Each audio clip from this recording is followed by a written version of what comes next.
Kirby, who art in heaven.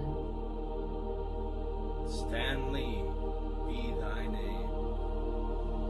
Our kingdom come, games will be done. On Earth, as it is in comics. Give us this day our weekly pull. And forgive our top tens. As we forgive those who top 10 against us.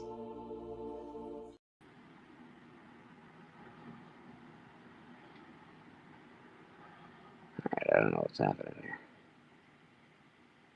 Yeah, you're right. I had to Google it. Your brain stays alive for 30 seconds after guillotine. 30 seconds? That's insanity. Yeah. Wouldn't that be fun rolling around with the crowd playing with your head? No, it would not be fun, roll. But you wouldn't have any feeling, though. So, Is that why they give you so much anesthesia, even though they're taking out your organs, even though you're dead?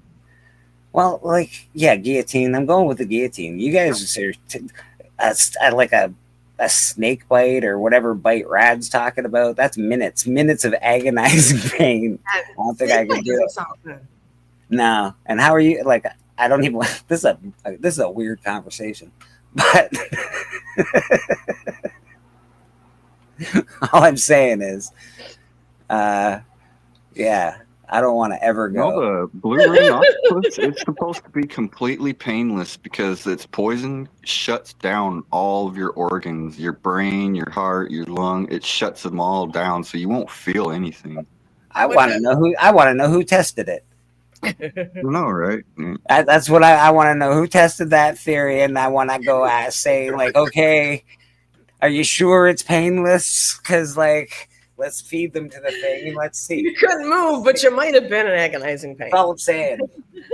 They're like, oh, I think it's pretty painless. I don't know. Everything seems all right. I don't know. I don't believe it. But you're probably right. You're probably right, Rad. TM Nerdy. How you doing, brother? You haven't been around in a hot minute. I'm still not 100%, but I'm here. Oh, that's nice, buddy. I'm glad you made it. Yeah, TM's been pretty sick apparently. You got the flu or something, TM? Do you, TM? Yeah. I'm sorry to hear that, buddy. That always sucks, man. I haven't got the flu.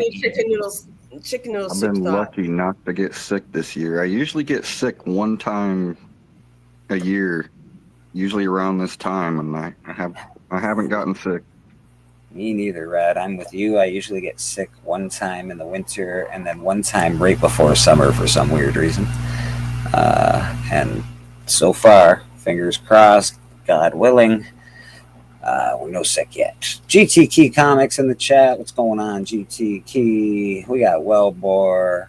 We got Matt Likes Comics. And John's Comics with Friends. Very cool. Cliff-On Comics. Good morning, sir. So I got a game to play this morning. I don't know when we'll do it, when we'll start it, but I figured the name, we're going to call it Comic Book KO. Okay. So we got a wheel. We got a wheel. We've got comic books on a wheel. Oh my God. Great costume, madam. That's what John says. Oh, thank you. And he's not wrong. So yeah, madam, you look fantastic, by the way. Absolutely wonderful. Oh, so yeah, there's a wheel, there's comic books on the wheel. They're all Bronze Age comic books. They're not the same character or anything, but we're gonna find out at the end of, I don't know, however long this is gonna take. Probably 50 for the bronze, 50 for silver, and 50 for modern. And we're going to find out what the best modern comic book is, the best Bronze Age comic book is, and the best Silver Age comic book is, because we already know what the best Golden Age comic is. That's not fair. Action Comics 1 is always going to win that. That's just how that works. But maybe I'll do a Golden Age one. But I think with the chat, we got a pretty good chat in here. We got a pretty good panel usually.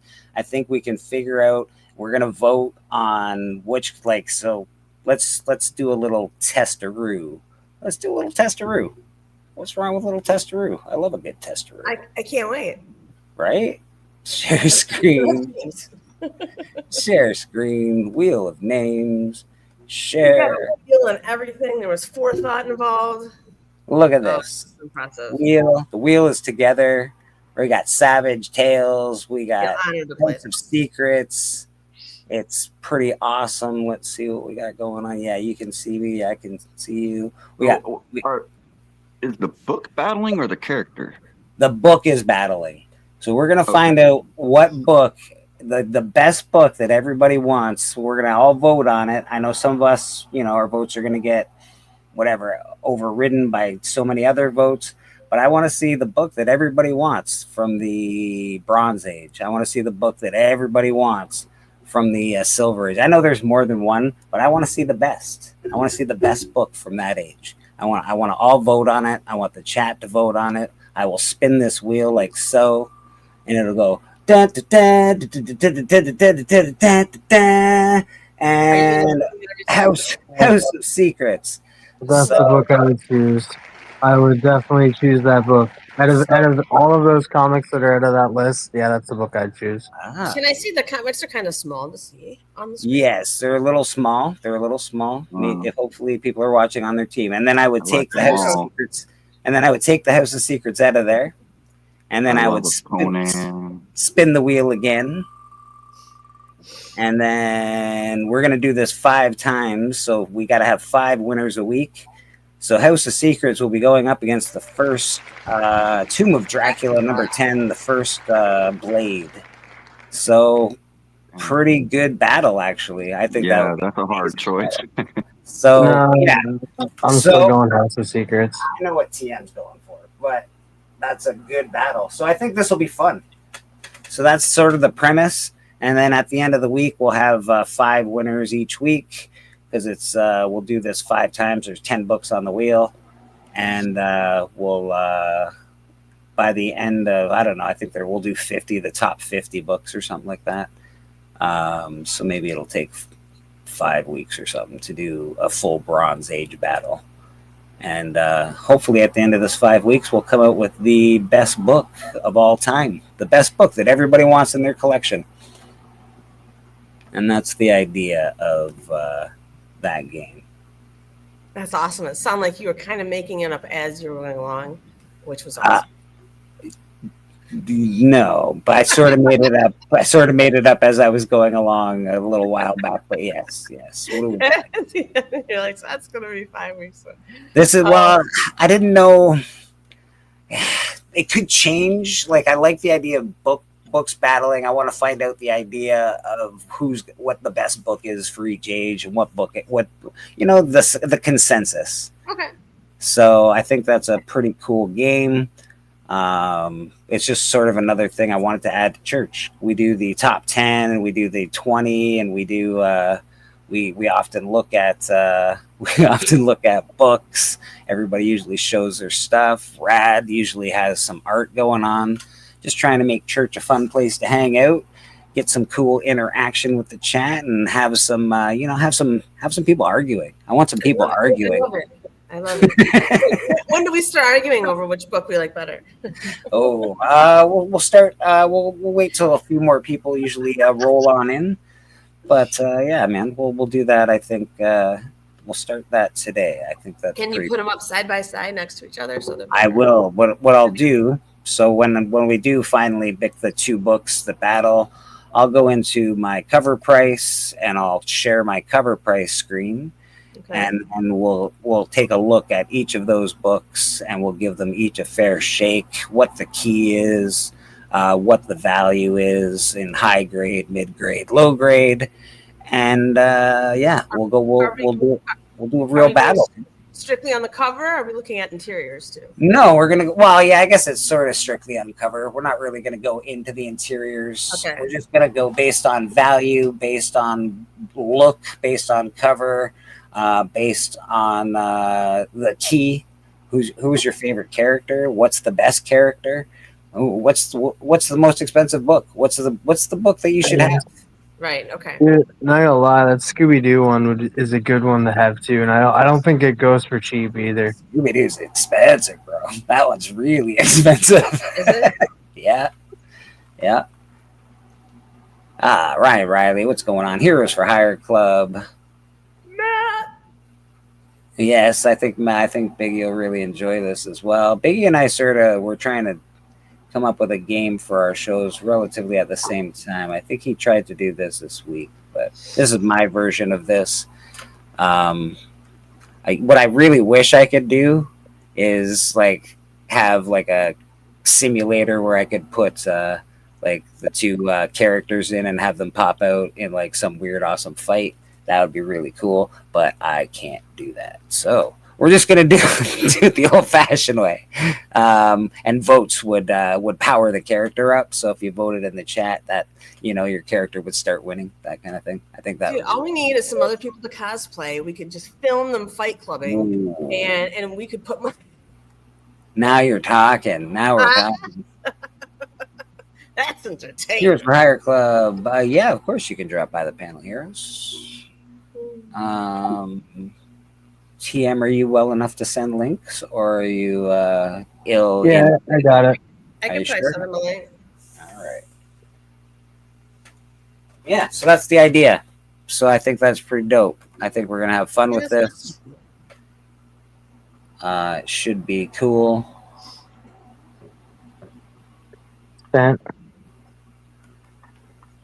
Sent you, man. And then, oh my goodness, let's see what Rad's got going on today. Ooh, I love that. I feel like, yeah, that's going to be a very lugged piece. Look at that. Great view, great angle.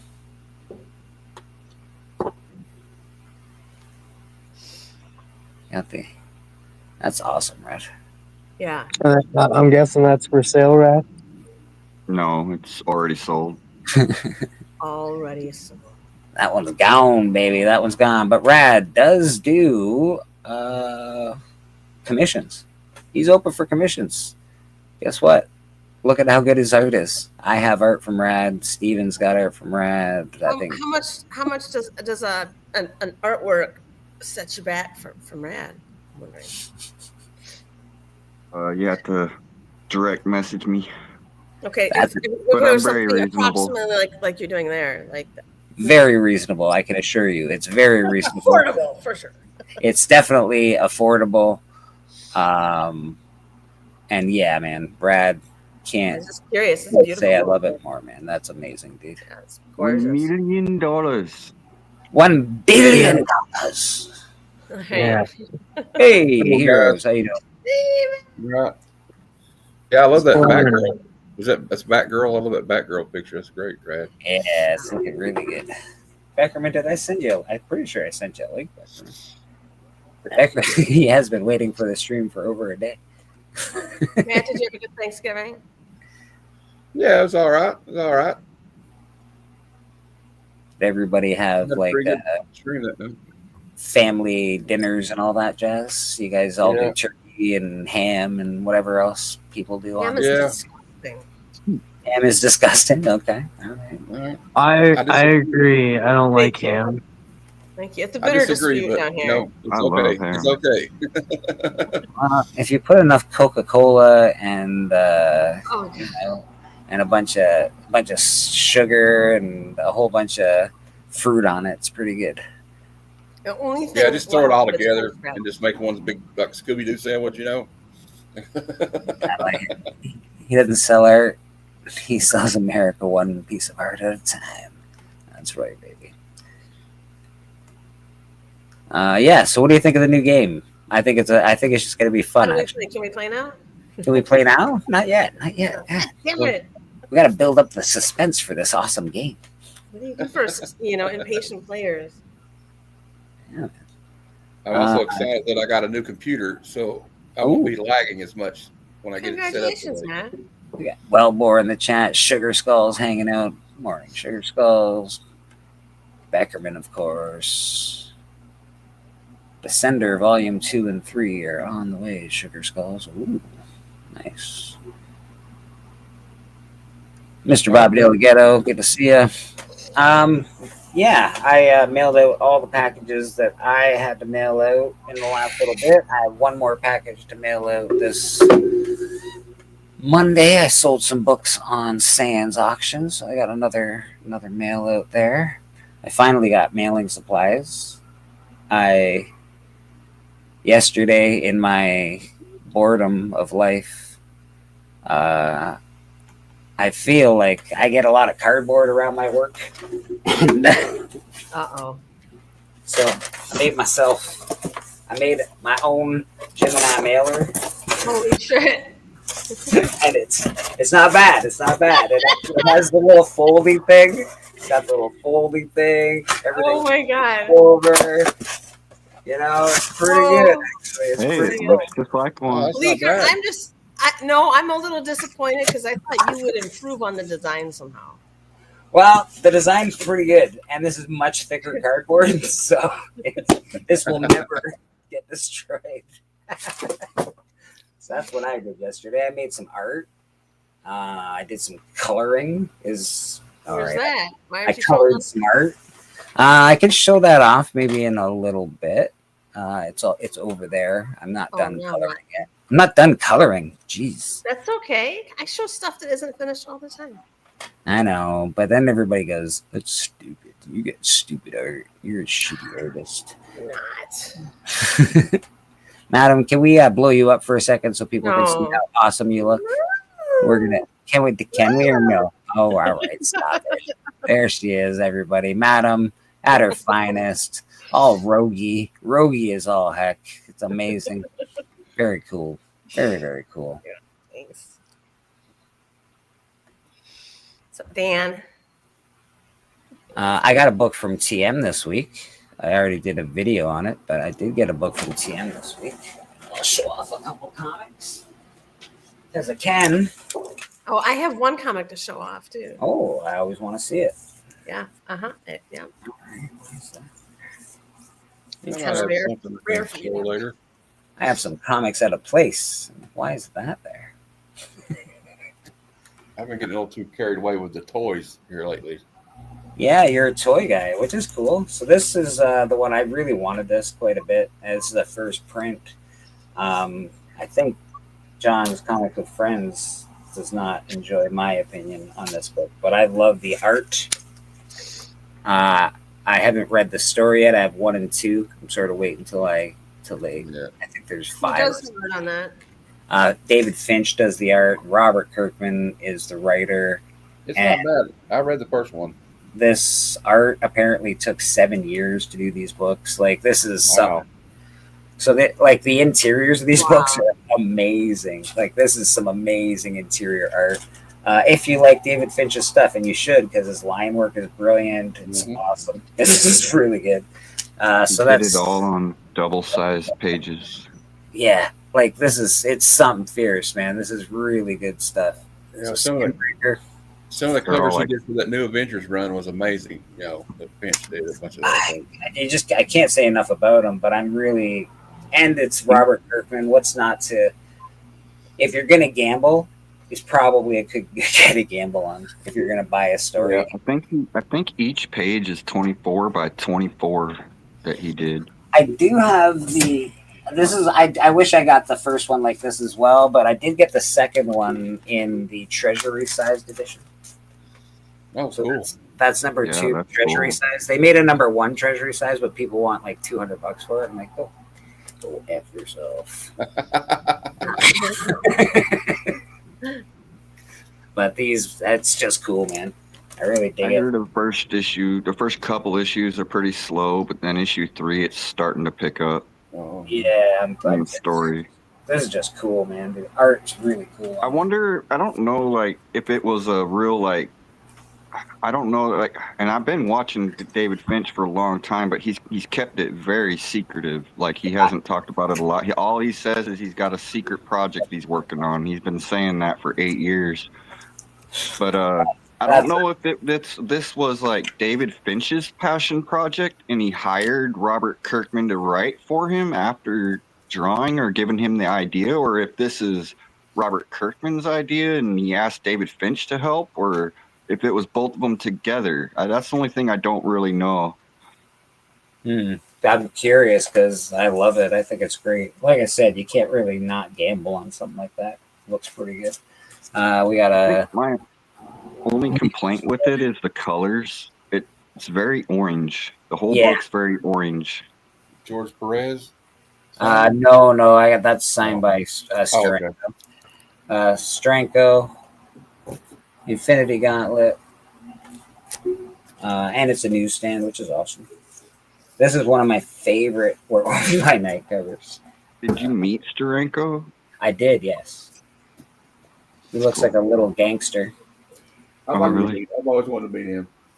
He wears like suits, but they're like shark skin, like it's I don't know, very shiny suits. He's always dressed to the nines, right? Yeah, he's little. He's like small. He's pretty thin, and he looks like he looks like a Joe Pesci kind of guy. Not quite that thick, but he gives me the vibe of that. This is like just some sort of jockey. I like that cover. Yeah, the Goosebumps homo. Yeah, definitely Goosebumps. I heard a video. I saw a video on YouTube from some panel like several years ago, and Steranko was talking about meeting Bob Kane, and Bob Kane kind of gave one of those gangster smack on that tap on the side of the cheek, and he came back and smacked the shit out of him. He said,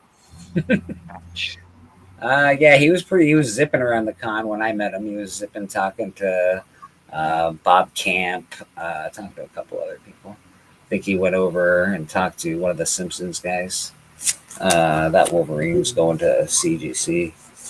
This is going to CGC as well. That's a first print Ultimate Fallout 4.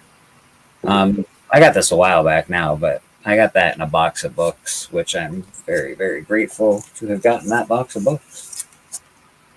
This I'm going to send to CGC as well. This is the first appearance of Animaniacs, as well as Pinky and the Brain. Is it a newsstand too? Is it? I think it's direct. Oh, okay. Yeah, it's direct. Man, some of those DCU ones of those Animaniacs are expensive as hell. Yeah, some of them are really expensive. Highlander #1, Gabriel Dell'Otto cover, first appearance of Highlander in comic books, and Highlander's looking to be. The cast is awesome, so I'm hoping that the movie's good, and we got some real people that actually care about those kinds of movies on the movie, so I think it's going to be good. Henry Cavill's overrated. Yeah, you're sort of. It's not. As long as he's surrounded by good actors, he'll be fine. This is Venom. This is one of the wrestling homages. So you can see the wrestling ring behind him. Null's kicking the shit out of Venom. It's pretty awesome. I've also got a one where Venom's holding up a belt and he's got his foot on Super Spider-Man's head, but it's the black and white one. I don't have the color. Like the one where he's dunking on Spider-Man like Jordan. Oh, I like that one. What's that, Brad? Was that Crane? It looks like Crane. Yeah, this looks a lot like Crane. If I was gonna guess, I would say it's a Crane. Yeah, it says Kael, but I don't know if that's the name. NGU variant, wrestling variant. So I'm not exactly sure, but it's pretty awesome. I'm pretty sure he did the one that you were talking about with the Venom in the Venom in the ring, Yeah. He's got that belt up in the air, and he's fucking kicking the shit out of Spider-Man. That I got from Cali Comics. I bought that a while back. I love that cover. I never had a copy of it before. This isn't it's not like a mint copy or anything like that, but it's my copy, and I'm pretty happy to have it. So pretty cool. And it didn't cost, it wasn't like I didn't have to pay too much for it. Got my Thundercats. Ooh, Thundercats. Gotta have the Thundercats. We got. Ooh, this is a good one too. SpongeBob #1. First appearance of SpongeBob. This is a really expensive comic if you get it in high grade. It's crazy. I think it wasn't heavily printed. Maybe I don't know. but it's really expensive. And then this one's awesome. First, Yeah. first He-Man. Yeah, I need That that. movie's getting closer. It's coming. This book keeps going up in price. I'm really happy I bought. Yeah, I'm not sure how well the movie's gonna do. I'm hearing about it, but I heard that it had a couple test screenings and that they were all good. Yeah, that's what I heard as well. I heard the test screens were very good. I heard it's I've heard different. some other things as well, so we'll see. And this is Panic. You better panic. This is a Golden Age book, and this is just, it's just a cool cover, man. Is that still EC, right? Yeah, I see the logo. Okay. I love those EC comics. They're just hard to get for a good price. Yeah, and this is in pretty good condition too. It looks like a staple is out of place, but I think that's normal for this age of book. But yeah, this is cool. Yeah, that's cool. I love those. I used to have like all the my mom that were left by my uncle passed away. He had all the hardcover edition. Oh, nice. Box sets. That's sort of the haul I had to set aside to show off today. Let me get There's myself. one concern over the He-Man though is they're taking a comedic route. Yeah, So it says, that's what I hear. recent test screenings have revealed positive reactions. Many viewers describe the tone as very comedic and very entertaining. The film's sound, expected to lean heavily into comedy while delivering impressive action and strong visuals. It's Perez, I It think. is 2 hours long. Nice. And Well, keep go ahead. going, Rad. Keep going, Rad. I'm sorry. Fans Rad. have praised the adventurous tone and Travis Knight's direction. With comparisons made to other successful fantasy films, the character designs are also noted to be faithful to the original toys. And Jared Leto's portrayal of Skeletor has been highlighted as a standout performance. That's what I hear. Just like Skeletor, so that helps. And the fact, I think he's going to do a good. I think that movie can be comedic because it's He-Man. He-Man was never an adult thing. It didn't get made into a proper adult thing. It was always sort of for kids. So if they do a comedic route, I'm not completely upset with it. If it's, you know, Stupid. they don't need to make No. it into like a realistic version. Like this is a word. They don't need to make it into Conan. They can make Yeah. Yeah, the cartoon was just created to sell toys. Yeah, man. Good morning, Cali So, Comics. there's also I was going to say this one here. I got like Joseph Michaels and a lot of guys like Cliff and Old Wolf Tony. They all in a couple comics and Izzy. They all chipped in and bought me that. That's awesome. What That's the why I hell, like Callie? That's fucked up. Callie's got another broken car window. That's awesome. That sucks, dude. But I got these out. I got these out because I was gonna. Hashtag Like- America. I got these out of the closet because I was gonna. I got some J channels. I'm gonna put them up on the wall. Nice, So I'll nice. just share them with you. You're gonna do that on the back of your wall there, where you Yeah, where back you do there. your YouTube. Yeah, I got that one signed by Frank, but did he have to use a black Sharpie because you can't? Ah, yeah, you can barely see it, eh? Thanks, Frank. To be fair, he can barely see these days. That's true. I mean, look, I'm just glad to have his autograph. You know what I mean? Because he might not be around much longer. I'm actually, I'm upset I don't have a Frank Miller signature for that. That's all I want to show you. I don't know. I don't know if this is actually. I bought this about a COA, pretty low price on eBay. But I guess I could get it verified to make sure. But Yeah, you can get the JSA verification. You got a comic book you want to show off, madam? I do. There's just one. It's not anything really exciting. But I was at an antique store, and this is the one I saw that I liked. Hey, Oh, Casey and from Archie. Yeah. Very So cool. the reason I like it is that there's so many jewels in it, right? Jewels are cool. There's fashion in here. There's paper dolls in here. Look. Is that a Mark Jewelers? Look at that. Paper dolls. I like that stuff. That's awesome. That's a very Right? Look at those fashions. oh, yeah, that's cool. And then in the back, it has an ad for Peanuts. Now, I don't know what kind of shower you call this, but he's getting showered or something. My And then goodness. this guy's naked. What the? That is a raunchy It's back a little cover. scandalous. That's raunchy. That's I've like, always that goes beyond. I've always questioned the M&Ms. Like there is a video of like a commercial of them eating other M&Ms. So it's like, is that cannibalism? Yeah, they're cannibals. Absolutely. M&Ms are creepy. If you watch those commercials, you watch them all, you're like, I don't know, M&Ms, you're a little weird, guys. I'll tell you another group of weirdos, those Ewoks. I think they cannibalize people too. Well, it's a theory. They did have a lot of helmets. Yeah, and see no bodies anywhere. You know what I'm saying? They were gonna cook. What was it, Luke? Han Solo and Luke. Yeah, they were going to cook Yes, them. I don't know. That's very plausible that they maybe ate people. Very plausible. That's actually my least favorite Star Wars movie is Return of the Jedi. Yeah, my favorite one is Empire Strikes Back, actually. Oh yeah, big time. I like It all came down Return to of the we all Jedi would just have to because be Luke was equal. badass. That is the best part of the movie was he was. Wait. bad. Out of all 9 movies, Return of the Jedi is your least favorite? Yeah. Out of all It was 9. the first one I ever saw too, so that kind of made it have extra points. Yeah, out of all 9, that's my least favorite. And you want to know why? My least favorite Puppets is shouldn't be able to Clone beat a Wars. fucking empire. It's ridiculous. fucking teddy bears with fucking sticks destroying a I didn't fucking like the army with Ewoks. fucking The galactic It was a bunch of empires. characters come out of the Are screen. you kidding me right now? Yeah, a The stick, Ewoks suck. a stick. But the AT-AT Walker part was cool. It was. There were cool parts in it. I'm just saying, puppets shouldn't be able to beat fucking empire. Bunch of goddamn teddy bears walking around. It's ridiculous. Chewie was one of the most dangerous. He was awesome. He was pretty cool. I like the Damn, what the was man saved the empire. the black Chewbacca that was in Mandalorian.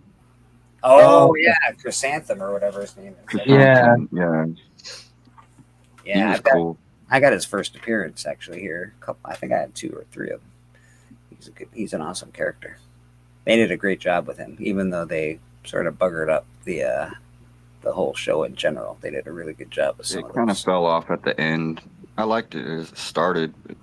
Yeah, Kinda I just went didn't it like off. the fact that Boba Fett was sort of cucked to these like I don't know, fancy little kids that drove scooters and like had tea down at the old Shackaroo. They were like, "What? We're not allowed to have fancy coffee at the Shackaroo anymore? Let's get them, guys!" And it was real. I didn't like that at all.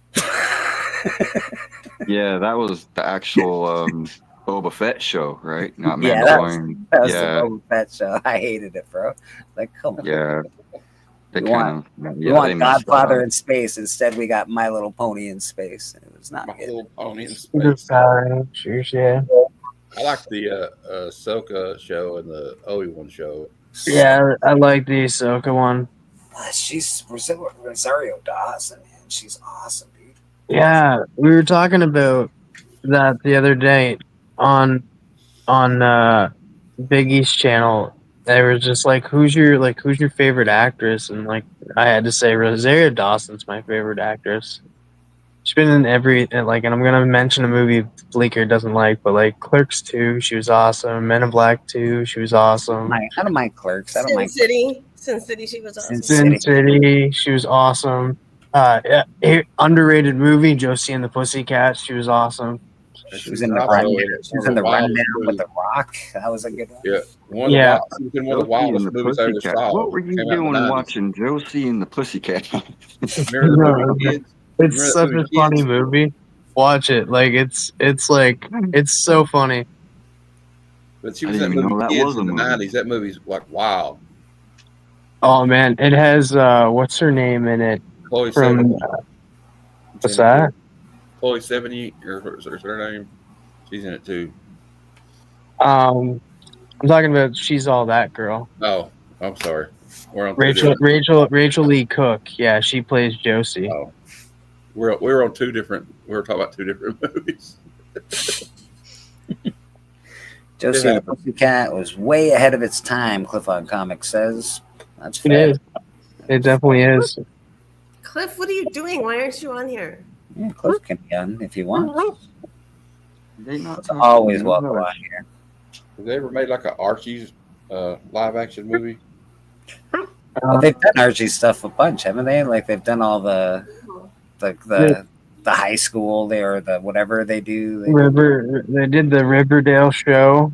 Yeah, they're doing like Riverdale Monsters or some nonsense, I think. Oh, Afterlife with Archie.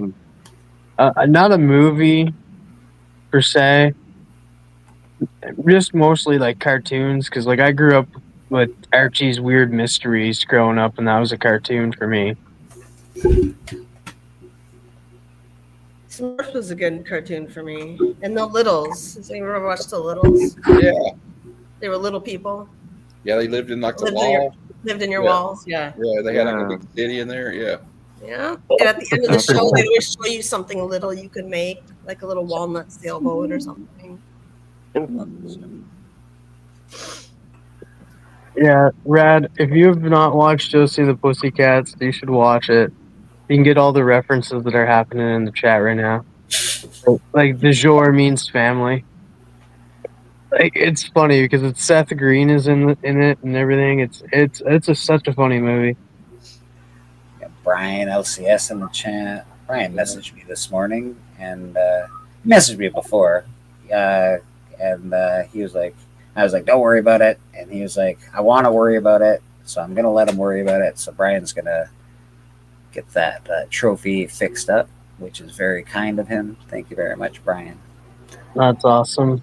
Yeah, I even told him not to worry about it. And he was like, screw you. I'm worrying about it. I was like, all right. Callie, it's because there's two streams going, the phone one and the normal one. I don't know what it's called. Yeah, there's a vertical and a horizontal stream going, or not, so yeah. You just got to pick whatever one you like the best, I guess.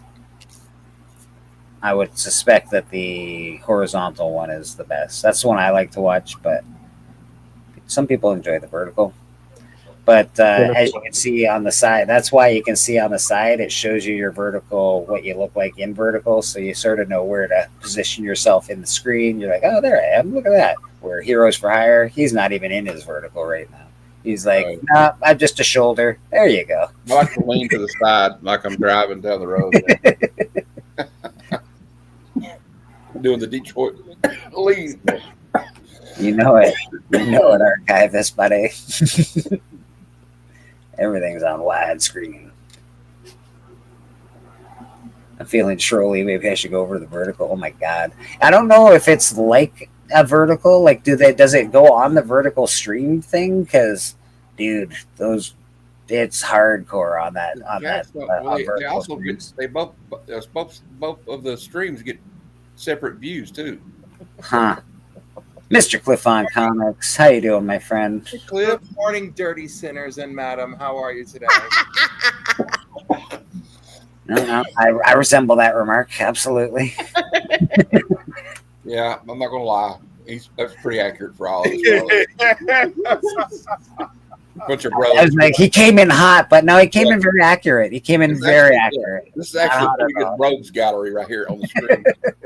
Yo, Cliff, did you finish Has-Been season 2?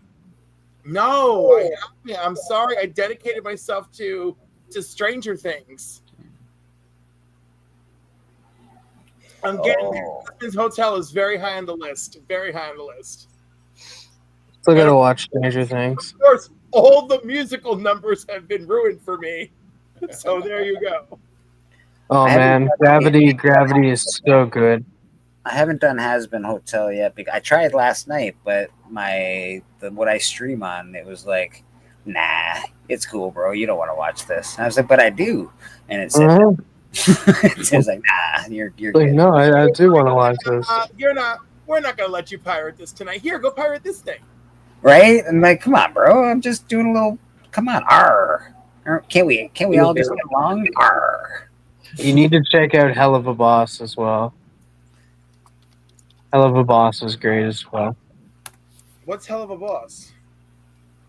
Oh, it's 3 imps that are like, I forget the voice actor's name. Like he's a well-known YouTuber, and he voices it you can recognize his voice, but it's like three imps that are like do jobs for people, and like to go up to like Earth and like do hits on people and stuff. It's quite funny, and it's connected to Aspen Hotel.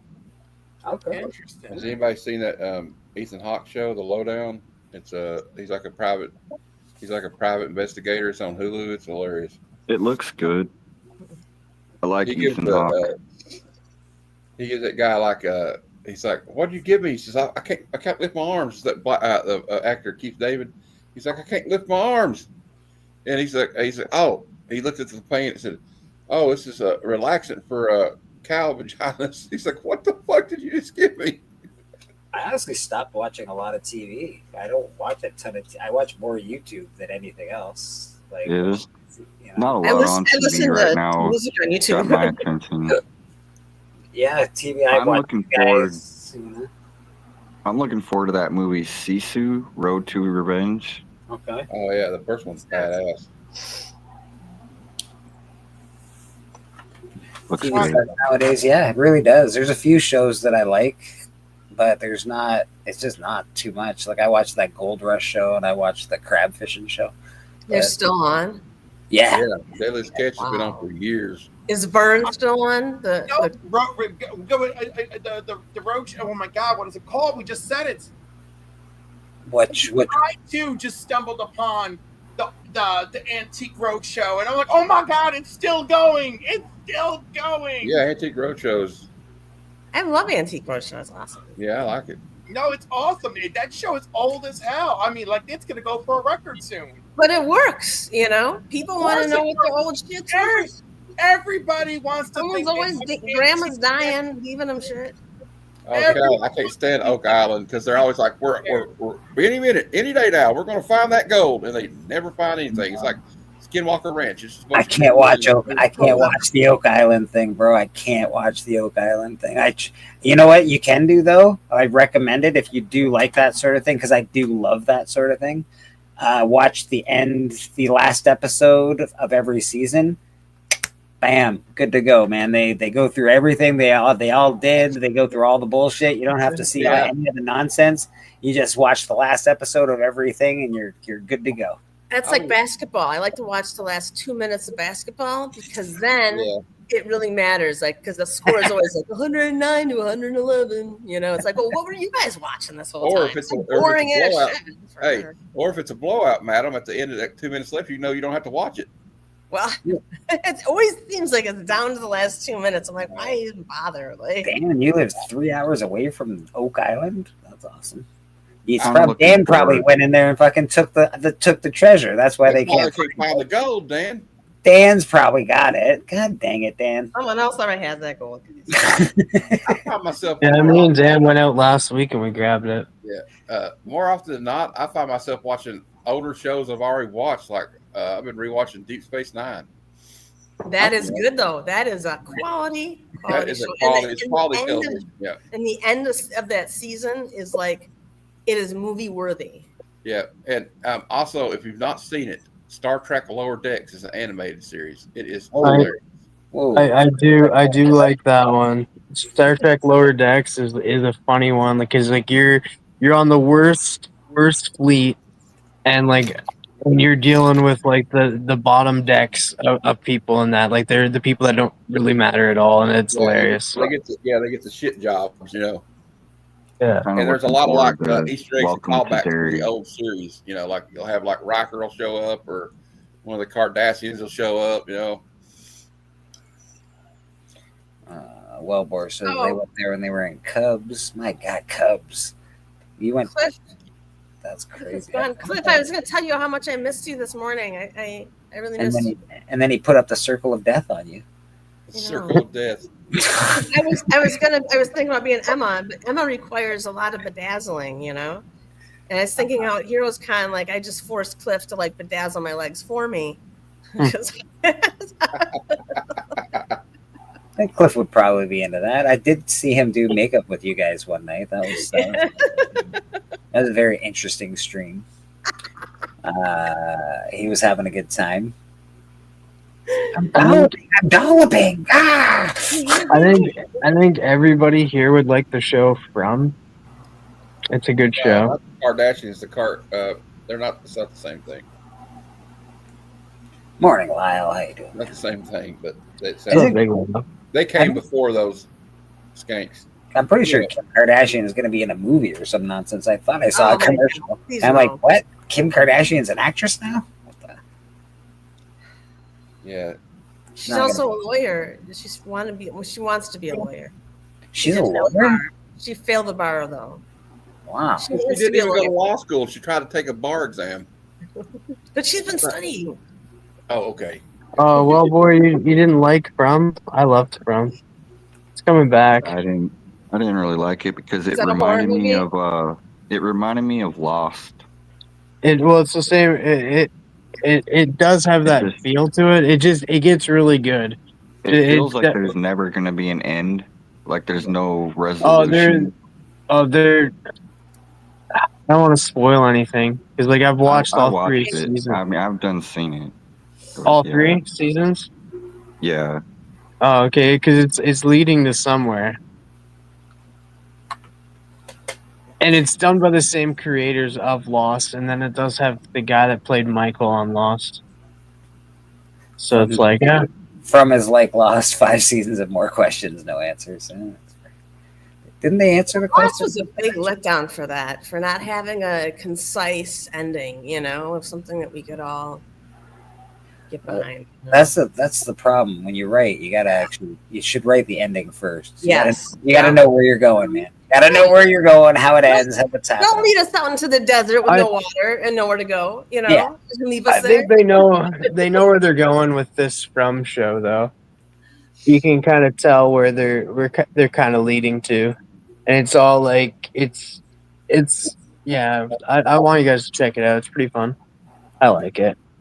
I know boy Johnny likes it too. Oh, we got Cliff back in the studio.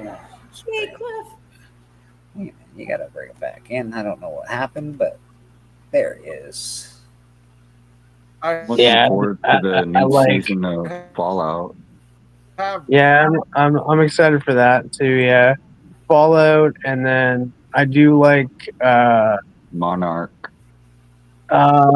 Percy Jackson. I know Cliff doesn't like it, but I'm excited for season 2. TM, if I get back into it and they don't resolve the answers in a satisfying way, I'm coming back to the show to find Damn. Better watch yourself. I think poor old Cliff's having some computer problems. We can't hear him. Really? Am I really bad? Oh, there he is. There you are. There you are now. And you... Jeez. I'm over here like, what? If I was complaining, I missed you this morning. I was just about to ask you guys if you want to do comic book. If we want to do what, sorry?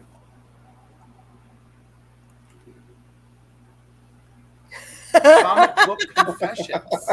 Comic book confessions. Comic book confessions. Oh, okay, I see. All right, comic book confessions. There, now he's in. You were breaking up a little. All right, Cliff, explain your comic book confessions. Well, yeah, I think I'm back. I think I'm back to full power over here. Okay, confess. All right. Confess. Confess. Well, no, you guys, you choose. Do you want spicy, controversial, blunt, or nuclear? Spicy. Spicy. You want spicy. All right, spicy. What fan favorite ship and relationship needs to be broken up permanently? Joker and Harley. Oh my God, yeah, I agree with you 1,000%. Anyone else? That's the only one I can think of. What comic book relationship? What needs to be broken up permanently? Oh, broken up. Yeah. Batman and Robin. Yes, somebody said it. Thank you. I completely that one. It gives me terrible disagreement, especially now that his son is Robin. Come on. Green Arrow and Black Canary. Ooh. Oh, that is controversial. That's I got a controversial one for you. Cyclops and Jean Grey. You bitch.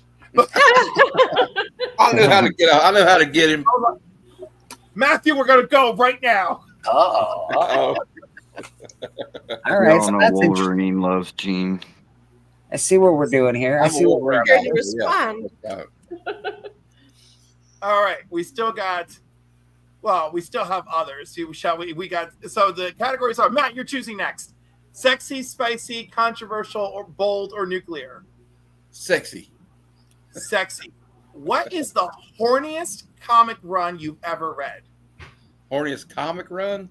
Yes. What's that? That the boys made that orgasm. I never read that. I never read that. Herogasm. Yeah. Oh, Herogasm. Oh well, I did read it's not a run though, but I that wouldn't count then. I guess actually, I don't know if this is the horniest one, but Uncanny X-Men. Remember that? Like, there's like always somebody make it out like Uncanny X-Men Annual 11. Yep. And like they thought they were all going to die, so Storm and Wolverine start making out. Yep. Yeah, Cherry Pop's hard. I bought one of those at Heroes Con actually. Cherry Pop. Faust is There's always somebody.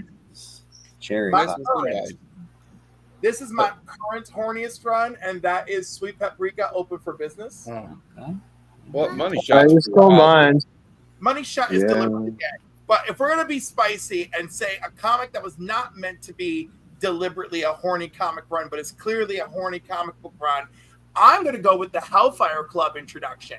I think those issues are just filled with dark, disturbing power fantasy, sexual energy nonstop. Yeah. The Hellfire. Yeah. That one's mine. Because, I mean, come on. Hawks, when they were they got their base on the moon and they all got bedrooms next to each other with connecting doors. That was Wolverine, Cyclops, and Jean. Let's everyone remember it because I will never forget. That series by Mad Cave, Pop Kill was kind of horny too. Every cover. I had no idea these comics can be so salacious. So there was a comic I had from was it Kitchen Sink Press or something? It was called The Giant Penis That Attacked New York. Yeah. If you didn't know who Robert Crumb was, you wouldn't think Mr. Natural would be a horny comic. Yeah. That is a horny comic. Also, anything by Von Baudet is pretty damn horny. Elf Quest, they get pretty freaky deaky. Cherry Black. Yeah, Elf Quest, I was gonna say, like, what was it? Yeah, Sweet Paprika for me too. Yeah. Daredevil is routinely horny. Daredevil had sex with She-Hulk in the show. They already know Daredevil's horny. Also, though, Flicker, this right here, Hold on. it was pretty routine for Wonder Woman. Oh, to, like, Yeah, Wonder Woman was always tight. have panels like this. If you can check that out, I mean, what the fuck? Yeah, Wonder Woman's always tied up. But that dude that wrote Wonder Woman's like Like gag though? I mean, come on. All of Wonder Woman and Archie comics are. I think it was a gag and bar. Jimmy Olsen comics are like a gold mine for my out of context panel segment. You know. Oh, it's 11:42, people. If you do play fantasy football, get in there, get your fantasy football lineup set. This is your fantasy football reminder. Hey, all right, would back you, to comic books. Would you agree that Archie comics can be rather double entendre and pretty horny Oh, yeah, sounding? they're full of double entendre, and lately very horny.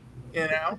Well, the whole, like, yeah, there's so many covers where it's just like, oh, I can't believe they said that on the cover. So there's always some weird horny cover on there. Yeah. You know?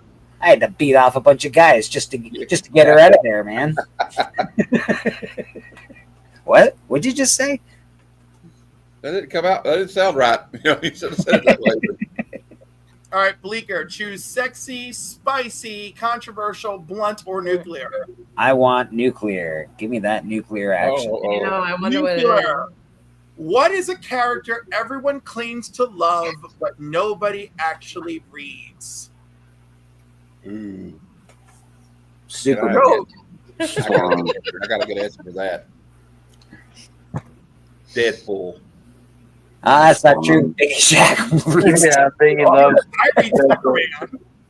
Yeah, I would agree with Superman. Superman would be the one I Not a think lot of people read them. I don't know. Me and Mark and Sector, we're out here I'll reading. read them. Yeah, I read them every that's month. true too. So does Matt. Yeah.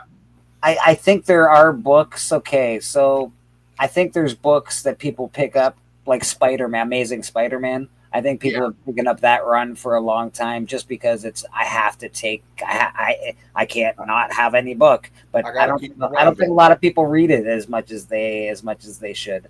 I feel like I read Wolverine Cali every I feel like Amazing Spider-Man might be the best answer on this one. Yes, I think Lady Death. Because I know people who are just buying it for covers. I got a good answer, Vampirella, because people just buy it for the covers. Come on, Yeah. Oh my God, that's true. I know more about Vampirella than most average people who buy it. They're like, I just like the cover, and I'm like, is she still married to Dracula? What? Dracula's in this book? What? Princess Iron Man. Any of those Power Hour books or anything like that, nobody reads that. Come on, let's be honest. They're just Oh no, I think people are flipping through them. I don't think they're reading them. No, they're not. Iron Man just come back, right, with a new issue 1. Yeah, and I don't think anyone cares. And I don't think anybody reads Red Sonja. No. And also, let's be honest, since Beckerman's not here, everybody hates New Warriors. Okay, Well, he's going to appear now because you said that. Why would you do that? Also, that's just cruelty. Just don't do that. Yeah. Speaking of which, TM, you choose one: blunt, nuclear, controversial, spicy, or sexy. Let's go controversial. Controversial. Ooh, okay. Okay. What hero and villain pairing makes the most sense as going from enemies to lovers? And you're not allowed to say Catwoman and Batman. They're off the table. Batman and Talia. Batman and Joker. I know Joker would probably like that a lot. What was the question again, Clip? What hero villain pairing makes enemies to lovers? Oh. Yeah, Talia al Ghul. I had a major crush on the animated series. Yeah, what was Superman and Lex? There's a Power Girl and Black Adam. Hey, Superman and Lex have a baby together. They have Connor Kent. That's true. That's the kind of sick, twisted, diabolical, sociopath, narcissistic, homosexual Lex Luthor is. In the Darkness comics, Angelus, and she's trying to get with the Darkness, but he won't let her. Dr. Doom and Storm is a really good answer. Oh, Dr. Doom and Storm is really good. Yeah, you know? Answer. And I love Dr. Doom's love affair. Which I love that he sees her as the most beautiful woman in the world, and therefore she should be his. Like, I love it. Look, I may be totally off base and maybe off of my lore, but wouldn't Submariner and Sue Storm maybe? That's a controversial pick. But you know what? I'm just saying. I don't know. Like, on the other hand, listen, that's a type because you know the Prince of Atlantis is going to wreck you. But on the other hand, Reed can give it to you elongated. So it's not just elongated. He could thicken it up too. He's pretty. That's what I'm saying. I'm gonna get a little saucy too. What about Ben Grimm and Johnny Storm? Yeah. I was going to say Professor X and Magneto. Yeah. That was John's comics said that as well. Yeah. I would love to see. I'd love to see bisexual Johnny Storm with gay Iceman. I'd also like to see bisexual Johnny Storm with bisexual Daken. I feel like that would be very interesting. I'd like to see Johnny actually be bisexual, but I know they're cowards at Marvel. So I'm sure Human Torch Jr. will show up and they can make him bisexual. Have they ever got Black Panther and Captain Marvel ever got together? I meant the female, Carol Danvers. No, but that would be interesting. Seem like that would be kind of saucy. Could be. I think Black Panther and Spectrum, aka, Monica Rambeau, that would be super spicy. Yeah.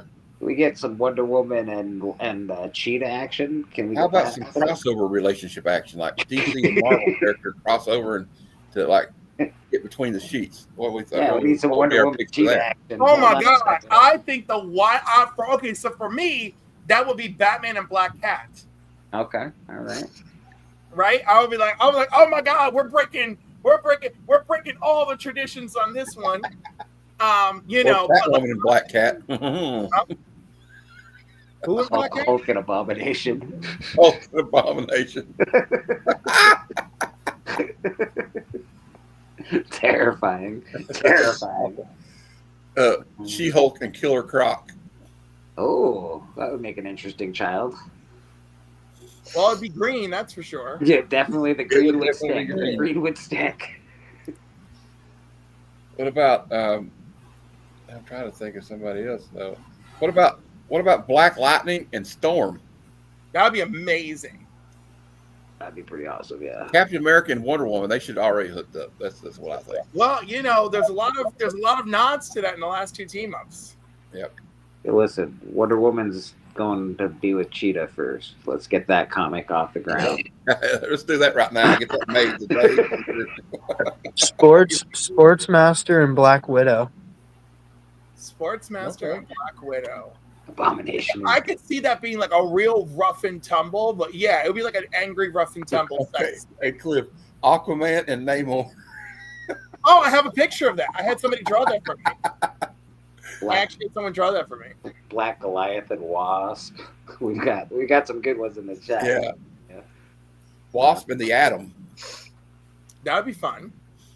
About Magic Mike, Wade and Slade. Nice. Yeah, Wade and Slade. Oh God. Duo Damsel and Deadpool. That's a good one. That would be super weird. And you know, she likes her chunky boys. You know, she loves her bouncing boy. Oh, I got one. Death from Sandman and Doctor Strange. How about Death from Sandman and Death from the Marvel Universe? Oh, that would be even more saucy. That'd be really good. You know, that'd be some shit. It was like, well, no, they're getting together. What is happening? That would be super cool, actually. You know, and they get that 1 day off. What is it? Once every 100 years or something, you get 1 day off. Yeah. Right. So the two of them Yeah. have 1 day off, and we could just write a whole book. That's a crossover book. Death takes a holiday. It's the two of them together taking their holiday. Bleeker, can you make interested to see the Incredible Hulk and Big Barda hook up? Can I make? Bleeker? Can you make Rad big? Because I think he was showing off his progress on his drawing. Sure can make Rad Pretty big. cool. Oh, look at that. Dang. That's gorgeous, Rad. Beautiful. Dude. This is the best use of a gargoyle for a bat family yet. Yeah, Is that that gargoyle. Rad, are you Gorgeous. is that for sale? No, it's sold. Okay. It's a commission. That's beautiful, man. I just thought about telling them that you no longer want to give it to them, and that I might need to message you on Instagram one time, you know, and commission something. Brad, can you Missions put are my open. face on the gargoyle and just make me smile? Can you just put a smiling Bleeker face on that gargoyle, please? Be good. Also, I kind of like the new crossover. Like, I know that the stories aren't that great in the DC Marvel crossover right now. But, like, speaking of that, we're talking about them hooking up. Like, X-23 and Nightwing seems like a pretty good match. Yeah, Rad's awesome, man. Great artist. Always open for commissions. Anyone in the community, give him a shout on Instagram. I've got commissions from Rad. I've got pieces. TM's got pieces. Steven's got pieces. There's pieces floating around. I'd like a piece just like that, please. All right, I lost track. Who did? So, Madam chose. Matt made you choose. TM chose. Bleeker, I think I forced you to choose, right? Darkwing Duck and Howard the Duck. Nice. That's a hell of a thing. Rad, you haven't picked one. Pick spicy, controversial, bold, nuclear, or what was my other one? Sexy. Are we doing bold? Let's do bold. More Legion. We're doing bold. Okay. Which superhero is definitely cheating on their partner? I'm voting for Daredevil first. He is the biggest Marvel whore. Yeah. Yeah, She-Hulk. can't argue that. She-Hulk. She's about to slut. I know she is, but you know, she almost married Man Wolf. I mean, she can be She can be in a committed relationship. She's a slut. You know what? It takes one to know one, Bleecker. So that's fine. Well, I know that. I know what I'm looking at. He's like, I wake up, I look in the mirror. Are we talking about a character that's in a relationship, or just like a character that would probably be cheating on their significant other? I mean, I prefer them to actually be in a relationship to make it more interesting. Green Arrow cheats on Black Canary. Oh, definitely. Yeah, I can see Because that happens. Legion of Comics. Daredevil has traditional Catholic values. I don't see him cheating once in an actual relationship. Having traditional Catholic values has not stopped people from cheating. Ever. I mean, Or doing awful things. Come on. Daredevil's a man whore. I absolutely see it. And his Catholicism ain't going to save him. No. He would feel bad about it later, but he would still do it, probably. Yeah, he would. Spider-Man's cheating with everyone since One More Day. I don't feel like he's been cheating with everyone. It just feels like he's hooking up all the time. Scott Summers. Definitely Scott Summers. Lois Lane cheats on Superman. I feel like since Krakoa, their relationship is more open. Although they're not a relationship anymore, and they never actually got married, even though they were supposed to, Catwoman definitely be cheating on Batman. Sorry. You know, I feel like Mystique is going to cheat on everybody that she's ever with. So. I know, right? Yeah, she just thinks somebody else, Bleecker, and then they're like, "Oh, it wasn't me; it was whoever." Yeah, I think just because she can get away with it. Well, she does. How many kids does she have? Like, she's come on now. She's involved in a lot. Well, Rogue's her adopted child, and then Nightcrawler is a real child. Did she have any other children? I don't know, but it seems like she's messing about a lot. She's banging Wolverine. She's doing all sorts of weird shit. Yeah. Also, I don't know. John says he doesn't think Selena Kyle is promiscuous. I actually sort of agree with that. Let's be honest though. Lois Lane be cheating on Superman. No, we're cheating on Clark with Superman. I don't know. Once you go Kryptonian, they go back. You know. Stop slut shaming all these superheroes. I think. Yeah. Well, I'll pick a male character then. Let's Black Panther's definitely a cheater. Come on. Let's review. While dating Natasha Romanoff, Daredevil had emotional entanglements and flirtations with other women, including rekindling things with old flames. Karen Page, during and after his relationship with Karen, Matt had overlapping romantic connections, particularly with Elektra. Mila Donovan, even during his marriage to Mila, Matt had moments where his emotional attachments to Elektra and other women challenged the stability of their relationships. Across the decades, writers portrayed Matt Murdock as intense, guilty-ridden, deeply romantic, but also impulsive, self-destructive, and prone to making relationship mistakes. Also, fun fact, 7 out of 9 of Daredevil's girlfriends have all been killed after he dated them. Yeah, it's not good to date Deadpool, or sorry, Daredevil. Don't be dating him, yeah, because he will end up dead. Yeah, didn't he cheat in Kevin Smith's run? I think he did cheat in Kevin Smith's run, yes. And also, you ever watched the Death Wish movies with Charles Bronson? Don't get in a relationship with that man, because if you do, you're going to get killed brutally. That's true. That is true. All right, so that is what was that? That was Han Solo. Han Solo. Yeah. Oh, you know that man's a problem. That's why it didn't work out in the last. Yeah. Exactly. All right. Ain't no one. I don't think anyone was giving that a high percentage. You know. Oh, Emma Frost and Poison Ivy are probably. Han Solo married Princess Leia, and they had 2 little baby Jedis in the Timothy Zahn run after. So don't you just keep Princess Leia and Han Solo's name out of your mouths. You dirty rotten. They broke up though. damn it, they broke up. God. Okay, by the way, this is complicated. In Guardian Devil, Daredevil sleeps with Maggie, but Maggie turns out to be an illusion created by Mysterio. But he is cheating on Karen in this scenario. What the hell kind of answer is that? That's a gray area. That is darker. The fact of the matter is, he was absolutely capable of doing it, and then turned out, oh look, you didn't do it. But do you feel any less guilty because you were absolutely capable of doing it? Baby, she was an illusion. I just wanted to try an illusion one time. You didn't know that.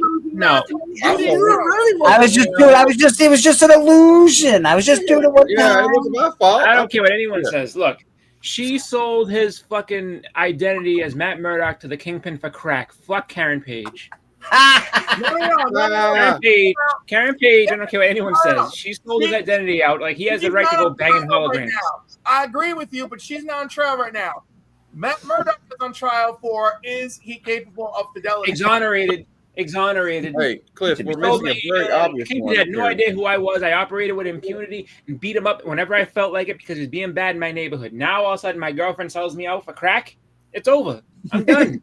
That's not the topic you walked in on, man. That's a wonderful. I understand you, but that's not what this is about. This is about, is this man a cheater? He's a cheater. Hey, Cliff, and then poor Karen turned into a crack whore. Anyway, back to Hey, Cliff, we overlooked a very obvious one. Giant Man / Ant-Man and Wasp. He always cheated on her, guarantee it. He beat the shit out of her. No, he's crap out of her. After that time. Well, he probably cheats on her. No, well, she banged Magneto though too. The Yellow Jacket also beat on her. She hooked up for Magneto. I did not see that shit coming. That was great. It was I don't think she did either. She was kind of like, oh wow, that was actually kind of fun. And Magneto's like, yeah, you know, everyone gives me a hard time, and I'm a good guy if you let me be. Like, it was actually funny because he saved her from. And then what's it called? Actually, the other funny part of that story was the other person who was like in love with her too was the Lizard. The Lizard was very protective of Wasp. He loved the Wasp. When Enchantress, we thought Enchantress killed her, he scarred her face. He got so mad at her, which was hilarious. It's like, wow. So either Kurt Connors subliminally likes, the Wasp, or, just in his reptilian brain, he's just like, Wasp is my girl. He was hoping for some, scale on skin action. Scale on skin. I think all the superheroes are cheating on everybody. They all bang each other. You're right. I think it's closer to the boys than we want to realize. I think they're just all up there just being like, hey, we're superheroes. We can do whatever we want. Exactly.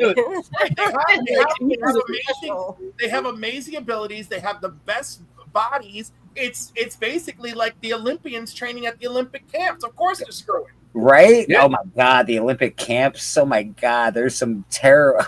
It was awful. And when they did the Olympics in Vancouver, like there was so much. There was so much effing. Why do you think that everyone try to be like, once people realize that they can get on the team for curling, your average person's like, oh, I can just curl, because the average Joe can do a curling team. He's gonna sit there and push that broom and make that little kettle go down the thing. Let me tell you, if I thought that was all it was gonna take to get me some Olympic dick, you better believe I'll be there like, it is. Oh, yeah, baby. Yeah. Well, you could. That is the stupidest thing you're doing for the Olympics, that you look the stupidest ever. Breakdancing. Who the hell cares? Don't forget the breakdancing. The Olympic Village. I have access to Michael Phelps level men, and I'll be like, "Ooh!" I was like, "I want to go mountain climbing." Hey, I'm pretty sure if that Ray gun chick can get on the Olympic breakdancing team, any of us could. Yeah, well, that's the thing. Like, as long as you qualify and you get there, the Olympic Village is a sure thing. You're getting somebody. It doesn't matter who. So if you, whatever you're into, they're like, hey, you know what? I'm going in there. I'm gonna have me some fun in the Olympic Village. And they can brag on my fun. They spend so much of their life training and shit that they haven't put any time into thinking about physical interaction. So that it's just gonna be hot and animalistic, and they're just gonna use you. And but are they going to be using up their mojo before their biggest moment in their lives for 4 years? They've been training. That is true. Like, why'd you get a bronze medal? All you got to do Like- to trick an athlete to get into anywhere, you just put a little bacon sandwich in your purse, or like, smell like food is the trick, because they're hungry. Those athletes, they'll follow you around for food. So like, And then you that dude smells like bacon. Let's get him. Yeah, no, Madam's onto something there, because they'd be sitting there like, oh, like you were the hopeful in the uneven bars to win gold. What happened? Like, how'd you end up finishing fourth? I have no idea. And all of a sudden, dude in the crowd's like, I know exactly what happened. I know why she finished fourth. Olympic Village. That's right. All right. Do we have any more? Do we have any more lists that we got to do, Cliff? Is there another one? I have so many more questions. I have so many more. Let's do some more questions here. I think it's fun. Do it, Cliff. Massage therapy is a big thing in the Olympic Village. Who was? Oh man! So who wants? You know what? I want to do a sexy one. I'm choosing sexy. Okay, let's bring it sexy back. Cliff's bringing sexy back. Who is the most attractive villain in comics? Most attractive villain in comic books. Ooh. Hands down, Shumagorath. Doctor Doom. Victor Von Doom. Yeah, I mean, you have a few people that you could choose from that are kind of like cheats, because I mean, Mystique can be anybody. True, but I gotta tell you, Magneto ranks really high, really high. I mean, he got we're just doing villains, right? So I can't do villains. For me, I got it around Magneto and I got it around Black Adam. Those two are ranking real high for me, real high. Oh, look at him! Look at Brad with Madeline Pryor. Yeah, Goblin Queen, she's good. You Emma know, Frost is good. If I were straight, I'd probably go Goblin Queen. Granny Goodness. Oh God! Granny Goodness. I'm ready to get the places you don't want to go. TM, go romance a granny. Call your OnlyFans Granny Panties and let's see how it goes. So we'll follow your story. Could you tell me the question again? I was answering a message. It is. Who do you think is the sexiest? Emma Frost. The sexiest hero or villain? Oh. Huh. I'll get back to me. I'll have to think about it. All right. So we all know who turns me on. Black Adam, Magneto. Kelly, very specific. 1989 Catwoman. I don't want any of the 89. That specific year. Michelle Pfeiffer was way hotter in 1979 though than she was in 89. That's true. I'm gonna go with Cheshire. She's a hottie. You know what? I mean, if I were into lesbians, I would be like Cheshire and Cheetah should also be making out now that they're starring in a book together. Man, I don't know. I gotta. Michelle Pfeiffer's Black Cat. Michelle Pfeiffer's Black Catwoman. Catwoman. You know what I mean? Yeah. I don't know. I gotta go with Harley Quinn then, because man, that chick is gorgeous. she's really good at playing Harley Quinn. Let me tell you. Oh, Margot Robbie. She's really good at playing a lot of things. She's good at doing her thing. I don't know. That's a hard one because there's a lot of sexy. Yeah. Also, Lois Lane's pretty cute too. She's not a villain. She is. Lois Lane lacks a lot of sex appeal, in my opinion. Well, that's because I'm a straight woman, so she carries herself like a real lady. But give her a freaking V-neck blouse, baby. And Lois has got it. There's a lot going on there for Superman. Also, she screams villain. In her own comic, she's an asshole. So she is a bit. You know who I think is a very sexy villain? I think Animal Man is an incredibly sexy villain. Because Whoa. anyone who lets their son named Clifford die in their series is a villain. Hey, listen. It was well established in the comics that was Grant Morrison's fault. But he got killed twice. The second time, it's Animal Man's fault. Also, I think Count Nefaria is very sexy. I mean, I think he's too into villainy to be like in a sexual relationship, but he's got the body and amazing superpowers. He's square jawed. He's broad shouldered. He's aristocratic. He's got We know what you like. We know what you like, Cliff. Yeah, I do agree, man. It's pretty shitty though that Cliff I agree with John. always gets the shitty end of the stick in all the stories, and then Maxine's just like, Maxine, you're our savior. So his other daughter gets all the favoritism, and Cliff just gets to die. Yes, twice. I mean, more than the rest of us. We're gonna get to die once. Yes. But he was still a kid. Okay, I know. I got an answer. Evil Stu Storm, Malice. Oh, she's very sexy. Yeah. That whole story is hilarious though, because I was it's hilarious. When she snaps, and then like they can't deal with her, but then Reed's just like, I know what I'll do. I'll just be a complete asshole. He's like, hey, and you can't cook right, and he smacks her. He's like, what's wrong, Stu? The cartoon. He's like, and you never listen to anything I say. Yeah, he's like going off. In the book, he goes off hard on her. He's like, he's like, what's wrong? He's like, wait, and he like keeps saying shit, and then she starts crying, and he's like, oh, wait, you're gonna boo-hoo now? You're gonna cry? He's like, you know, he's like, you're worthless, you're stupid. He's like, all I have to do is save you. Oh my god, like he's mean as shit to her, and then like she comes in, he's like, Sue, you're back. I always wanted her to come back. Like I didn't forget about that shit you said about me. I was kind of fucked up. I'm sorry, but we were trying to bring you back from the evil personality. Yeah, no, but you meant that shit. That's the problem. You meant. I can't believe it. I didn't think of this one, but Blackfire. Blackfire is a good one. Yep. Yeah. Starfire's sister. Yep. She mean as shit too. Talia Al Ghul. Yeah, she's a good one. What about her sister Nissa? I like She's that. definitely not sexy, and she also doesn't care about being sexy. Also, Batgirl, Sandra Kane's mom. It's kind of hot. Leave Sue Richards alone. Hey, and then she turned into Malice, and then Reed goes off on her. Like Reed basically he was like, I'm gonna break up with her, whatever. And he says everything he's wanted to say for years to her. It's funny as hell. And then when she comes back, like, oh, like you're back. Sue. It's all well and good. And she's like, you know what? I'm gonna go fuck Dr. Doom. I heard all that shit you said. I feel like the Baroness is pretty hot.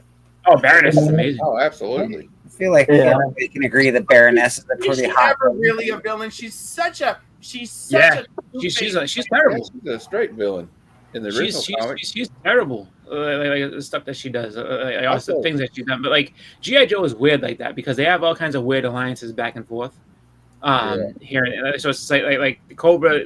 Like Cobra has so much infighting that it's just like, you know, one issue there'll be a bunch of Cobra agents that work with the G.I. Joes, but then they'll go back because they're mad at Destro. But then Destro's people will be, and it's a lot of back and forth. But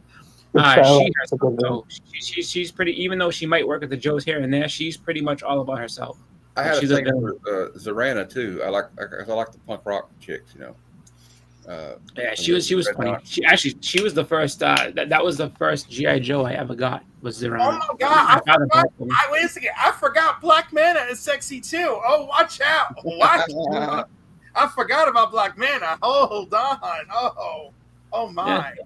I'm trying. Psylocke as Lady Shiva. She was a villain for a while. That's true. Storm was a villain for a little bit too.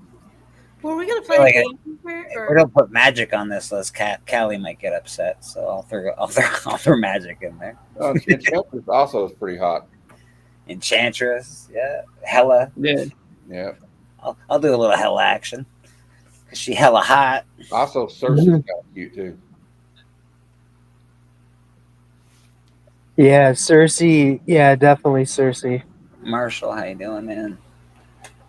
All right, on to the next question. I think is probably the idea here. Okay, who wants Boston? Chris, you haven't chosen.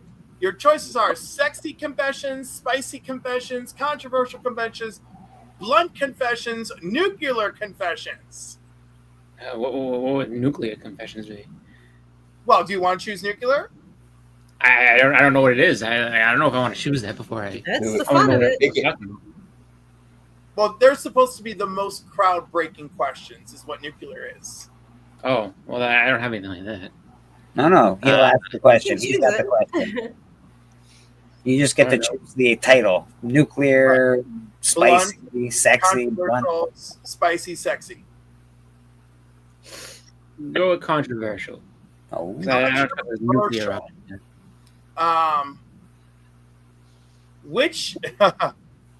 Which side character deserves way better than the hero they are stuck with?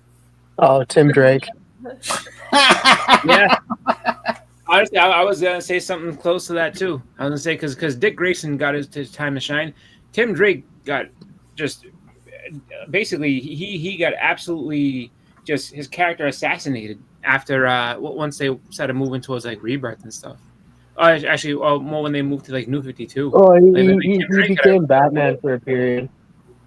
Yeah, he was Batman for a little bit, but the thing was that like after was it Final Crisis or whatever, like they started to flesh him out and make him more of a hero, and then like, yeah, you're just gonna be this Red Robin thing, and you're gonna look stupid. And I'm like, oh god, and they made him garbage. They should have took him a different direction. So Tim Drake, yes, he's my pick for someone who got screwed over by just Batman and the writers. Currently, I agree with you, and also in the history of bisexual brotherhood, John Kent has been highly screwed over. Yeah. And I basically I just want a title that just features all the queer people like doing team ups. That's it. And if I had to write it, and if I had the money to pay for it, I would just pay DC. I'm like, we're gonna produce this book because I'm paying for it, bitch. I'm paying for it. Also, since you mentioned Jonathan, I'm gonna add Connor. Connor's been sidelined, yeah. Basically 70% of the Bat family and 70% of the Superman family have been absolutely fucked. They don't know what to do with them, and like that's it. That's the answer to this question. The Superman Batman families have been so fucked. This is what we're left with. I'll give you another one. Another one is Jubilee. Jubilee got she had like that kind of like Kitty Pryde and Rogue type like kinship with Wolverine for a while. Then she kind of went on her own a little bit, and they didn't really do much with it. But they established her at one point as being like an Omega level mutant, saying that she was like, she basically, if she tried hard enough, she can ignite the atmosphere like with her powers. And then they kind of didn't go with that. And then I know at one point she became a vampire. And I don't know if she's still a vampire or what's going on, but she finally got cured of being a vampire. I just think that they should like something like that, like someone like her would be cool if she. I mean, if they're not gonna give her a bigger role in like the X-Men, like give her something where she can be something like like with like Shield or something like that. Like same thing with like Iceman would have been an awesome Shield agent. Like if you gave him like kind of like a John Wick story, like not specifically like John Wick, but like something where he gets to just prove how just awesome he is, like and the stuff he can do. That would be awesome. Like one of my favorite lines he ever said was in Ultimate X-Men, and him and Colossus were getting mad at each other, and Colossus had said something like take it easy, little man. He's like, take your hands off me, or I'll show you what temperature steel cracks at. I was like, oh shit, like that's kind of cool. That I think was awesome, but. Another character that hasn't been around in quite a while is Miss Marston. She they use her very sparingly, and also wait. By the way, she's not even attached to an A-list character. She is a D-list character attached to a C-list character who I love. Yeah, mostly, and like that's it. The most love she ever got was them making her a feature character in Young Justice. Yeah, and then Teen Titans. And the Teen Titans, she was introduced in the Teen Titans by Jeff Johns, but I think the worst travesty of Justice is Tonto. Lone Ranger is a super shitty ass partner for Tonto. Tonto's getting screwed every time he hangs out with the Lone Ranger. It's just my opinion. What can I say? Yeah, no. Well, that was actually basically the whole thing about him. You just that was the whole comic. Same thing with like the Green Hornet too, right? No, but Kato could fight. Kato would sit there and do most. Well, of the I know, fighting. but Kato would be doing all of the heavy lifting. Green Hornet would be doing shit. But that's all right though. He got his time to shine. Like, oh, all right, and he's just like, oh, he's like, I was gonna fight Kato, but you took care of everything. All right, let's go and get the information. But no, I guess in the radio show, because Bill Cosby had a whole big joke about it, and he's like Tonto. He just sends him. He's like, go to the town to get the information, and like Tonto would get the hell kicked out of him, and then they'd be like, oh no, what happened? And because he's always getting like kidnapped or beaten up, and then the Lone Ranger would come back and like, oh, what happened to Tonto? Like, what happened to you? Like, well, I went over here to get the information that you said was going to be nice and safe, and they kicked that shit out of me. Like, why don't you go with me to get how about we go and get the information together? Oh no, the Lone Ranger can't do that. Lone Ranger has to come back later. Lone Ranger, he's got to do his shit alone. You know? Yeah. But then, you know what? Honestly, the name. after the first time, why are you surprised Tonto's getting his ass kicked alone? Like, you should be like, you know what? Maybe we need to look into a third sidekick or just somebody to ride with you. But anyhow, it's Joe Facius. Ollie Osnick, the Amazing Spider-Man kid who went on to become Steel Spider until Venom ate his arm. Yep, he's been screwed. Penny on Inspector Gadget, she gets no love. Yeah, it's all Right. Chief Quimby giving the phrase, "Yeah, you've done it again, Gadget." And he's like, and what's it called? And Penny and Brain are like, well, no, we did the shit. He just kind of just happened to be there. Actually, I'm gonna give it more to Brain because he's actually doing the physical stuff. That is rather true. than Penny's Penny. Brain gets blown up and everything else. She's like, Brain, go do this, and he's like, okay. And then Penny's like, oh, Brain, did you get blown up again? Yeah, but I got what I needed. Well, Uncle Gadget's gonna be all right then. But yeah, Penny does get screwed by Inspector Gadget as far as not getting any kind of recognition. And what was it? The fun thing about the Lone Ranger, though, it's a very good Nintendo game. I remember that when I was younger. I was like, Lone Ranger? Is it a video game? It's actually a really good game. Was that the last of your questions, Bud? Oh my god, I have so many more. You know, which superstar writer is actually trash now? I vote Jeff Loeb. Who else we got? Donny Cates. Well, that was a good one, Jeff Loeb. Hey, that is so vicious. That man is still in recovery. That man's still trying to recover. He can never stick a landing.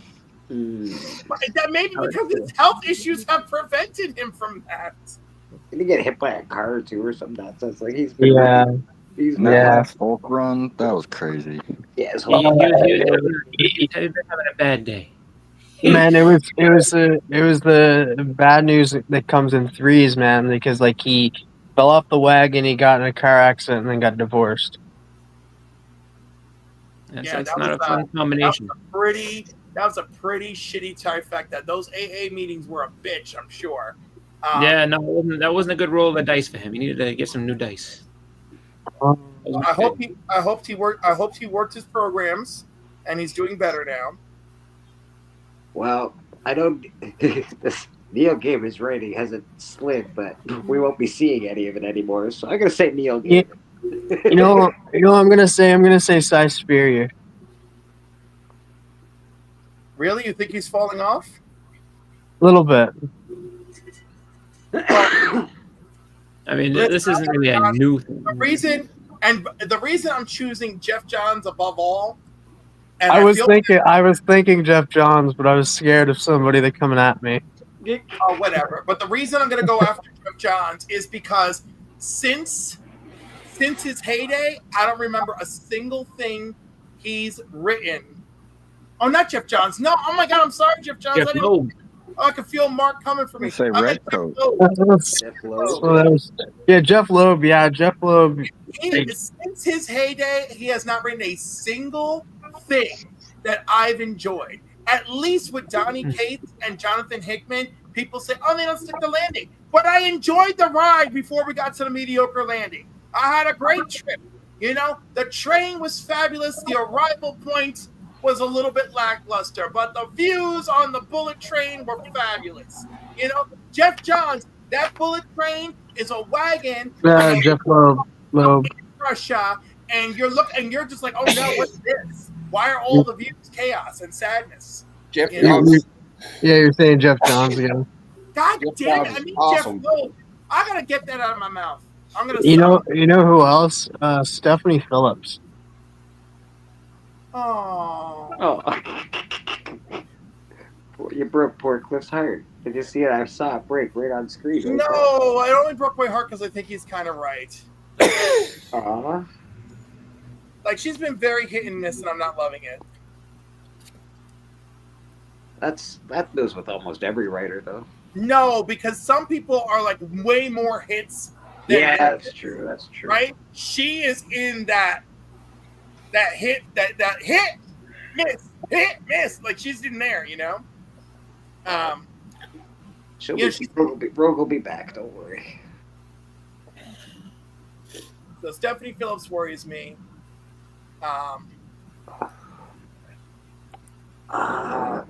Most of the writers that I love are still really good. Like Alan Moore is a great writer. He just wrote a great book. Even what's his name? Miller. He's still a good writer. Oh, Frank Miller. Yeah. I know people. Wait. I know it's controversial, but I like his writing. He can tell a story. All right, so Stephanie Phillips, how dare I? All right, I think she's doing good work on Grimm. I'm going to give her that. Jason Aaron's doing good. Everyone's doing. I don't know who's doing bad right now. Who's writing? Yeah, because Tom King's still good. Hush 2 is super trash. Defending that's Jeff Loeb. Yeah. That's Jeff Loeb, baby. Jeff Loeb. Mm-hmm. And I know a lot of people say Scott like Snyder isn't that. I like Snyder's writing, so.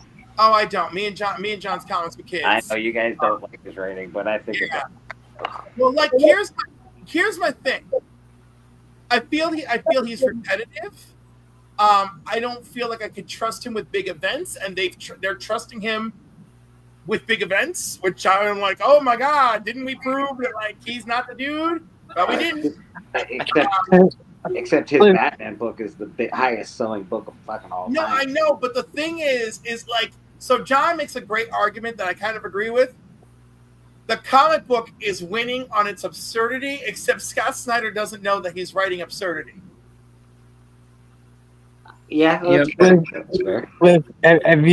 Did you read the book Witches?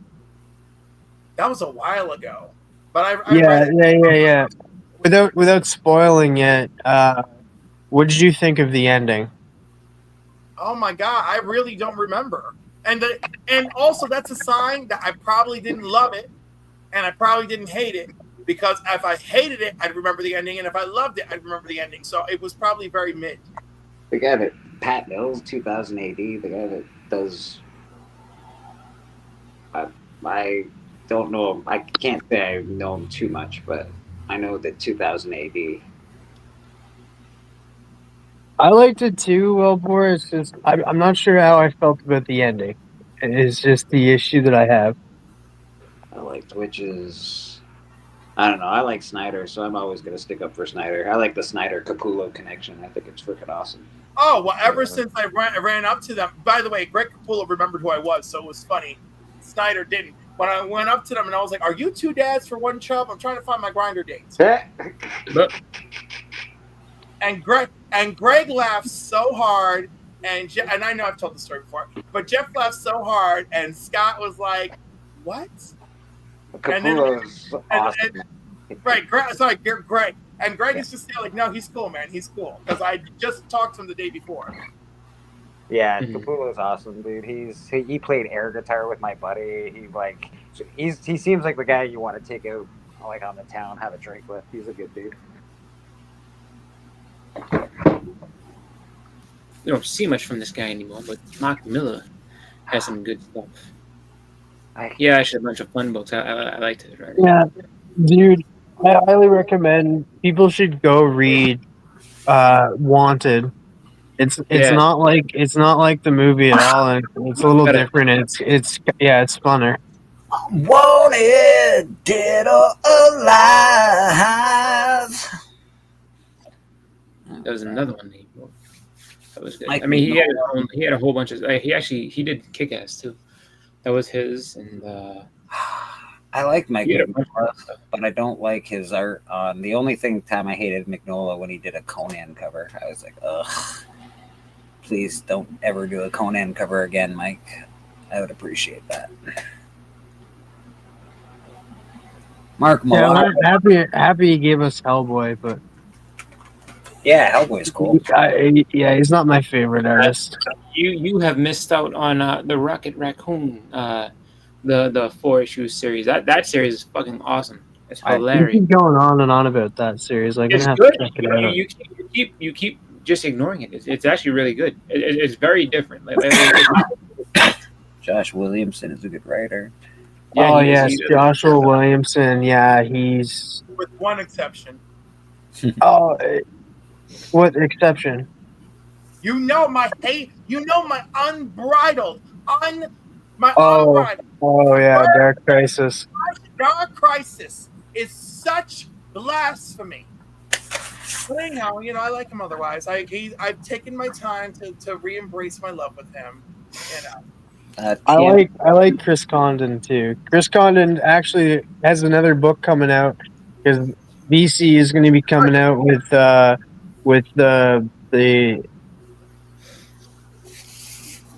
Vertigo again. They're going to come out with their imprint Vertigo, and Chris Condon's going to be writing a story. That. I got you, Bobby. I got you. Hold on a second here, buddy. I got Bobby. He can take his IG. All right. That's a fun game. We're going to probably get back to that at some point in time. Let's start a new game for church. We're going to do Comic Book KO. This is it, man. So let's do some Comic Book KO. We got enough people on the panel. Bobby's on his way here. Let's do my media thing because I made a little weird thing for this last night because I thought it was fun. I'm all prepared.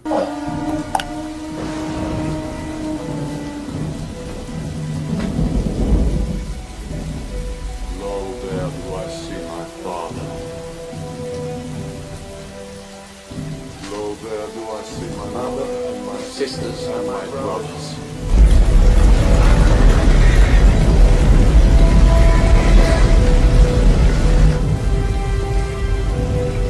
Lo, there do I see the line of my people back to the beginning. Lo, they do call to me. They bid me take my place among them.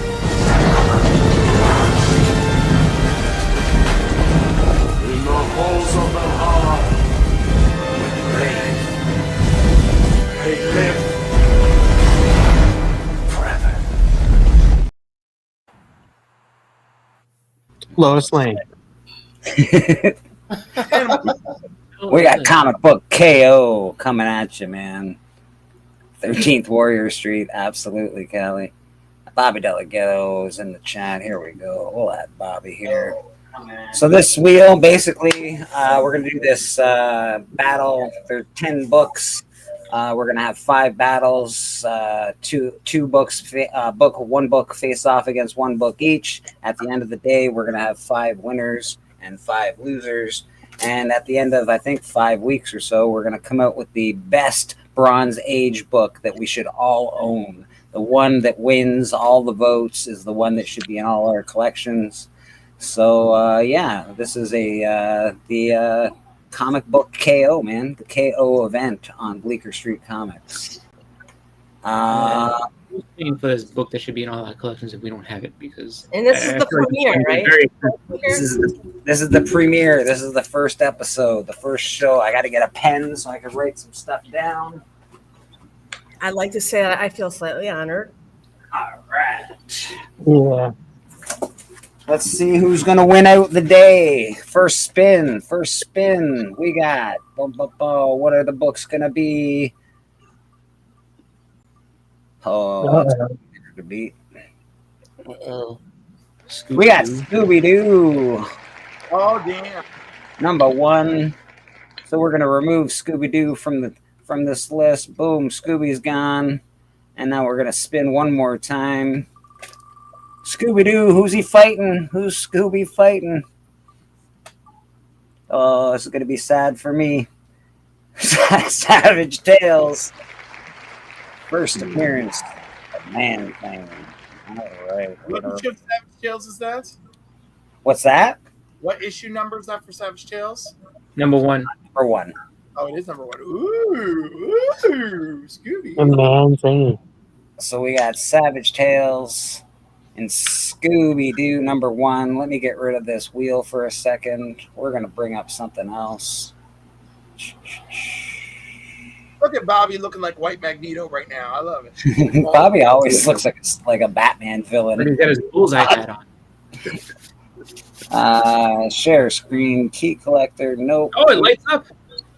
We want cover price. That's what we want. There we go. Yeah, I already got my choice. No, you don't. He hasn't told us what our choices yet. Well, you got 2 choices. You got Scooby-Doo or Savage Sword of Conan. Let me look up. I'm going to look up each comic book here. Savage Tales 1, yeah. He hasn't even. You know. Oh, there's 2 Y's in that Scooby. Yeah, Scooby. I'll be honest. Scooby-Doo. I'm not sure if cover price is like really strict on spelling though. There it Some is. of Right them there. put in an extra O or an extra whatever, and it's like I don't know what you're talking about. Scooby-Doo. All right, so what got going on here? All right, so this is Scooby-Doo number 1. First appearance of Scooby-Doo. Gold Key comic. Yeah. A very good copy. A very good copy goes for 300 and some. It's not cheap. This is not a cheap comic. It's your first appearance of Scooby-Doo. Last recorded sale of a Raw comic with no grade was $448. The current trend is up in this book. Very good. 3.0 to 4.5. Usually Raw is about $300. 6.5. The most common slab is about $1,750 or sorry, $1,800 almost. So that's Scooby-Doo. And then there's also a Swedish edition, which is pretty cool. I I imagine like it. how easy that is to find. That can't be easy to find either. That looks cool as all heck, actually. So there is a Swedish edition of this. This is, again, first appearance of Scooby-Doo. Cover, pretty decent cover. It's expensive. But let's say, for argument's sake, we will not take the highest grade of this versus the highest grade. So you're going to get probably a very fine, like let's say we give a 4.0 to this book. So it's about $750 for your Scooby-Doo. And then we will go on, because we want to make it very even as far as grades and money is concerned. Let's go over to Savage Sword. Is it Savage Tales or Savage? Yes, Savage Tales. I'm actually curious on that though. So I have a feeling that Scooby might be a little bit more expensive than that high grade, but it is. I don't know. Is it high grade? It is. Scooby-Doo's way more high grade. So there's Savage Tales right there. And then we're gonna hit on this guy here. I already see a negative little red thing in the bottom. We do have I do own one of these. Nice. I don't. So this is a key comic. First appearance of Man-Thing. So we got first appearance of Man-Thing versus first appearance of Scooby-Doo. A 9.2 sold for $878 in November. Slightly cheaper than the. So we're a 4.0 is about the same price. 4.5 is the same price as a 9.2, relatively in these comic books. So you'd get a 9.2 Savage Tales, or you get a 4.0 Scooby-Doo number 1. And with those rules in place, what's everybody thinking? We'll go around the horn. We'll go around the horn, and we'll sort of start asking what everybody their opinion is on this. Madam, what book would go to me first, please? Scooby-Doo or Man-Thing? Which one would I want? Yes. Which one would you want in your collection? Man Thing. You want the Man Thing in your collection? I would prefer that. It's a great book. It's a great book. So we got one vote for Man Thing. How about yourself, Rad Comics? What are you liking? Oh, Savage Tales. Okay, so we got Man Thing, Scoob. We got 2 votes for Man Thing. TM Nerdy, what do you got?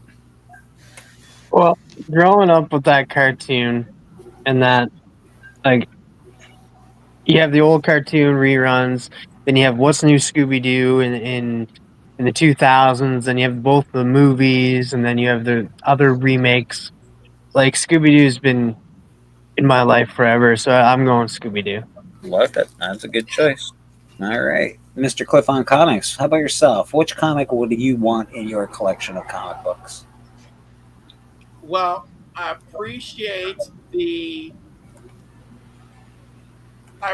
nostalgia of Scooby-Doo, but overall, we got Conan with some brutal sword and sorcery, violence, monsters, Kazar, Man Thing.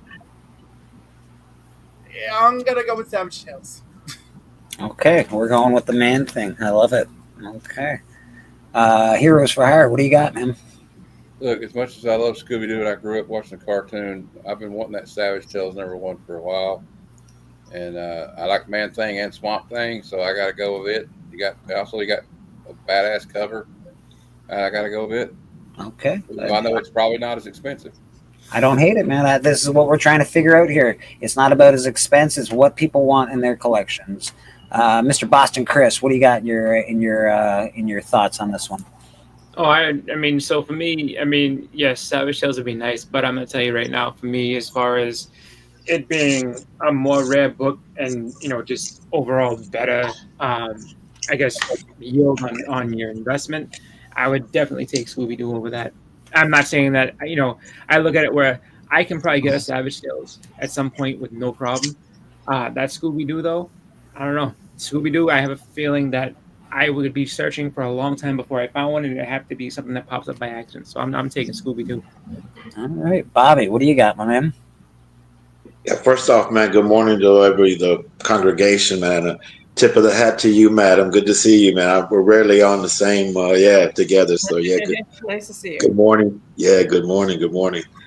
But that's a tough. Both of them are tough, man. I like them both. You know what I mean. But I got to go with the Man Thing. Yeah, black and white Conan. Yeah, that's what I want. Yeah. So Man Thing 5.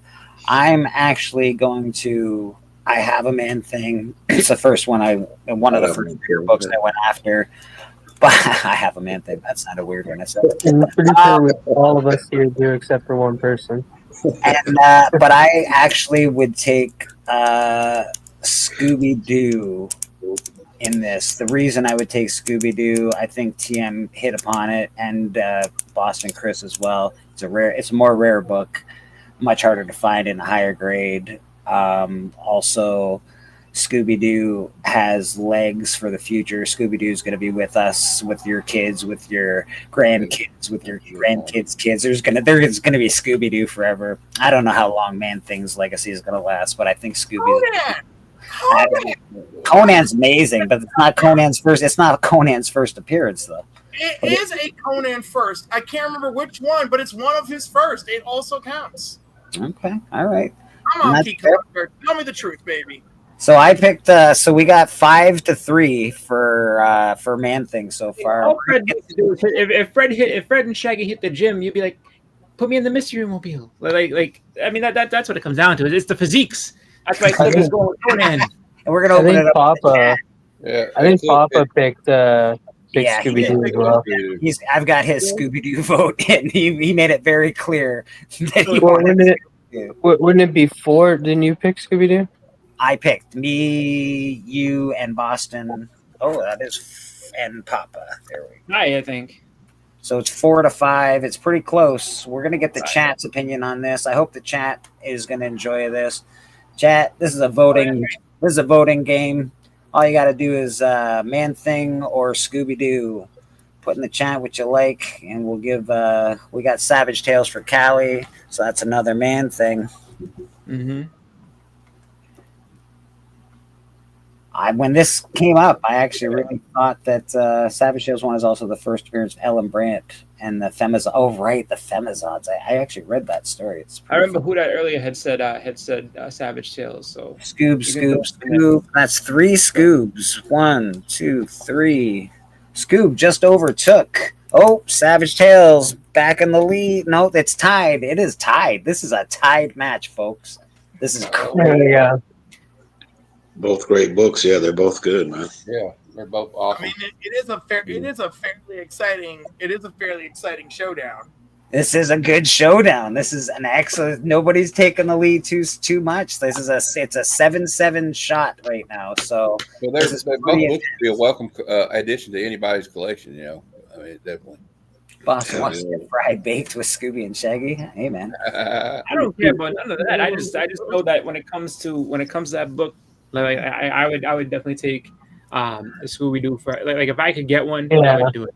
But you know, I think it's good stuff. Actually, no, I would want to hang out with Daphne. Savage Tales pulls in the lead. Some big monster shots out the window. Who you want by your side, Conan or Scooby? If a big monster's around, I'll take Scooby any day of the week. If a big monster's around, I'm hanging out. You ain't see going around. And that's you gotta remember too, it's not only Scooby's first appearance, the whole gang, and it's their cover appearance too.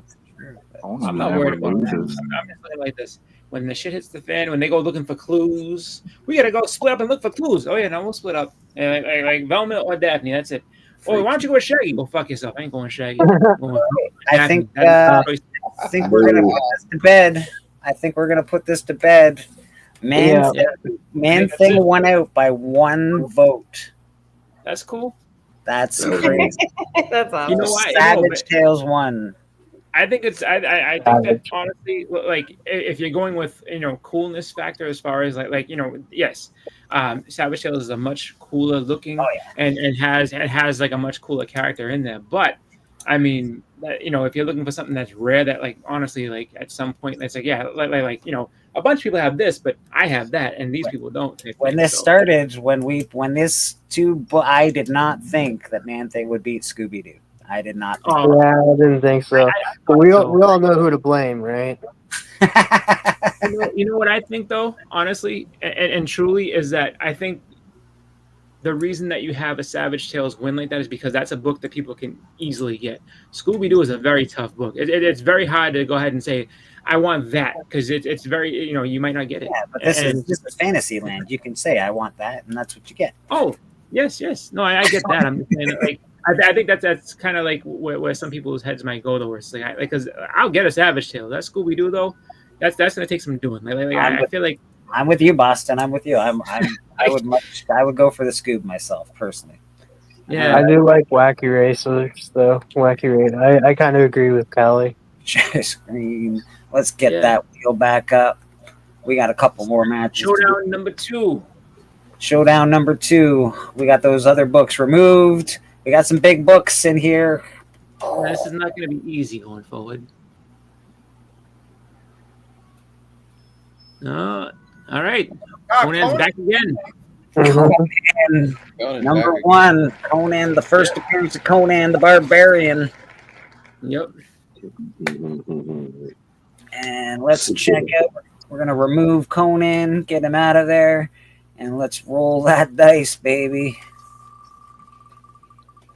At the end of this, we're going to figure out which book we should all have in our collections. Oh, shit. See, I had a feeling God dang.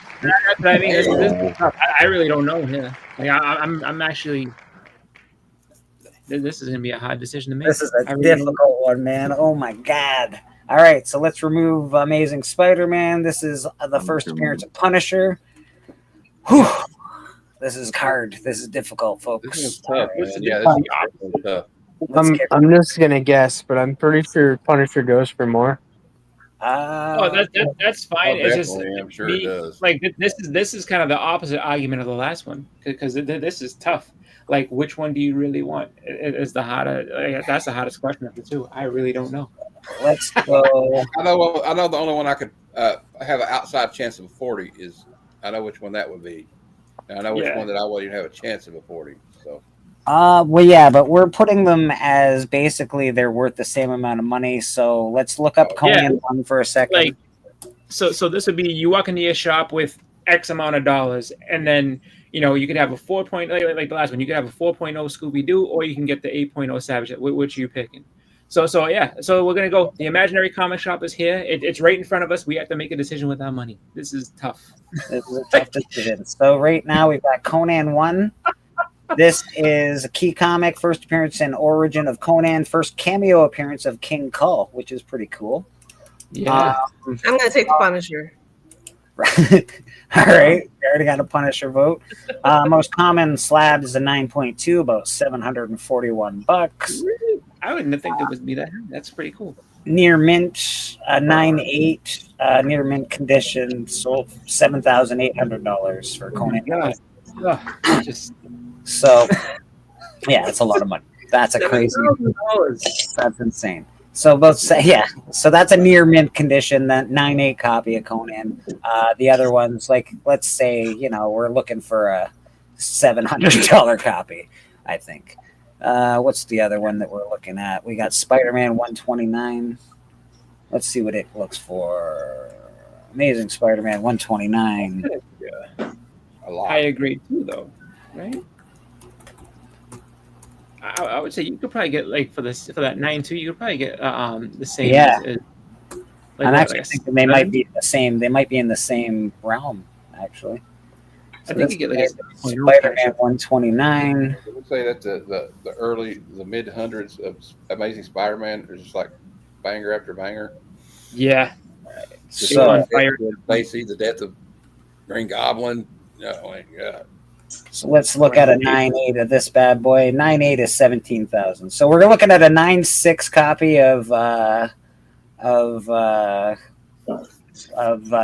Amazing Spider-Man 129 versus basically a 9.8 copy of Conan #1. A little less, but let's say they're around $7,000 a piece. Because we're good at negotiating. I don't know. The last one of this actually sold for $8,000. So actually, this is actually very comparable because the last 9.6 sold for $8,000. 9.6. So this is very comparable to one another, worth about the same amount where we have them.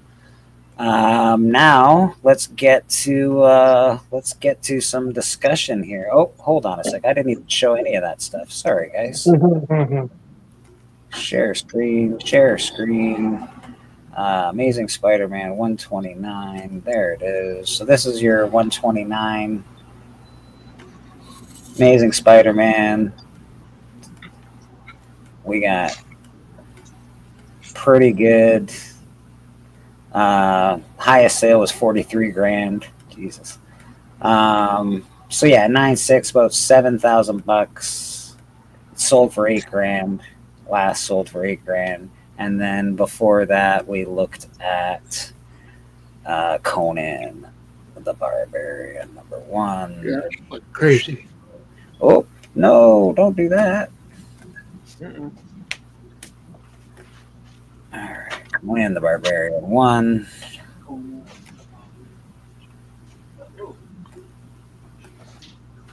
Come on, computer. You got the first Punisher, right, Bleak?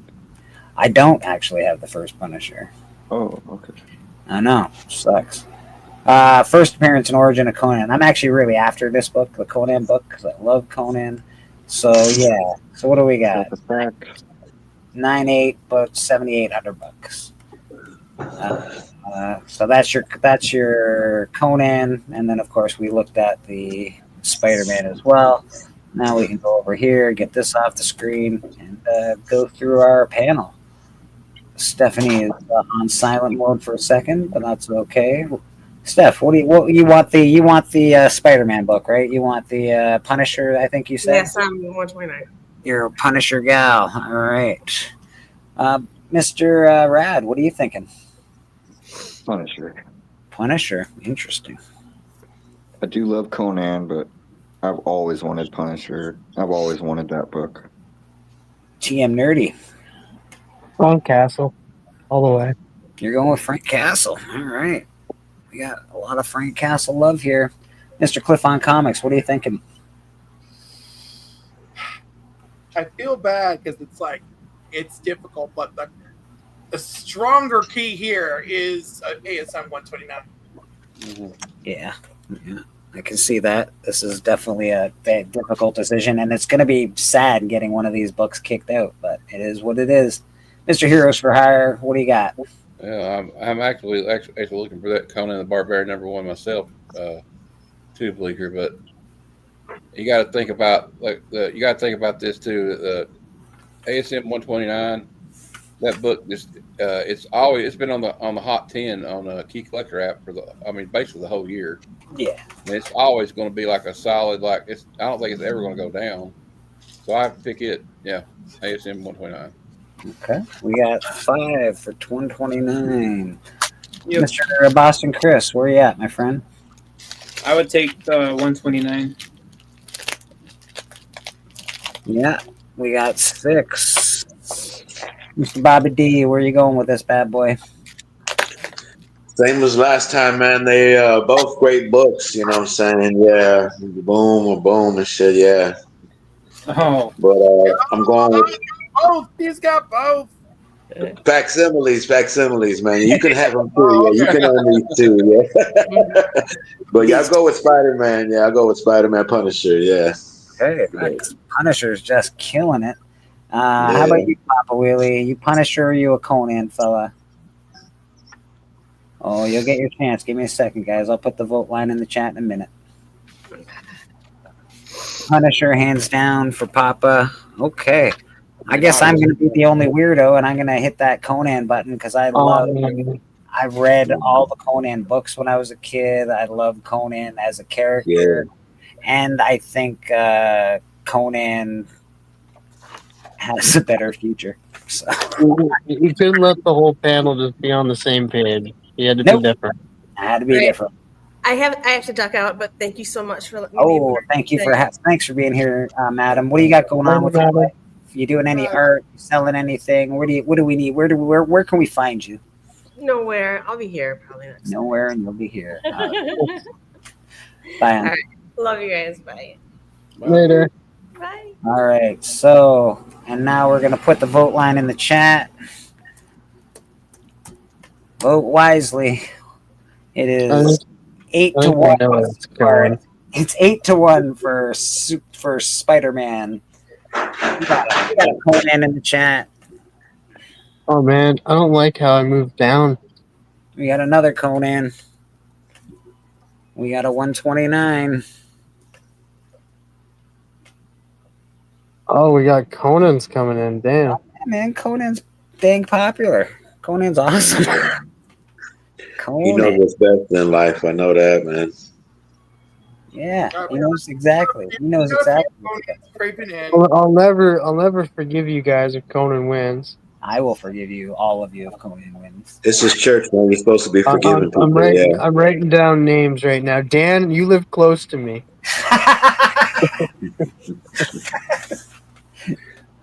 All right. I do not think Conan's going to catch up, but so far it's 5-9 for Spider-Man 129. Yeah, so far Spider-Man 129 is the winner of this competition. I think forgive the artist 129. They're both great ones. Yeah, I'd be happy with either one. Yeah. I would be happy with either one. I do want the Conan one specifically. If I was held the choice between both books and they were in front of my face, it'd be a very tough decision. If you had that Spider-Man 129, you could sell it, buy the Conan, and take yourself out to a nice lunch. Hey, that's exactly what you maybe buy some other comics too. I was gonna say, you could sell that Punisher and buy 3 or 4 keys. All right, so Punisher wins the day. Punisher, yeah. So Spider-Man 129. You can sell that Punisher and then send in 10 of your keys to CGC with the Canadian ratio against you. That's true. Come out on top. That is true. All right. Are you familiar with Death Wish? He was a Punisher type character from Milestone from the DC DC monster. Yeah, he's more brutal. His origin's more brutal than the Punisher's. Yeah, it's crazy. All right. We got a few more battles, folks. Don't get weary on me. Don't get weary on me. All right. Next two books in the lineup. So it's going to be House of Secrets. No. Ooh, Dracula. Ooh, Dracula 10. First Watch what's going to go. It's going to go against House of Secrets. Just like that's going to be so hard. If it goes against that, it's going to be oh my god. Any of these books is going to go against. It's going to be a tough one, I think.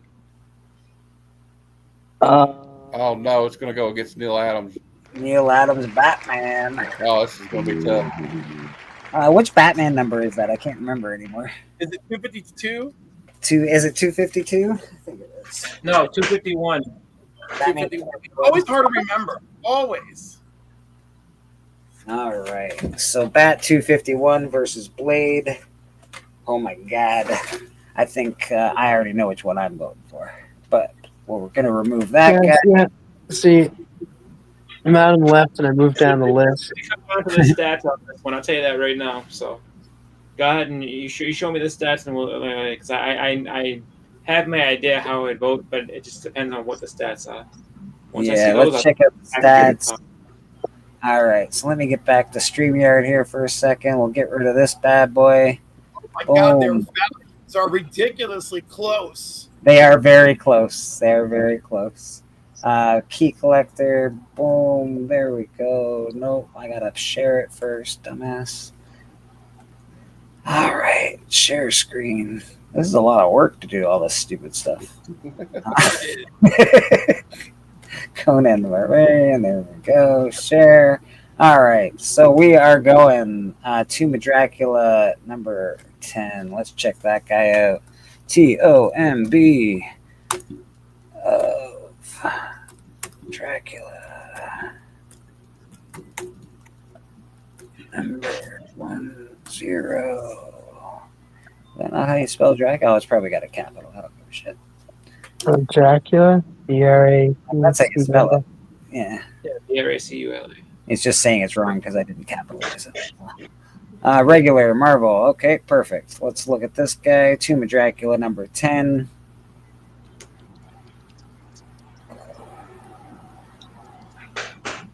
We got regular CGC last recorded sale was $720 for a 6.0. Trending down. Raw $391, about a 4.530. 8.5 is about $1,000. It's got a lot of that's a lot of whatchamacallits.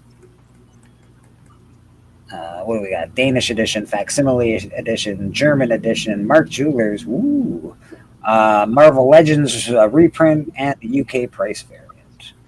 Lots of variants for that bad boy. What do we got? 9.6, about $3,000, 3,500. 9.8 is $12,000. Pretty expensive book. They both are. I'm looking for an 8.0 currently, so it's very expensive. So that's that, and then we have Batman. Is it Detective? I think it's Detective. No, it's Batman 251. Batman 251. Yeah, and number 251. Enter. We got that guy right here. I said we got that guy right here. There it is. Neil Adams, amazing Joker cover. Key comic, classic cover art by Neil Adams. That's the only real key involved in this. 5.5 CGC, last sold for $550. It's trending upwards. 8.5, $768. Very close to the other book, actually. It's really, really close. Lots of variants to this as well, just like the other book. Chicago Fan Expo, Calgary Fan Expo, Boston Fan Expo, Facsimile, SDCC, and Bill Morrison 2023 New York Comic Con convention. So there's lots, and there's so many more to this one, actually. So many more. Lots of facsimiles to that. Lots of Jesus. All right, so that's a lot. Trending upwards quite highly. It's worth about the same as the other one. I'm looking for an 8.0. The other one's a little higher. The other one looks like it's, I think, $1,000 in an 8.0, but it's relatively the same. All right, so let's go back to StreamYard. Let's talk to everybody else. Let's get some hash this bad boy out. We got Batman 251 versus Blade. Rad Art and Comics. Where you at, buddy? Blade. You're at Blade. Okay. Mr. Heroes, what's going on, my man? I love Blade. I like Tomb of Dracula, but I gotta go with that Neil Adams Batman because it's one of the books I've always wanted. Okay, all right. Tia Nerdy, what you got going on with yourself? As a DC collector, I have to go with Wesley Snipes. I figured. I'm actually, yeah. Travis swerved us for that one. Give me a second, guys. I'll put the vote line in the chat in a minute. Cliff on Comics, what do you got, sir? How should we really be voting? Like, should I be voting straight from my heart or voting on like a collectability, like what book do you from the heart? Go from the heart, man. I vote for collectability, but that's me personally.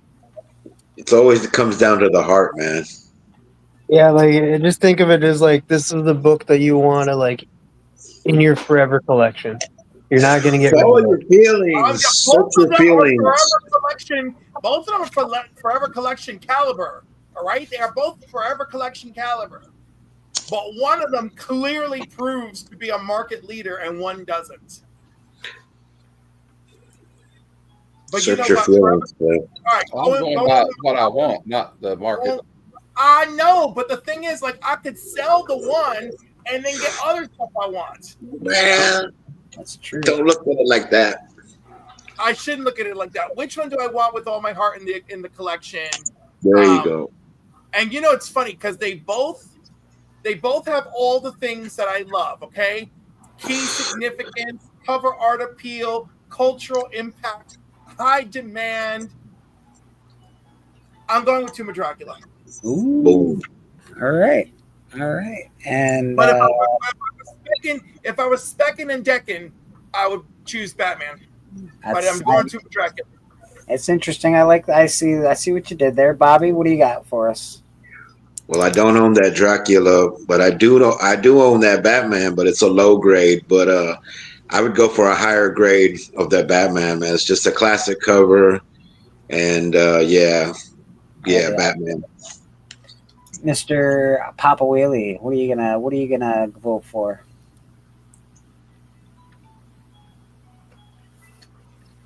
Boston, I'll come back to you just after Papa Whaley. See what your heart says.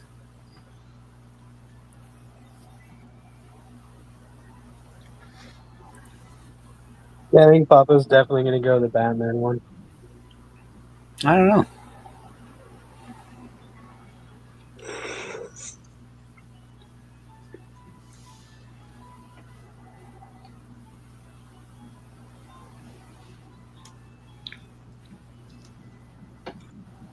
God damn, Papa, you're writing a book over there?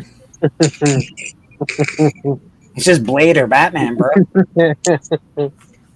They're both good, man. They're both good too. Batman, the poker card, not for the douche. All right, Batman, it is. So it's 3-3. Batman. I haven't voted. Boston hasn't voted. Boston, what do you got? I would take the Blade. You take the Blade? Yep. I would also take the Blade. Why would you take the Blade, Boston? Well, because I already have one, and I can upgrade to another one. That's 100% what I do. I take the Blade because, in my opinion, it's actually a key comic. I do not think the other one's a key comic. I think it's a great cover by Neil Adams, and there are lots of great covers by Neil Adams. And you can just go, if that's all you're after is a great cover, go. There's plenty to choose from. Yeah, but Bleaker, as key collector has taught us, iconic covers are now keys.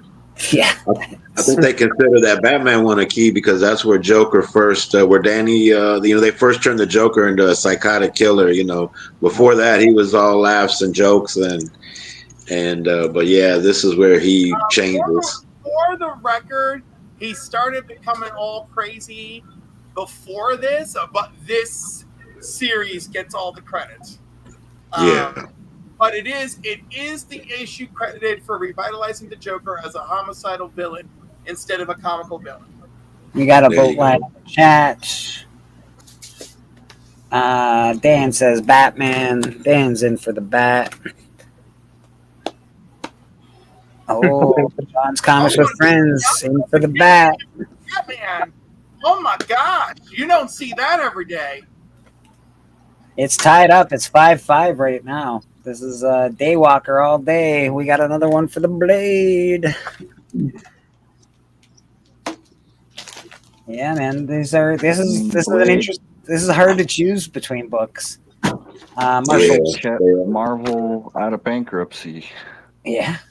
You know what? I'm just gonna say it. Papa's pretty bright today. Papa's bright? He is very bright. Holy smokes. Sun's out. Yeah, I think Tomb of Dracula is winning this one. We got 5-8 right now for Tomb of Dracula.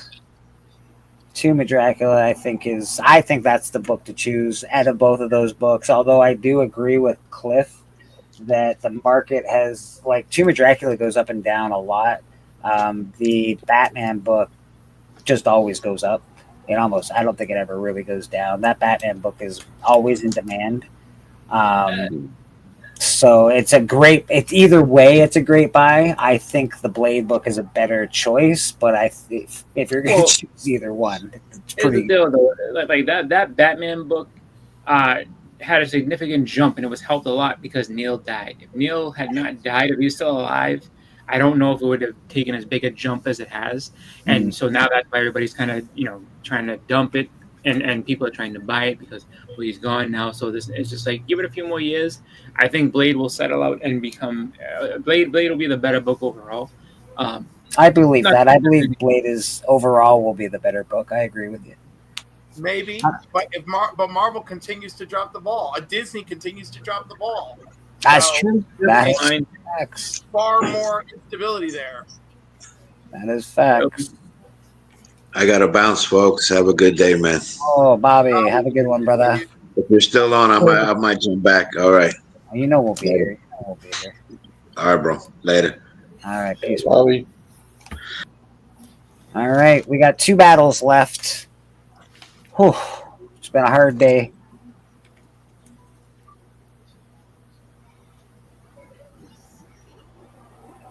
Oh.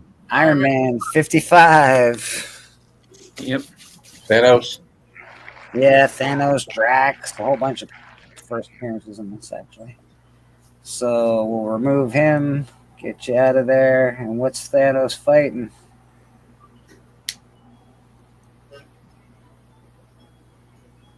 Oh, no! Not again.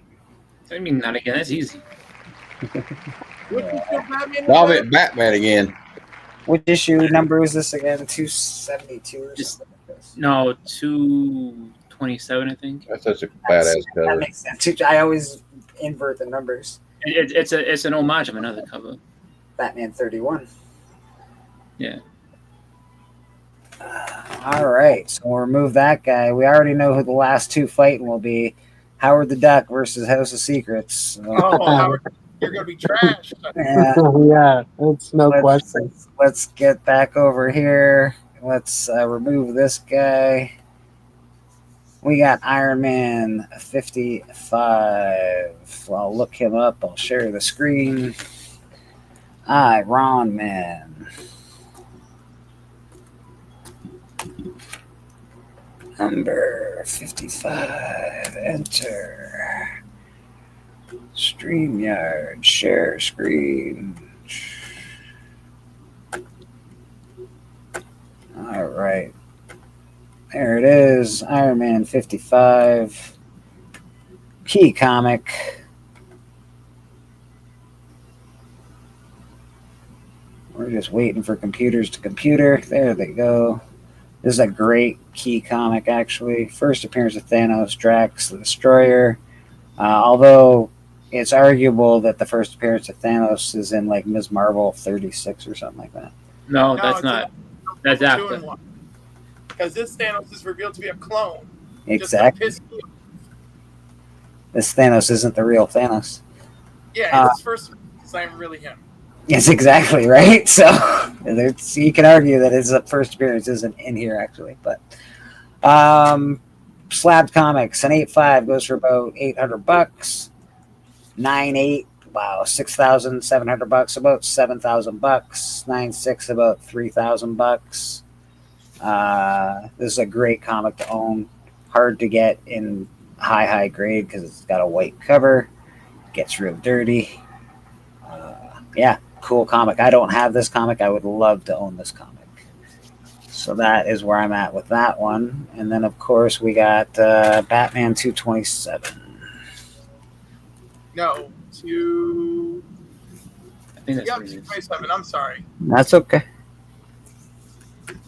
I always say 272 because I invert the last numbers all the time. Batman 227, a beautiful, another Neil Adams cover. Gorgeous cover, homage to Batman 31. Let's look at the key significance, see what we're dealing with here. I think, again, it's just going to be a cool cover. This is iconic cover art by Neil Adams. Classic Neil. Cover art, very cool. 7.0 is about $1,000. Oh, they do have a Brazilian edition. That's interesting. Get out of here with that. We're talking about the real deal. It gets extra points for that. That's pretty cool. You only get cool points for that. You don't get like real points. So yeah, it's very comparable. What did I say? The other one was about 7,000, 9.6 or so. So yeah, it's very, very, very comparable. This one seems to be a little pricier. Interestingly enough, I find that bizarre. But okay, so this one's a tiny bit pricier, but not much. Well, probably because this was underprinted. That's probably it. That's my guess. All right, let's get rid of this guy. Let's have a little discussion. Mr. Rad Art and Comics, what do you think? You think Iron Man 55? You think Batman 227? Batman. Crazy. I know it's crazy, but I just don't like that cover of Marvel's or the first Thanos. I don't like the cover. Oh, the Batman cover, superior. The Batman cover is just so beautiful. I love that cover. You're 100% correct. Heroes for Hire, what do you got, man? I love the Batman cover, but I'm a big fan of the Mad Titan, so I got to go with Iron Man 55. Okay, all right. Boston Chris, where are you at? I'm not even going to say it. I'm just going to hold it up. I know you got it over there. I know you got it. I don't have one. 5 too. TM Nerdy, what do you got, my friend? All right, get the heck out of here, fake Thanos. I'm going with Batman. Batman, all right. On comics, what do you got? This is appalling. Thanos, Iron Man 55. There is so much happening there. And on top of it, Thanos has made a massive cultural impact. Do you know how many ignorant fucks on the streets learned the word inevitable because of Endgame? That's a $4 word right there. And people are just throwing it around nowadays. Exactly. You thank that purple-headed bitch. Papa Willie, what do you got? Yeah. I love Batman. Yeah.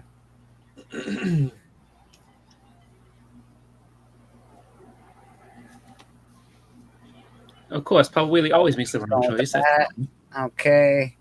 I'm going with Iron Man 55. You got to go with that book, in my opinion. Although the Batman book, amazing. It's an amazing book. Right now, it is 4-3 for Iron Man. We're going to drop a vote line in the chat. Don't forget, folks, this determines what books you should have in your collection by the end of this. So for Comic Brace, he won't be big spec at all. The spec part of it's over. It's just a good book to have. If you can have it, you get it.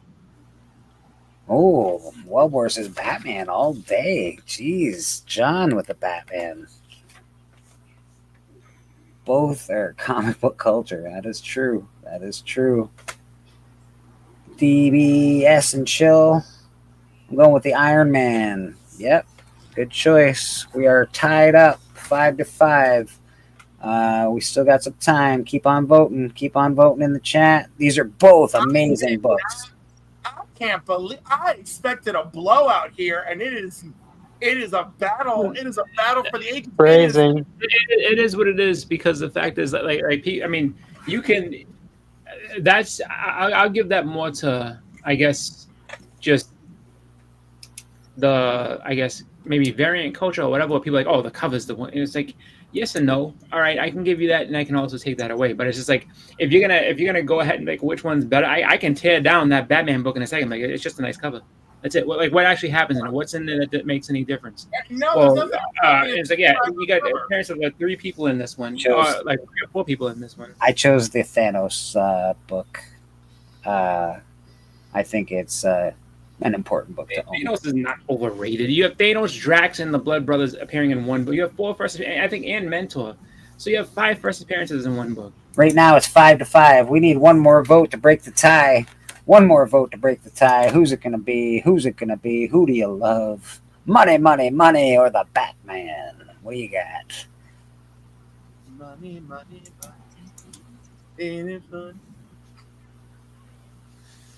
Wow. All right. So Iron Man 55. First appearance of Thanos. First cameo of Eros, who becomes Star Fox. First appearance of Kronos. First appearance of Mentor.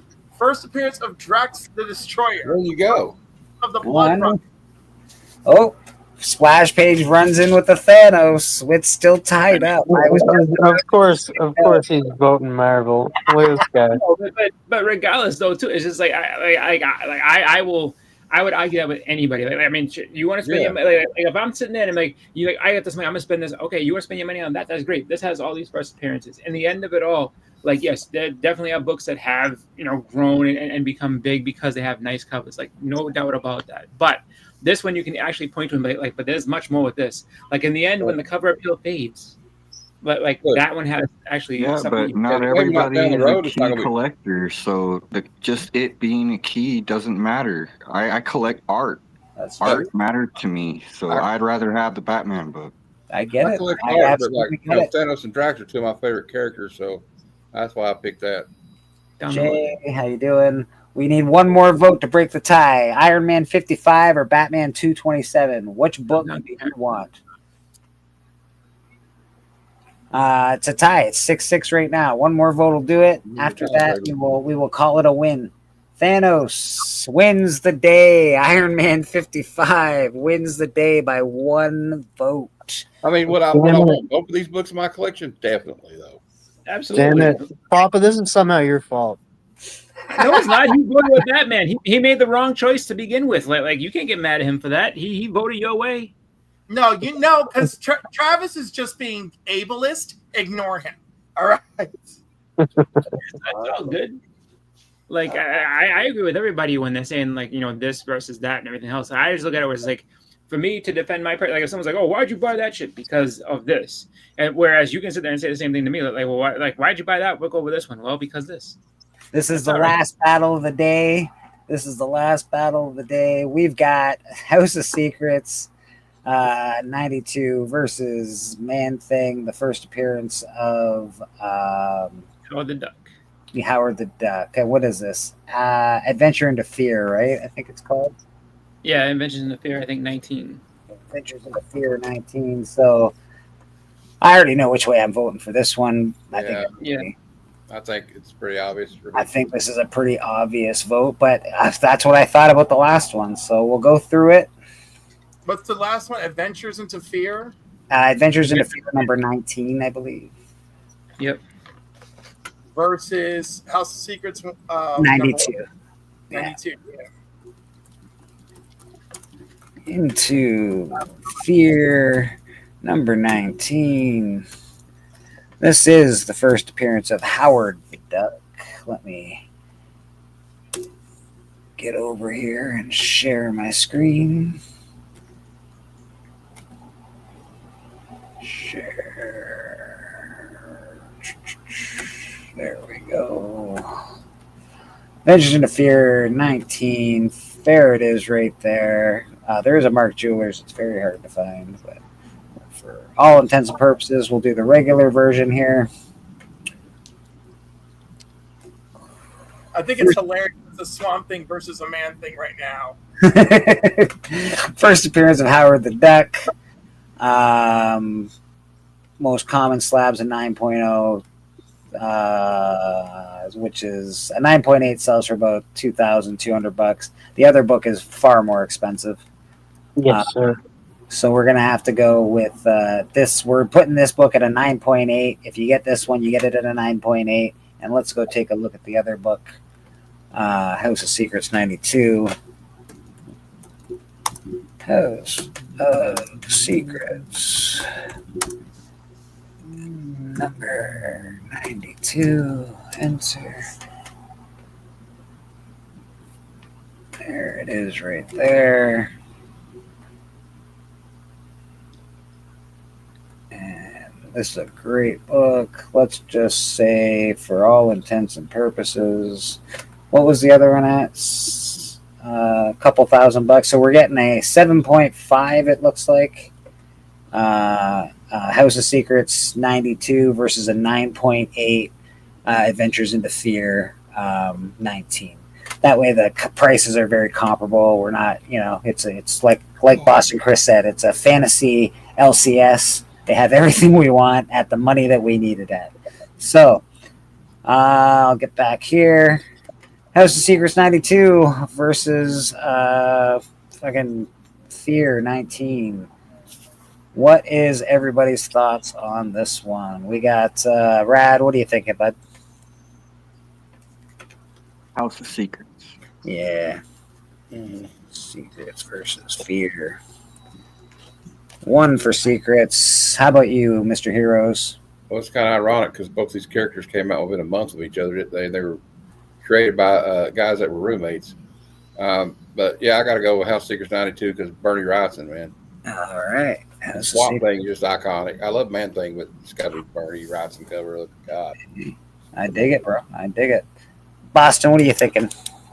I would get House of Secrets 92. Yeah. TM Nerdy? I don't like Swamp Thing, so I'm gonna. No, I'm just kidding. Yeah, House of Secrets 92. How about you, Cliff? What are you thinking? No contest. House of Secrets. Yeah.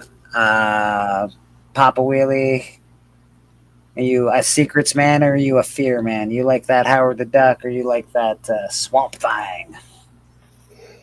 Swamp Thing.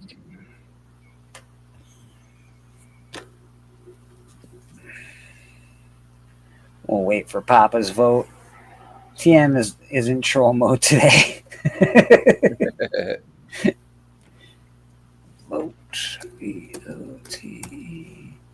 Howard. Really says Howard the Duck. Interesting. Yeah.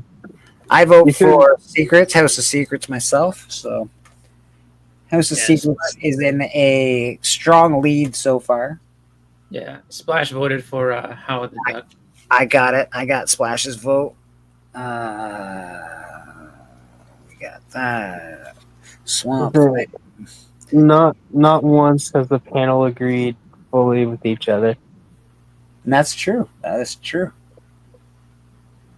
I think House of Secrets is going to win this out pretty. We're a very remarkably diverse cast of independent characters living in the temporal moment. And so we're not going to agree on everything. That's true. And that's what makes this fun. Hey, Monty. So far, House of Secrets 92 is heavily in the lead. I don't know if we really have to vote much further on this one, but for posterity's sake, if you want to keep voting in the chat, you're more than welcome to. House of Secrets doesn't do anything for you, eh, Papa? That's crazy, bro. That's crazy. But I get it. Absolutely. I totally get it. All right. We're going to call Secrets the winner on this one, I think. That one was pretty easily defined. I want to ask Papa a question just because I'm curious if the reason that as to the reason that it doesn't do anything for you, and I want to know, is it because you can't afford it? Because I'll tell you right now, like that's kind of sometimes how I'll end up going with things, where it's like there's no way that I can afford XYZ book, so I don't even waste my time. Like I don't give a like, not to say that like I just shit on it, because I just look at it where it's like there's no chance there's no reason to like pursue it or even give it much thought as of, oh yeah, that's nice, but I'd rather have this because I know that my funds will not allow me to have it. So we did pretty good so far. We had some really tough battles today. I really like this sort of a bit. I maybe it's a little too long. Maybe 5 matches is too much. I don't know how people feel about it. We'll talk about it backstage. Maybe Cliff can give me some pointers. He always makes good games. I'm just trying to put a cool game together for church. But in the end, we got Man-Thing versus Scooby-Doo. First Man-Thing won. That was Savage Tales #1. Beat out Scooby-Doo #1. Spider-Man 129 beat out Conan #1. Blade, the first Blade, Tomb of Dracula 10 beat out Batman 251. Iron Man 55 beat out Batman 227, and House of Secrets beat out the Fear #19. So we did pretty good. We got Iron Man, Savage Tales, House of Secrets, Spidey 129, and Drac 10 all won their matches today, and will be moving forward in this competition. Next week we'll have a different group of 10. This is just the Bronze Age. We're just doing Bronze Age right now. Then we'll do Silver Age, and we'll do Modern. We won't do Gold, I don't think, because we all know what Gold books it should be the best books. Yeah. Guess what? It's Action Comics 1 and Batman, Detective 27. Yeah. You could do Gold, but eliminates first appearances from Gold. Well, you need the Tales of Suspense to 22 though. That would be one I would put on there though. The one with the head cover, the capitation cover. Speaking of competitions, there's a competition tonight at 8 p.m. on Sonic Crom's channel. And Cliff, I'm counting on you, buddy. To do what? To stay awake? Apparently, I don't know how it's working, but it sounds like the people that were previously in the competition, The Final Four. And you're one of the previous competitors, have a big say on who wins.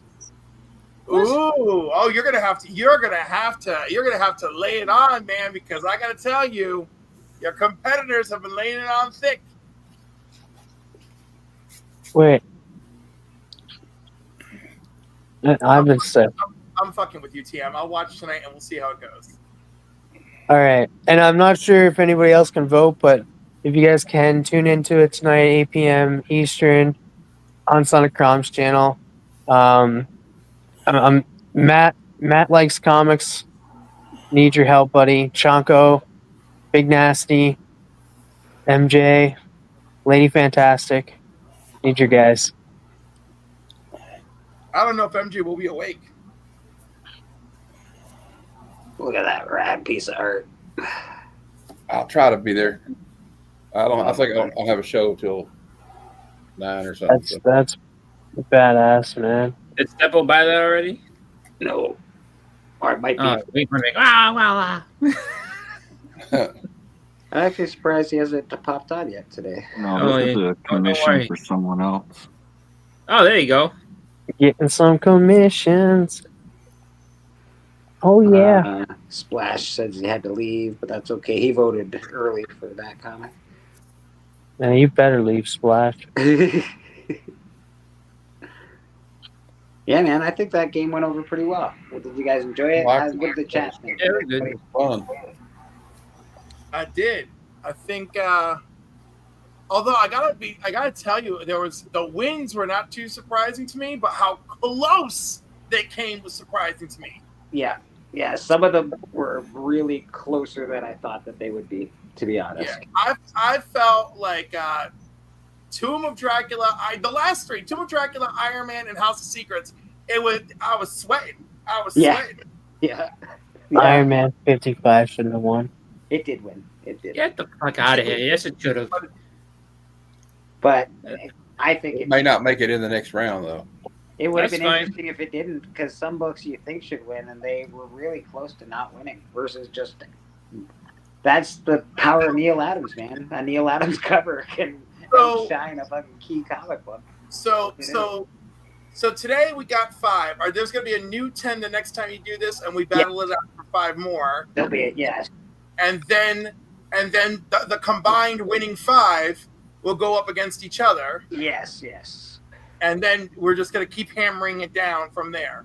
Till we get the one Bronze Age book. That's basically the idea. I know it's crazy to do one because we all want all of them. But I just want to find out what is. I don't know what else you're going to dig up, but I got to tell you right now, just on value power alone, Iron Man 55 it's riding that freaking horse. There's a lot of books out there. We still haven't done. We haven't done the first Ghost Rider. We haven't done. There's a lot of books still to be. Like I'm gonna do the top 50 books. Well, I'm thinking about the Bronze Age. We got you got the death of Gwen Stacy, the death of Green Goblins in there. So many books. Like there's a lot of great history came out of the comic book history back then. You ain't named one thing yet that is on par with Thanos showing up and wrecking shit. Swamp Thing, baby. We got a lot. The Swamp Thing would kick its ass. Swamp Thing, at least that's there's something there. First Ra's al Ghul. And I'm not picking these books off the top of my head, people. I'm not like trying to get a certain book to win. I'm just using the top 50 most expensive keys of the Bronze era. Same thing with the Silver. I'm not like coming up with my own list. I'm not doing any of that. I'm just these are the comics that we all know, we all love. I can go in and find different weird ones, but I'm not doing that. There's a lot of cool comics, but we're just doing the big ones. Spidey has Amazing Spider-Man has a ridiculous amount of keys in the Bronze Age. Silver Age keys are ridiculous, bro. Ridiculous. What do you think was the hardest pick of them? And Giant Size X-Men hasn't been on the list yet. Like either. I think so just remember that. Punisher. What was Punisher book against? Punisher and Conan. And Conan, that was a hard pick. Hard to pick for me. I didn't think it was a hard pick. Come on. Punisher's got. I think the what was it? Batman 271 and Tomb of Dracula 10. That was very hard. Yeah. That was a difficult pick. The only reason I find Punisher and Conan to be such a hard pick is because I really love Conan. Like I've loved Conan since I was a little kid. So I don't know.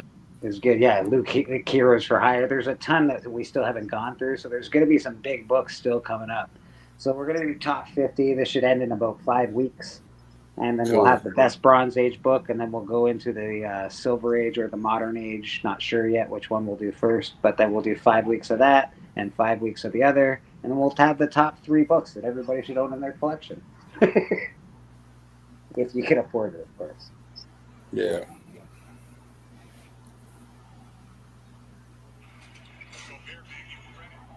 And we got to play Cliff's game this morning. I actually really enjoyed that game, Cliff. That's fun. That was fun. Thank you. I love your rated or hate it game too. I really enjoy the rated or hate it stuff. I thought that was a cool thing as well. Rated or hate it, I just love, and the fact that the fact that I'm partnered with a Cover Price shill makes it much more interesting for me. That's fair. That's fair. Because I am, and one night, two of the dudes from Cover Price that are not my friends, they just opened up the panel like, "Hey, come in and join us." And I'm like, "Bitches, y'all made me wait." I'm like, "Let me tell you something." I'm like, "How did every single one of these sell out from KRS and no one talks about it? How did every one of these sell out?" I was like, "What are you guys doing? How can you not talk about this selling out?" It's the All-Star Comics number 58 blind bag. It's the reprint of Power Girl's first appearance. It's got 1,500 exclusive covers. Oh, shit. All sold out. Also got, and it's like broken by tiers. Like tier 1, there's 1 in 750. Tier 2, 1 in 500. Tier 3, 1 in 300. 1 in 200, and then 1 in 100 that you can get out of these bags, right? That's very. So I got a 1 in 750, a 1 in 500, and a 1 in 200 out of my blind bag. And then I can't wait to see what Billy Powermax gets out of these because he won this one yesterday. But I told him straight up, I'm like, how can you sell out of a product? How can you watch a product sell out and it doesn't get, just no one talks about it on Cover Price? Cover Price, well, you know, they're just, it's very clicky like everything else in the world. No, they're not as clicky as you think. Some people are clicky. I'm not going to get into that. Yeah. They just do their data pooling their way, right? Everyone does their own data pooling, and then some people do like mass data pooling, right? And so, like Izzy actually does mass data pooling before Tuesday night. He pulls from Cover Price, pulls from CBSI, pulls from everyone who said, "Oh, look, aren't these things interesting?" And then that's how he builds his top 20 list. That is more interesting. It's also very time consuming, right? Yeah, I'm too lazy for all that. I just show the Key Collector app. But Key Collector does their own thing, right? So everyone's doing their own thing. The one that's most market active and almost never changes is Go Collect. And I don't think people talk about it because it very rarely changes, because the most sought after books are always the most sought after books. Yeah. So like when you look at Key Collector, you'll see ASM 129 is still moving because everybody is trying to get a copy of that book. Yeah, you always see ASM 300 on that list. Like it's been on those two books have been on the list in 129 all year. These other sites are meant to sell comic books. Yeah, absolutely. It's to get people excited. It's to let people know what they should be looking for, as opposed to what you want to be looking for. I'm interested in Crossed right now. I shouldn't be, but I'm interested in it. Because Key Collector told me to be interested in it. You know what I mean? Although it is an interesting book, though. It just doesn't appeal to me. Like it should appeal to me because it's sort of zombie-like, but I guess I'm zombied out right now, so Cross doesn't appeal to me too much. Yeah, look at this. The last 90 days for Key Collector, it's X-Men 266, ASM 129, New Mutants 98, Star Wars #1, Wolverine #1, Venom Lethal Protector #1, Spider-Man Silver Edition #1, Marvel Superheroes Secret Wars 8, ASM 300, Spawn #1. They are always moving. And look, last 30 days, it's ASM 300, Spawn #1, Venom Lethal Protector 1, Absolute Batman 1, which is a new entry. ASM Spider-Man #1. I'm so mad at this. I had to be. This is on my list, and now I have to take it off, you motherfuckers. Why are you going to take it off? Why are you mad? Yeah, keep it on there. It's still on your list. Screw them. Wait, why would you take it off your list? Because we were supposed to do it this week, but I've been sick. You were sick. These are the trending 20 comics, by the way. So this is what's going on in the last, I guess, week or so. But again, these books are always sort of hot. G.I. Joe 1 is always hot. But this does change regularly, is what I'm saying. Hey, I have this facsimile of Superman #1. I used to have this magic book. I think I sold this magic book. Number 1. Yeah, I have one sold. Batman 635. I think I sold that at some point in time. Absolute Batman 7. Amazing 315. Hey, but wait a minute. Go back to the because I want to ask you a question about that Bleecker about the ASM. They have this as the second appearance of Venom. Yeah, it is. Venom appears in the book. I thought 316 was the second appearance. No, that's his cover. That's just a cover. That's his first cover appearance. Yeah, but they wrote first appearance in there. I thought 316 was his second appearance. I mean, nope. That's the one. Keep them going. Keep them going. This one, I think I sold it. I had a 9.8 of this. I sold this for really big bucks, actually. If you get 9.8s in these books, they're worth a lot of money. Yeah. Is it black? Yeah, it takes, I don't know what it is, but they're worth a ton of money in a 9.8. There's a great story too, actually. Good story. That's the story that we all voted to kill Robin. Jerks. Yeah. We're technically all murderers. I actually voted from the lid. I didn't call it that number. Good for you, buddy. Good for you. I have Steven sent me a copy of this. It's a really, really nice copy. But there is something with this book. It's like a lot of them are wrapped or something like that. It's really hard to find. X-Force. First team appearance of X-Force, Cable, blah blah blah. New Mutants become X-Force. Strife is revealed to be a clone of Cable. I think. But yeah, that's a good one. Watchmen number 1. I got that too. That's good. I don't have this. I can't wait for the animated project that they're doing. That's why that's trending right now. Is because they're still coming out with an animated Watchmen soon. Deadpool's trending. Deadpool's going to be trending for a while. This one's always trending. Amazing Spider-Man 50. Absolute Batman 12. First Killer Croc and the Absolute. Predator Badlands movie cover. Prequel to the 2025. Okay, good enough. Grimm, that's popping. Absolute Batman number 1's always popping these days. Number 8. Bullshit always goes. I end up getting 10. And then they go into a bunch of shit that no one knows about. It's blurred out.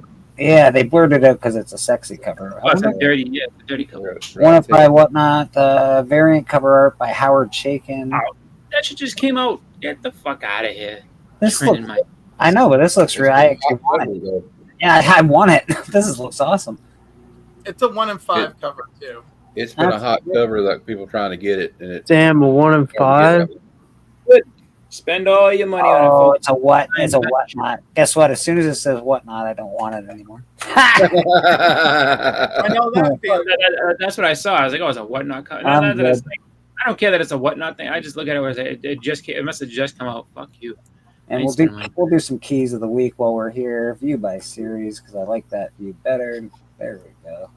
Batman keys of the week. What's going on this week in comic books? First appearance of the Minotaur or Minotaur, however you like to pronounce it. Batman number 4. We got a first appearance already out of the gate. That's good. Off to a good start. Good, cool, decent cover. Nothing crazy. Not a huge fan of the Batman header these days, but that's okay. Let's go with some variants. See what's up with the variant stuff. That looks very interesting. I do not like that. No, not at all. Weird. It looks kind of weird. Yeah. Looks like somebody's trying to be an artist. That looks like a Jim Lee. Trying to be an artist. That looks like Jim Lee. I don't even think I have to look at it. I don't know what this next one's supposed to be. Let's look at the See what's going on. variant. Oh. Isn't this a movie? This is a movie thing. Hold on, I've seen this. That looks like Frank Miller. It does. Frank Miller. I don't like it. I don't hate it. Let's check it out just to make sure. This is a New York Comic-Con something or other, and it is a. I'm sorry, I don't like it. That's okay, buddy. You don't have to like everything that Frank does. I do.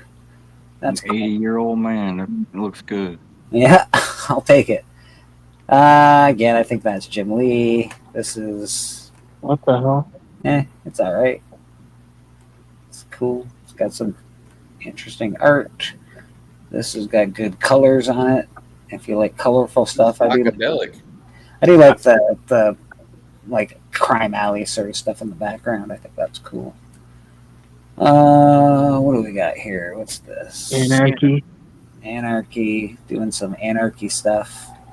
That's a nice cover, though. Who did that cover? That's pretty nice. It looks like a painted. Raza? Let's check who did this one, because it's got some nice art.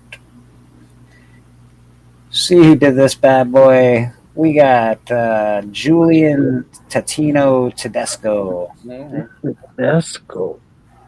Tedesco did a pretty good piece here. That's a nice piece of art. We got the tool belt. That's cool. I think that'll probably sell really well. I like the blue really strikes. Very They've been striking. doing like a blueprint. It's like a thing they've done the last few issues. And then this one, you get the trade dress down the side. It looks like it's not an undressed. It's like a minimal trade. That's cool. If you get, I like the minimal trade on this one. I think. Yeah. I do like the A cover, like the A cover, like that one that's attached to that one, because just how he's spread out, how the cape is, like. Yeah, no, it's a good cover. Batman, I really like that. And if it's the first appearance of that character, you got him on the cover on that one too. So that's true. Hold on, how many fingers does this fucking guy have? Oh, 1, 2, 3, 4, 5, 6, 7 fingers. What is happening here? Oh no! Oh no! What is Oh going- shit! It looks like a MC Escher painting or something. It's a lot of fingers, man. That's all. It's like, I'm hoping it's just the. I'm hoping it's the character, and there's DC didn't like. Bed. Yeah, like editor, get on it, man. Yeah, bro. It doesn't. All right, DCKO Night Fight. We got a DCKO event tie-in, so not really a key, but if you like the tie-ins, good cover. I don't hate that cover. Pretty nice, decent stuff. I like the Night Fight thing. I think it's clever. Yeah, I really enjoyed the first. I read the first one. I do not like the KO stuff, really, to be honest. But I do. Yeah, it's not up. It's not that it's bad. It's just not up my alley. I felt like it was kind of hard to follow the first KO issue, but I liked the Night Fight. Like the Night Fight is pretty cool. Decent covers. But I'm The next cover, that one right there. That's the one. That's so cool. That's nice. That's the one. Okay. Not too many extra covers. That's nice. Thank you, DC. Appreciate it. Who did that one? Oh, sorry, Tim. I'll get back there. Let me look for you. View, Mr. Details. We got Kendrick Kunka Lim. Interesting. It's a nice cover, decent. I don't mind, again, the cover A is pretty good too. It's not bad. Pretty decent.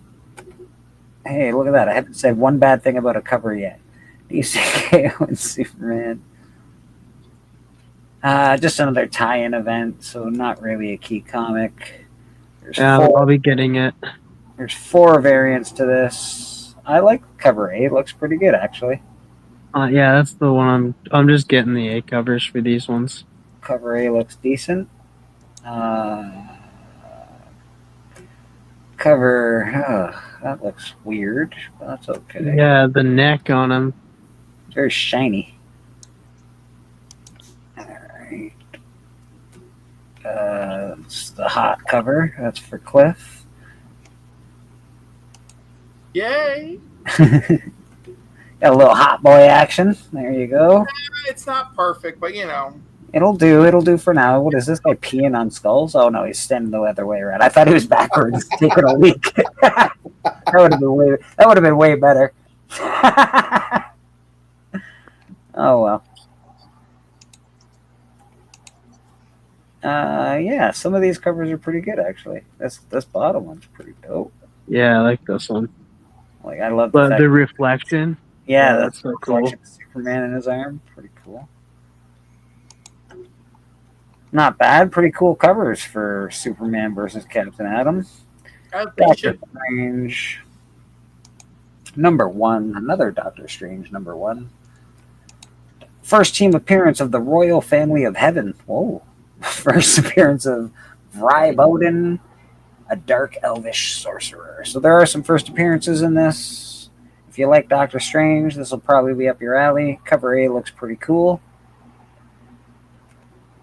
Let's show you got 9 variants for Doctor Strange number 1. Shite. Decent. Ooh. I'm actually super bored with these covers. Yeah. I'm or like this is the staff and all the weapons and stuff. Concept design. Yeah, I'm bored with it. That will be the one that boys pick up, I'm sure. That is some sexy action. And women. I think women like some sexy action too. Decent enough. Doctor Strange trade dress on the bottom. I like that. That's okay. Doctor Strange looks like he's a little crazy in that one. Alright, not bad. This does have a first appearance in it, so if you do like first appearances, you might want to pick that up. Hulk smash everything. Ooh. What is Hulk smashing today? 5-issue limited series that sees the Hulk rampage across the Marvel Universe into the cosmos. Alright. That's what he always does, man. Alright. Smashing up that trade dress. Pretty typical Hulk stuff. Let's check out the variants. Again, it doesn't look like they're actually key comics, but that's cool. Again, crushing. I do enjoy messing with the logo. That's nice. Yeah, I don't hate that. I think it's fun. This is cool. Like if you just like cool covers, that's probably the coolest one, maybe. But yeah, I do like the smashing up the letters. This is pretty typical for a Hulk cover. Nothing crazy there. If you're into Hulk, grab it. If you're not, you can probably leave this on the shelf. Spider-Man Noir. We're still getting a Spider-Man Noir thing, aren't we? I think, what is it?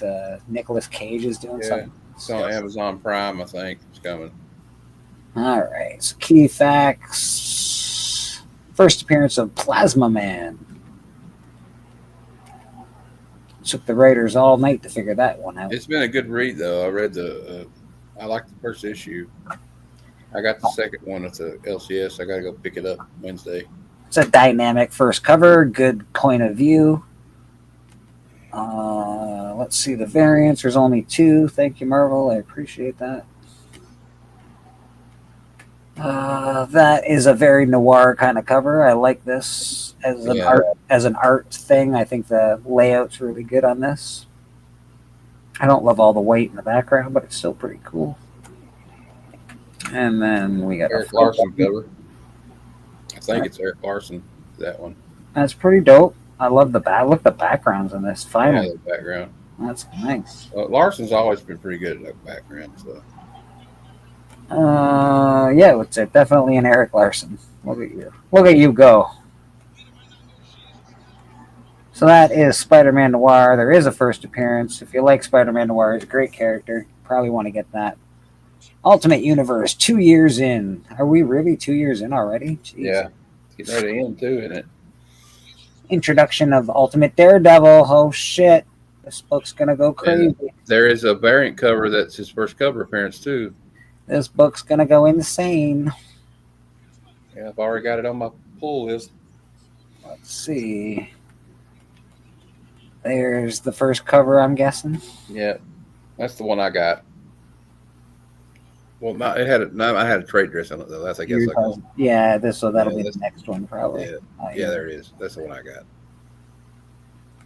Interesting. So this does have again first Ultimate Daredevil or whatever the case may be. That Ultimate Mystique. It might be actually. Yeah, I haven't been into the Ultimate Universe too much, but I've enjoyed it. I think a lot of people did. A lot of people like the Ultimate Spider-Man stuff. I'm not caught up in the last like few issues though, but I get behind, or I pull so many books. But I've been doing some catch up here lately. So. We got Venom 252. Oh yeah. Origin of the all newer Venom. What? Yeah, we'll see the guy on the cover, like with the spider, like the traditional like Spider-Man colors. It'll be like the all newer Venom. It's just lame. I mean, we have a newer Venom instead of the new Venom or the new Venom. We got a newer Venom. The new Venom, the new and improved Venom. They all suck. Come on, I mean, how many people, at this point, who has not been Venom, Bleeker? That 1 in 100 is freaking awesome. Yeah, that one's dope. That's on my variant cover picks of the week for my show tonight. That is amazing, dude. That is pretty cool. What's her name? RB Silva, I think. It's a 1 in 100. This is cool. Pretty cool. Decent covers. But this 1 in 100, that is something special, that one. They got a trade version too. That's good. That'll be a little cheaper. Yeah. You'll be able to get the trade version of that, which is that would be a cover buy because I've really heard the story's bad. Yeah, this is strict cover. Nothing. There's no cover that's like it's not blowing my socks off. Obviously, a homage cover here. They do this a lot. This cover's been done to death.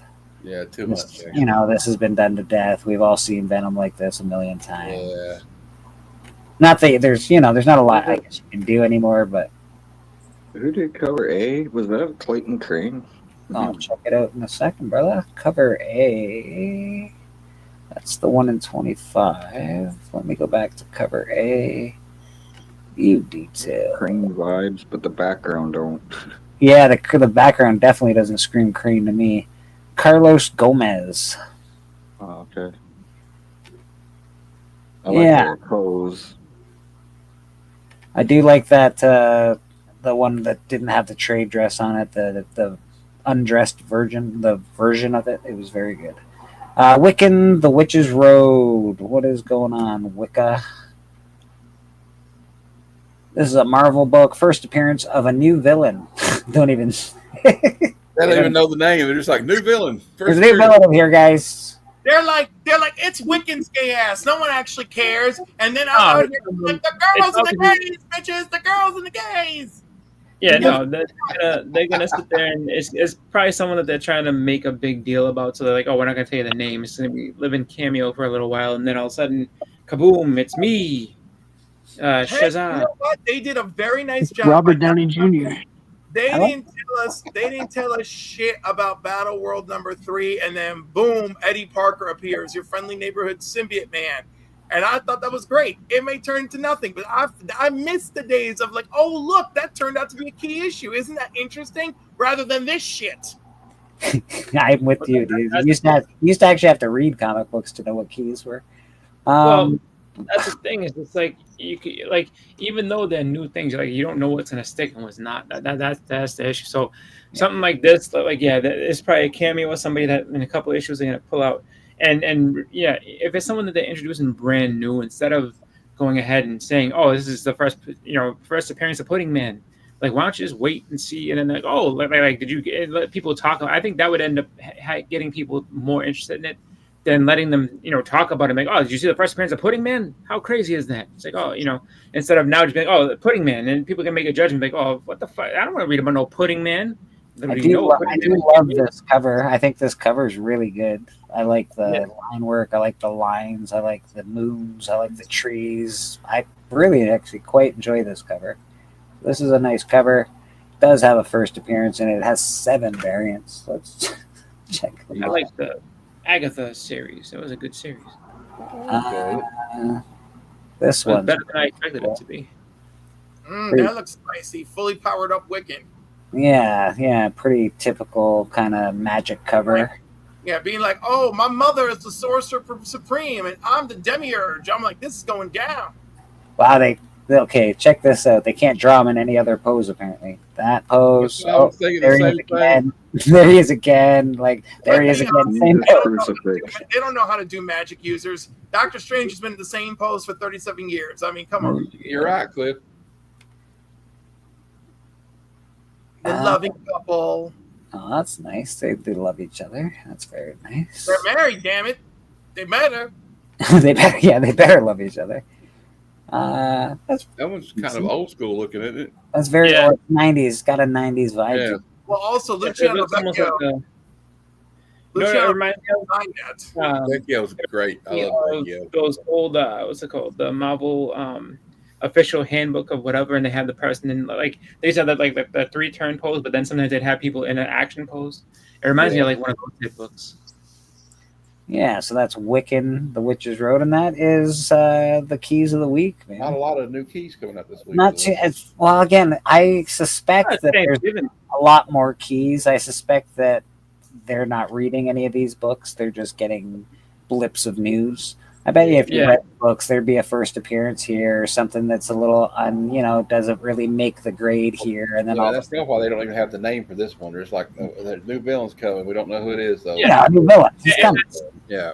Well, and that's something that if you read like a preview magazine, like they don't tell you who it's going to be in there because they want it to be a surprise. And so that's what I really do think that they do. They look at the Marvel previews and then like, okay, based on this is what it is, and it's just like okay, That's why it's like, oh, tie into this. Well, yes, tie in, but maybe something huge happens in that, like Superman, face falls off, and like, oh my God, have you seen Superman with no face? Like, this is gonna be amazing. Yeah. just a blank, like no eyes, no mouth, just a blank face. It's like, how did it fall off? You got to read the book to see that. I can't spoil that for you. That's one of the craziest things. Merged with the question. Exactly. Oh, man, so good. That'd be awesome. Today. Whew. Superman merges with the question to become the Epiphany. That's I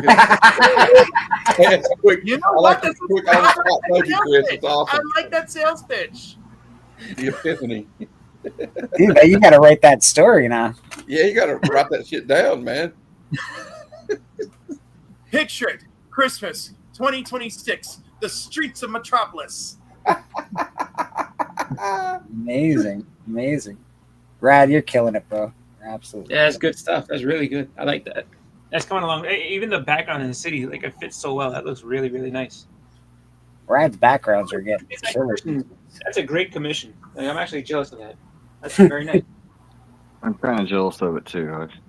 I wish I could keep it. That's okay. Is it paying the bills? Is it paying for your Gotta coffee? pay the bills. Gotta pay the bills. It's paying for something, right? It's paying for something. So. All right. You guys want to see a weird project I'm working on? Sure. So that's it like that. That's my first page. There's the Jolly Roger, just floating through space. I love that. That's awesome. And then there's the second page. We got people emerging from their cryo sleeps. We got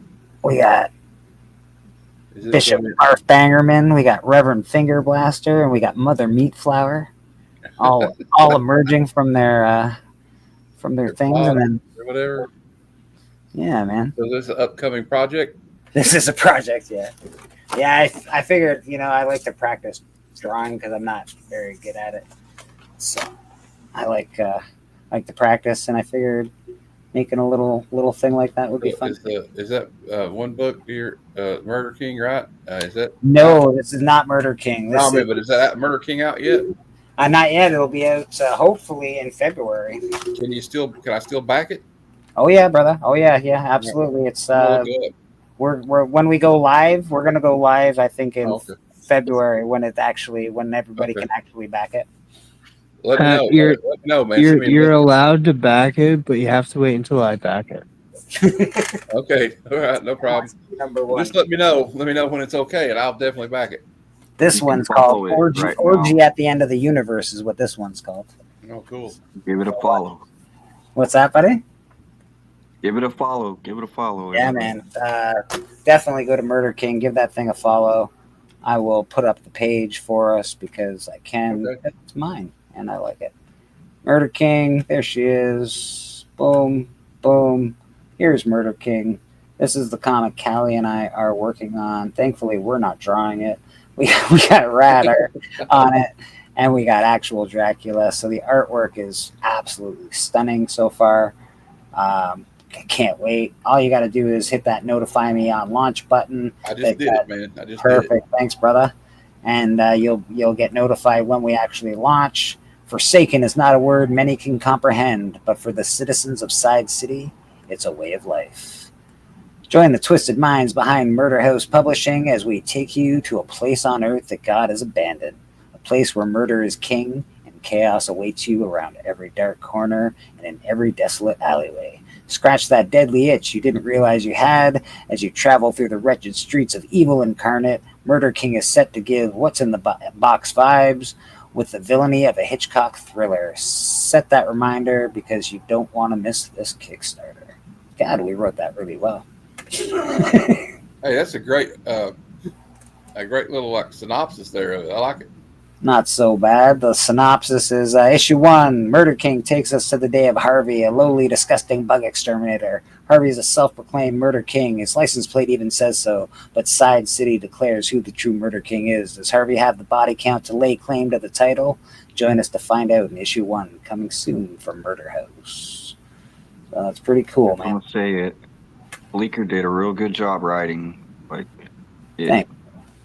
as the artist, like it really helps if you have a good writer, knows how to write out the panels and everything. It's really good. It's gonna get even better as far as that goes. That was my first one that I've ever written out in comic book form. I've experimented with writing most of my life. I usually write a story and get about 100 pages in and then go, this sounds like something somebody else wrote and I hate it, and then I stop writing. Yeah. But this time I said, screw it. I don't care if it sounds like somebody else's work. I just want to get something done. And I did. And pretty happy. Wait, what is it called? Murder King or the other one? Orgy at the End of the Universe? Can it be both? It can be. Yeah, it can be. I just recently started getting into like backing some stuff. Like I met this guy named John Dexter had one. I wanted to. It's called Dime Store Detective. That's pretty interesting. But like I'm interested in like okay, I love the superhero stuff, but after a while you want to start getting like new voice. You know what I mean? Here, like especially like people you might know. Like I know you, so I like, well, that sounds cool. I'm about to check that out. Definitely gonna check it out now. Well, okay. There's something about being an adult too, right? Yeah. Superhero stories are great. They're fantastic. Every now and again, you just want something that you can sink your teeth into. That doesn't involve capes and cowls, man. Whereas I am the opposite. It has always provided me escapism, and that's what I need because I sink my teeth into reality every goddamn day, and I've had enough. Well, I love both. I mean, I love both things. So just I love good writers, though. That's like most of the books that I own, most of the comics that I own are all done by like prolific writers. So I usually follow writers versus art. Really helps too. You got to be. I like obviously the combination of the two is the best, but I will usually if a writer is working with an artist, I'll still pick it up. To me, writing is art. Yeah, I think so too, brother. Yeah. For me, it's all the things. Yes. But if the art is shit, I will tune out of the book real fast. That's true too. That is true too. Comics is such a unique marriage between two different art types. Beneath the Trees Where Nobody Sees, I couldn't get into it just because I didn't like the art. Hated the art. Really? The art suited the tone. I also think the art suits the tone for whatchamacallit, for Goon, but I do not like the art style at all. Not my favorite. Well, how about this? I never liked Mike Mignola, but I do enjoy his Hellboy. Yeah, that's true. Like, look, I'm opposite. See, it's like it's what's so cool about this is like we don't all have to say the same opinion because I love Mike Mignola art. I think it's awesome, but it's just my opinion, And I love his. Yeah, you have a respect writing too. He's probably a better writer though than he is an artist, definitely. Yeah. He has a really that's the good best use thing of about shadow. church too, though. Nobody's wrong. It's just Yeah. opinions. You like what you like, man. I'm never ever gonna say, well, you're wrong. That's Well, wrong. my favorite thing. Well, I've learned many things in my adult life about the human mind. Like, for instance, some of us think visually, and some of us are actually thinking thoughts of dialogue in our head. And I remember telling my friend, because he's a visual thinker, and he goes, "So you're telling me that you have your voice in your head narrating your life like all day, all the time?" And I'm like, "Yeah, pretty much." And he's like, "I would have died a long time ago." And I'm like, "Oh my goodness." Well, unbeknownst to most people, I'm pretty sure there is another writer on this panel right now, and that's Mr. Cliff on Comics. I think he's doing a project that he's pretty mums the word so far. Mums the word, but I think you're up to something. Did you read my script? I have not read your script, no. Because the script is over. It's just that I'm in a state of perpetual, nothingness. I completely understand. When you're a writer and you have to rely on artists, it can get very. It almost feels like you're not doing enough for your like you've already written the story. Now you're like sort of okay. Well, right. Just sort of. I need an oh my God, I just saw the word opinion. It got in my head. I need an artist. I need to afford them. I need to run a Kickstarter. I need it to succeed so I can do another book.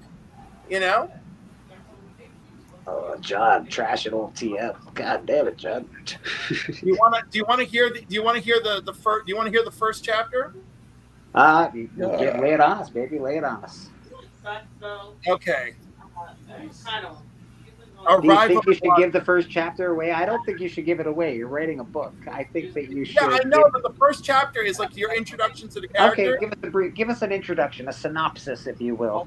All right, so I've got Manny. All right, so this world, it's World War II, but this metal X has rained down over the world, right?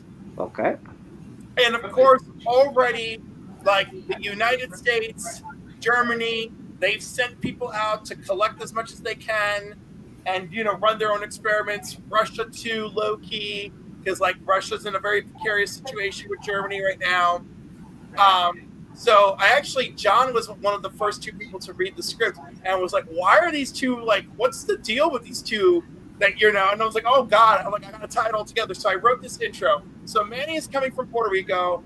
He got a tiny piece that he found on the island, and he believes that he can use it to turn ships invisible. So his idea is the precursor to the Philadelphia Project, right? So it's 1938, and he's headed to Washington, and he's just like, yes, democracy, progress. He's optimistic. And he gets there, and he meets Dr. Warner, who will become a major villain, right? And Dr. Warner defected from the Nazis, defected from the Nazi party, but he's got his own agenda. So they start working together, and of course, Dr. Warner is like trying to he's genuinely trying to groom him, So while they're there, they start talking about. So I decided that Metal X should have a real name. So Zentronium is the name, right? So the government already used it in one experiment, and that gave us, our own version of the Human Torch. I think I'm calling him Helios, right? Okay. So the three of them have met, and as time goes on,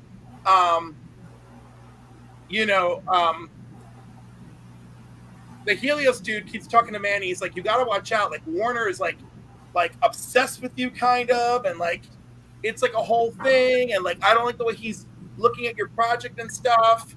So then they're alone in the lab, and they have a confrontation, and he's like, and Manny is going up against Dr. Warner, like, what are you doing? Like, what's all this other shit in the lab? What are you doing with my experiment, right?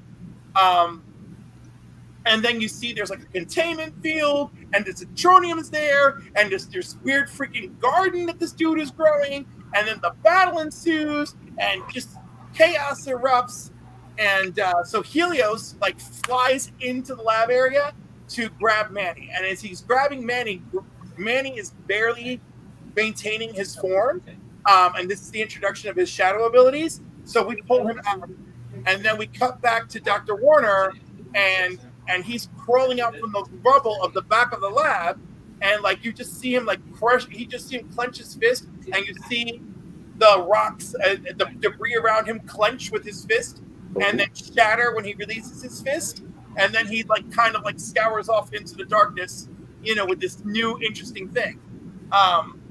It's a superhero story, essentially, is what you're telling me. Superheroes. I'm doing World War II, but I'm doing it with this with a very deep beefcake thing layer, a big layer of beefcake on top of it. All right. I suspect. That's what I was going to ask you. Are you going to throw in different cultures, and there's obviously going to be different lifestyles that are involved, you're going to throw all of that in there? Of course we are, and then I was going to say, I am going to jump back and forth between moments of World War II. I don't know how people are going to feel about that, because I want anthology moments. So this is anthology style, right? So I've got. Is there anything in your story that's based on your personal experience? No, not entirely. And also, I have been questioning on, do I want this world to treat homosexuality historically the way that this world has, or do I just want it to be a world where no one judges you? What if they celebrate it?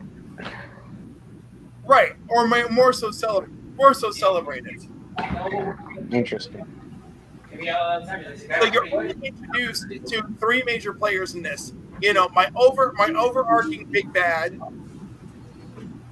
and my two heroes, and then of course, so we got how they met, jump forward to them dealing with the Soul Society in 1943, and then having a romantic interlude at the end. I dig it, man. I dig it. But more importantly, my fake Human Torch battling Krampus in the mountains of Bavaria is my favorite thing. The one thing that I do like about my story is I have dropped in a street level hero, possibly. In the first issue, there is someone that is dropped in the story that can be a street level hero. But so far, we're not sure if Side City is going to have heroes or it's just going to be completely depressing. But I really like the idea of a guy out there just trying, a guy out there trying his best. So there is possibility of street level heroism in this story. There's, the city itself is a display. It was born on blood and born on greed and born out of a fight between two brothers, et cetera, et cetera, et cetera. So yeah, man, I think writing is fun. I think telling stories is great. It took a long time for me to get over, like I said, it sounds like something else, or I think I've heard this before, or I don't want to use this idea because it's lame, or I really just had to go, screw it. Once I talked with Cali Comics, him and I had a really long conversation one night before we started this nonsense, and it was really nice to meet somebody that was doing the same thing I was doing, and we just decided to, we should do it together, because there's power in numbers. I couldn't do it by myself because I always doubt myself so much. And with the extra help of Cali, I think he feels the same way. He doubts himself, and he couldn't do it himself either. And together, I think we can get this done, man. I think it gave us both the will to push on forward. So it's really cool. I think it's great. I'm excited for it. I'm very excited, brother. The 5th book is the one I'm really excited for. The first book sort of introduces you to Side City, introduces you to how terrible it is, and the goes through a story, four arc story, and then the 5th book sort of brings you the past a little bit, tells you how the city got created, and gives you the character that the evil characters and all sorts of cool things happen in the 5th book. The first 4 books are murder, mayhem, a little bit of mystery, a little bit of what's in the box. It's pretty cool, man. It's pretty cool. We've got 4 out of the 6 books written already, so we're well ahead. We're just again, it's just a matter of art and getting together. We're gonna have a meeting pretty soon, I think. See where everybody's at, and we'll go from there, man. Wonderful. Yeah, man, it's pretty cool. And with that, I have to run. With that, you've got to run. That is Cliff on Comics. Check him out. He's on YouTube all the time. I think he'll be on later tonight. Will you not, Cliff? I will. 5 o'clock. We're covering Leon, the professional. Oh, Leon, that's a great movie.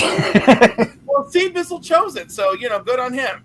Good on him. That's a good one. But of course, like we're all choosing our trilogy based on a random wheel theme. So like mine was science fiction, and now Steve Bissell has action. So I'm very excited. Tonight we get Leon. All right, that's cool. All right, Cliff. Very nice of you to hang out. We appreciate you. Anything else you want to tell us before you go? Read your comics, and I love you. I love you too, buddy. Have a good night, man. Always good to see Cliff. I like Cliff. He's a good one in the community. Always makes me feel welcome. Never makes me feel like I have to do too much extra to be his buddy. So, Cliff, you're awesome. And he's always doing Sunday thumbnails. I don't know if you know this. Cliff does the thumbnails. I do well, we all do our own thumbnails, but Cliff puts all that together for us. So, like the YouTube TV guide. He's like the YouTube TV guide, man. He does it. He does the Sunday. I don't know if he does the other ones, but I know he does the Sunday ones. So. He just does Sunday, but still, it helps everybody a lot. Yeah, man.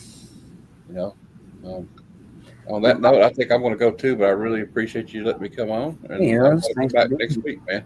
We Because I appreciate had fun playing that game. Yeah, we'll be doing it next week. Another 10 books will be up. It'll be a fun game. Show all your friends. We got things happening at Comic Book Church, man. Hey, it's fun, and I can't wait to check out this Murder King in February. But if everybody's not doing anything later, they can watch my show at 6. All right. Sunday Super Show Extravaganza. We'll just best parts out of context panels. We show all the little single panels from the past you can take out of context. So cool. There's usually a lot of Archies on there. So cool. Very cool.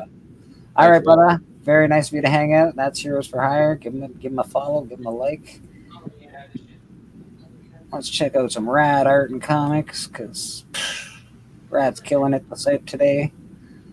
Awesome Batgirl.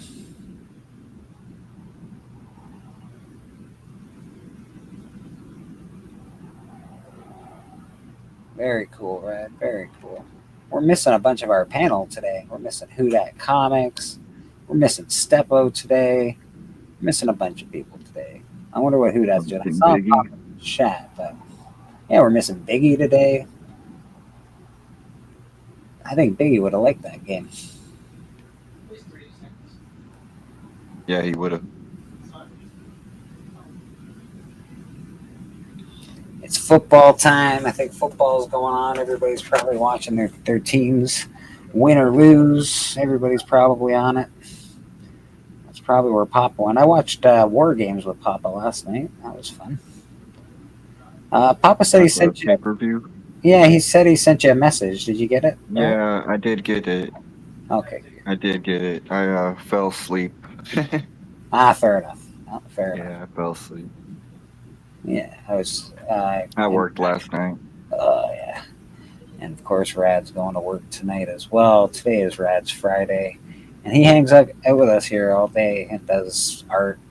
It's amazing. So, appreciate Rad. Keep the coffee flowing. I love it, man. I love it. Keep that coffee going, indeed. Yeah, it's something I haven't drank coffee since I was like 20 years old. Oh, wow. I know I don't drink coffee, which is really weird. People find it bizarre that I don't drink coffee.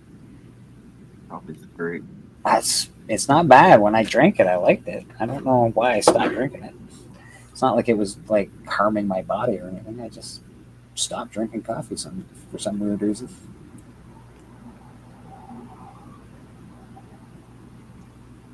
But I'll never stop drinking chocolate milk, baby. Shit's the way to go. What do you think, Brad? What do you think of my my cool comic, my orgy at the end of the universe? Yeah, that's great. This is my first page of panels. That'll work. That'll work. Right? I like it. I wish I could draw more dynamically. I can draw okay for a comic style, but like I wish I could draw a little better, like more dynamically. It's hard to draw small too, like that. I'm not drawing on like 11 by 17. I'm just sort of drawing on bigger Yeah. size. Yeah. Even on 11 by 17, I just find it hard to draw small, especially on cards. Mm-hmm. That's real hard. Yeah, it can get really difficult to get that chocolate milk's good Bigger for the bigger the better.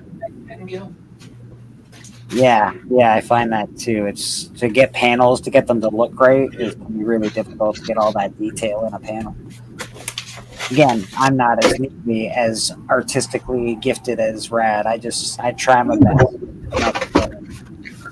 Boston Chris, how you doing, brother? Where were you at? Oh, just looking at laundry and stuff. I actually had to start heading out because it's football time, but I was again making sure that my laundry was dry, and it is. So it's time to get going. Yeah, I'm up today. I'm doing really well in my fantasy football so far, but we'll see how the end of the day treats me. Yeah, I'm not like I have very slim hopes in one league, and then in another league. In one league, I'm in second place, so I'm doing really well in my money league. Oh, the league that I did that I thought I was doing a mock draft in, that I was like, oh, I didn't even know I drafted this team. I've been in first place all year, and then other leagues, like I have a league with a coworker of mine, and it's like I am just absolutely like just grasping at straws. So it's like I'm in the situation where it's like, all right, in order for me to stay alive, I have to win this week, but then I need these 4 people to lose so that I can have it next week. So it's just like it's getting really just the walls are closing in, and I'm like one loss away from being completely out of it there. But in the league that I didn't really care about, I have I'm cruising. So all that means is that there's going to be a collapse later on down the line. It's like, oh, we're in the playoffs. Oh, you lose right away. Yeah. Yeah, I lost one of my big guys right off the hop. M. Neighbors got an injured reserve, so that didn't help. That was like one of my major picks. Ooh, did you draw that, Red? Yeah. Oh, that's cool, man. Yeah, nice. Xenomorph. It's hard to draw small. I could do it better if I drew it big. No problem, Pop. We'll see in a minute. That's cool, though. You just see. I look at that and I'm like, that's amazing to me. It's really good. Oh, that's nice. I like that. Oh, dang it all. Did that here on church. Oh, that's great. That's a comic Yeah, cover. Ryan is in trouble. I have a really hard time using blacks in my art, and I need to be better with like shading and stuff. Pennywise. Oh, that's awesome. TM would love that. That's one for who dat. Brad, you did a great job on these cards, bro. Those are awesome. More, but they're put up. Yeah. You can pull them out anytime, man. We'll show that any day of the week, brother. Yeah, no problem, Biggie. No problem, brother. Biggie, you missed the awesome game. I'll have to tell you the results when you get here. Yeah, Brad Art in comics. He's done art. He's doing art for my comic book and mine and Callie's comic book. That is the Murder King. He's doing art. He's done art for The Doctor, which is Brian LCS. He's also done art for Damsels of Halloween, another Brian LCS project. So Rad is getting pretty popular. You better get a piece while you can, because soon he's going to be too busy to give all you plebs anything. I'm just kidding. Yeah, I'm kind of getting there. I'm pretty busy. I'm not gonna lie. Man. I'm pretty busy. Exactly. He works. He does a lot of art. He does comic books. So he's a very busy dude. And if you guys don't use him, trust me, I can keep him very busy.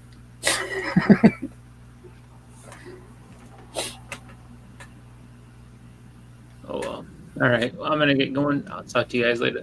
All right, Boston. You got anything you want to promote before you get out of here? I don't think I have anything really going this week. I know that Thursday will be on Papa's channel talking about the Sweet Chin Music. We'll discuss Survivor Series. I know Survivor Series, the War Games that just happened, and then whatever else pops up in between now and Thursday. So there's that. And I think the hunt is going to be this Saturday. So I'm not quite sure what specifically is going on for that show, but that's something to check out. Tony will probably put up some more information as we get closer to it. But other than that, nope, don't really have anything else. Just those two things right now. Yeah, Billy Powermax, he'll do commissions for cards. You just got to get a hold of him on Instagram and chat it out if you want something done. It's, I believe, at Rad Art and Comics, I believe. Yep. And give him a shout on Instagram, and he'll you guys can talk it out, see what you want.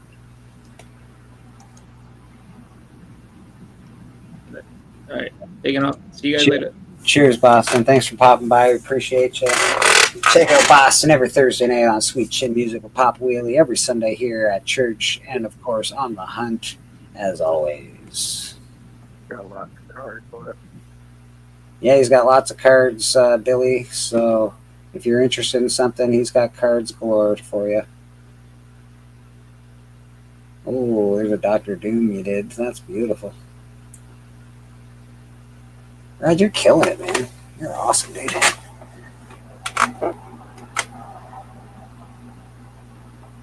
Yeah, Billy, check him out on IG. Get a hold of him. Right now, he's doing a commission for someone else, which is that awesome Batgirl piece. Looking amazing. Background looks awesome. The buildings look cool as all hell. Dope AF. Yeah, Steven sniped the last Batgirl I did from the guy that wanted it, and so I have to do a little extra good on this one for him. That's funny. That is funny. Yeah, I wonder where Steven is today. Well, maybe he's just recovering from Thanksgiving like I am still a little.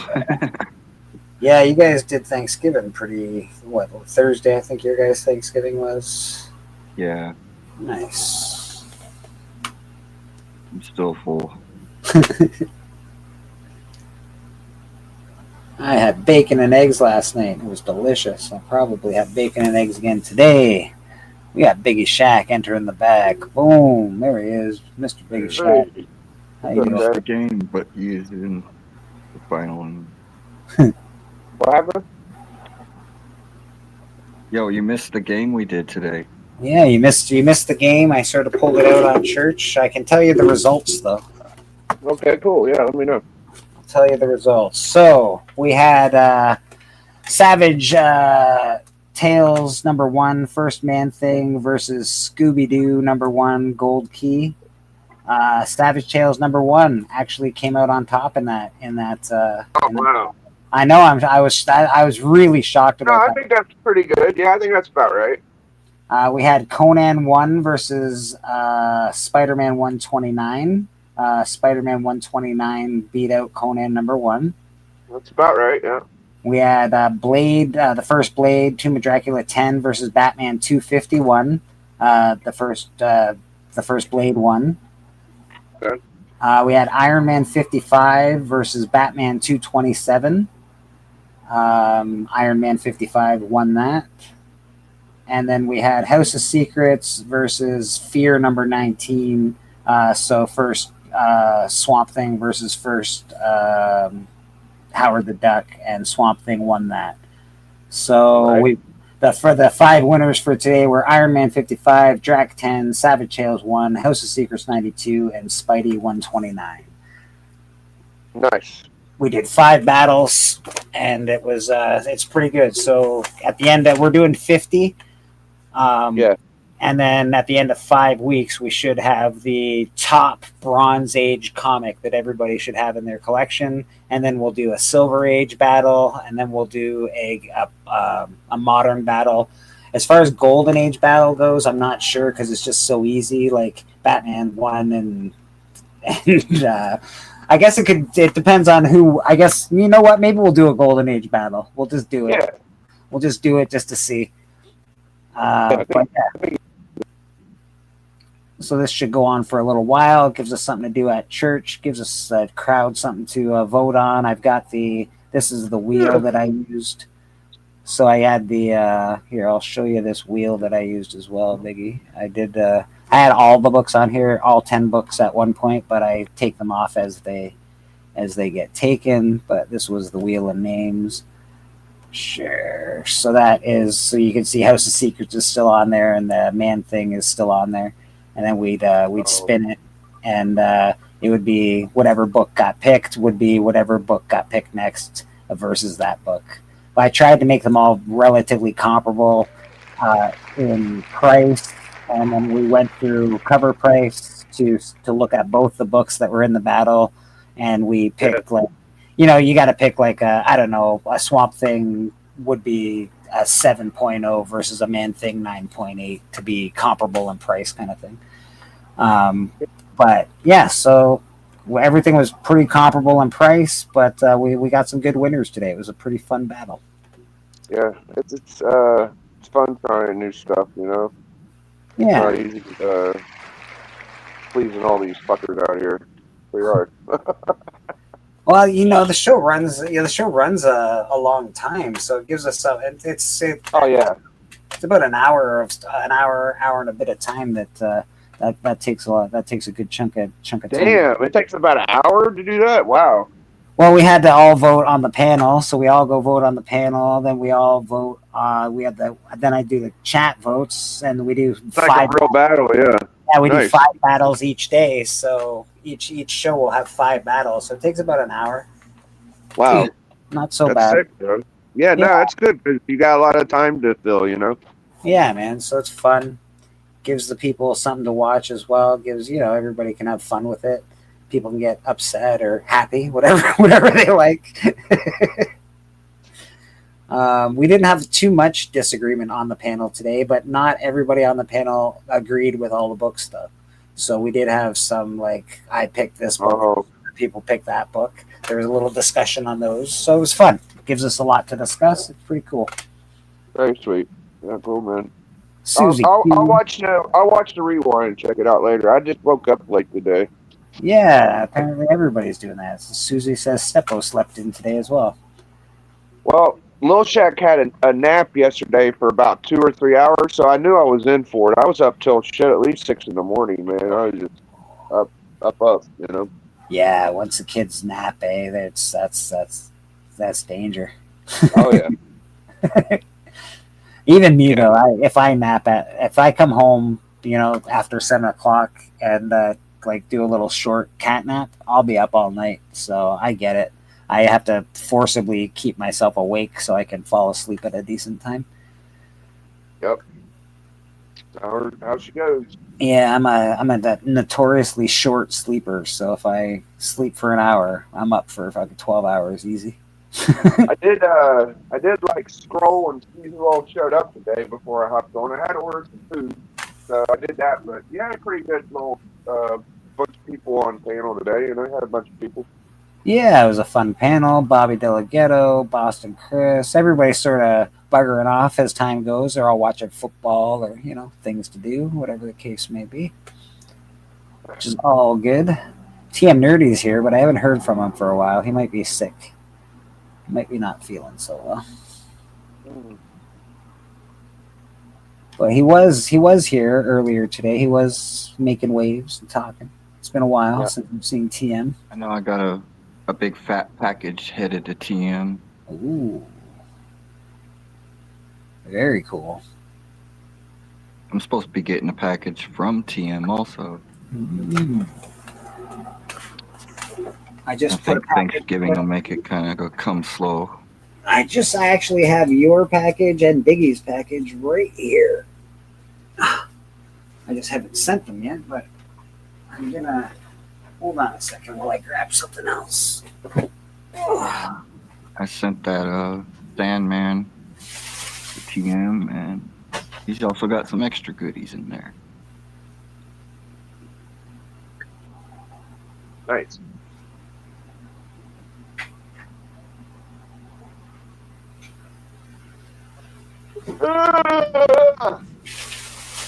Could have kept sleeping probably.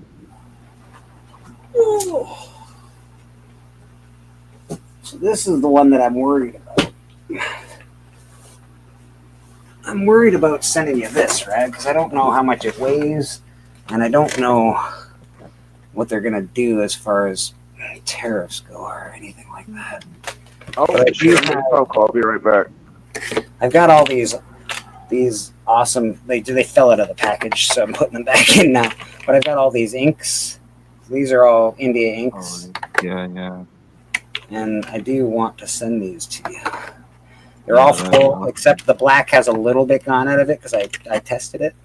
But these are all full. It's brand new. Yeah, that'd be nice. And they're all like, you got green, you got all the good colors, reds, yellows, whites, blues, purples, browns. I don't know how to use these, so they do not belong in my possession. I would love to know how to use these. I want to learn how to use these, but until that day comes, I think these belong to Mr. Rad Comics. So we're going to send that to Rad. It's a little heavy, but it is a full thing of India inks. We've got Rad. I picked this book out for you. I hope you like it. I'm going to give you that Daredevil signed by Ken Lashley. Oh, awesome! We got that nullified Daredevil 25 nullified variants. That is the first appearance of Elektra as Daredevil. We got that Deceased Dead Planet for you. Yes. We got that Uncanny X-Men for you. We got G.I. Joe Transformers for you. We've got New Mutants second print of Cable for you. Yeah, I've been needing that. And we have that Punisher magazine #1. Awesome. I love that book. So that is going to Rad Art and Comics. That is your package, Rad. I'll get there. Okay, Biggie's back. Add Biggie. All right. Yeah, man. So yeah, church was pretty fun today. That game was fun. We went through that 10 keys of the week, or the keys of the week. Nothing really crazy in there. There's a couple keys, but nothing that I'm interested in. The 20 trending, pretty much the same as always. Yeah. I like to see I like to see what people choose and stuff like that too. It's pretty fun. Yeah, it is very fun to see what people would pick. It's very interesting. I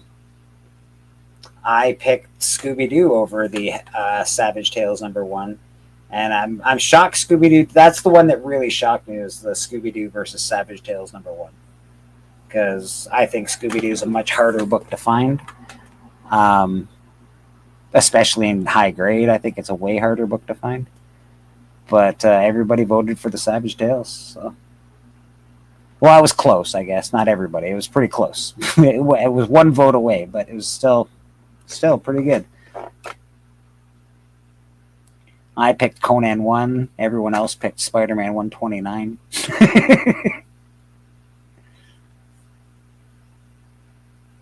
Everything else, I think I picked pretty normally. Blade, I picked Blade over the Bat. Iron Man over the Bat. And House of Secrets over Fear. I picked that as well. And let's ask Biggie what he would have picked. Biggie, Savage Tales #1 versus Scooby-Doo #1. I would go with the fucking First Man thing for sure. First Man thing, okay, all right. Conan 1 versus Spider-Man 129. I'd go Punisher. Okay, pretty up. We got Tomb of Dracula 10 versus Batman 251, which is the Joker cover that Neil Adams did. Oh, okay. I think that's the toughest one. It was tough. A lot of people thought this one was tough. Yeah, that one seems like the toughest one. Well, okay, 251 versus Dracula First Blade. I mean, if they were both in front of me, I guess I'm taking Blade, dude. Like, I hate to do that, but yeah, I think if I had to go home with one, it would be the Blade. I would have to agree with that, and I am in this exact same boat as you, because 251 is an amazing cover. That Joker Yeah, cover. I mean, I got a 251 low grade, but it's just a little easier to get than the Blade. Yeah. It really is. We got Iron Man 55 versus Batman 227, the Neil Adams homage. Oh, yeah. 31. Yeah, you know, as much as I like that Tech 31 homage, dude, Iron Man 55 is key. Yeah. It's not a better cover or nothing like that, but it's a top 5 Iron Man book. Like, I feel like Iron Man 55 easily. I'm with you. Yeah. It actually only won by 1 vote. That was a difficult choice for people. I was shocked that one was so close. See, there's differences in, like, okay, so which cover's better? Okay, the Tech 31 homage, but which book? Yeah, I like the which book are you taking home method, you know? Like, Me too. I'm a what book do I, if I had the choice, if they were both in front of me, I walked into a Magic LCS and they were both the same price depending on grade, I would be like, yeah, I'll take the Iron Man 55. I'm sorry. I have to. I have to. Over the Bat 27, I have to. Yeah. And House of Secrets 92 versus Fear number 19. First Duck versus first Swamp Thing. Okay. Yeah. I'm sure I know what you picked. I'm pretty sure, and then I'm going the same route. I think we were together on most of them, weren't we? Yeah, most of them we were together on. Absolutely. I think the only one that I picked differently was Conan 1 versus the Punisher. Okay. Yeah. That's the only one I picked different. But other than that, yeah, we definitely were on the same. No, and actually, no, that's not true because I picked Scooby Doo as well. That's right. Yeah, that's Scooby Doo versus what was it? Savage Tales number 1. So. Yeah. Well, you already got a Savage Tale, so maybe that's why you picked. It might be subconsciously. I picked it because I already have one. I do think, like I said, Scooby Doo is a much harder book to find. I think it's certainly harder to find in good condition. But I'm not mad that Savage Tales won that. I love the Savage Tales book. That's one of my favorites. Yeah, that's one of your favorites for sure. Yeah. So I'm not mad at that at all. I'm surprised, but not mad. I knew House of Secrets would win. That one's pretty, even though they were comparable in price as far as like a 9.8 versus a 6.5 or something like that. Comparable in price, but nah, Secrets is a much better book. I think everybody liked that book. I don't know if we'll ever get tired of fucking First One Thing, really. No, I don't think so either. It's just a beautiful book. Yeah, House of Secrets is a tough book to beat. Just the cover, the significance of it, the fact that it's a big DC key, the fact that it's a black cover, it's really hard to find in nice condition. It all adds up to this is one of the best books. Yeah. Yeah. Did you watch 22's modern? He didn't like modern books no more thing. No, I didn't watch it. Okay, I know you watch 22 some, so I think you might see it. Yeah, I do watch it once in a while. Interesting. It's pretty good. Yeah, I'm gonna have to check it out. So yeah, Biggie and I came up with some ideas pretty much around the same time, and we sort of executed them this week.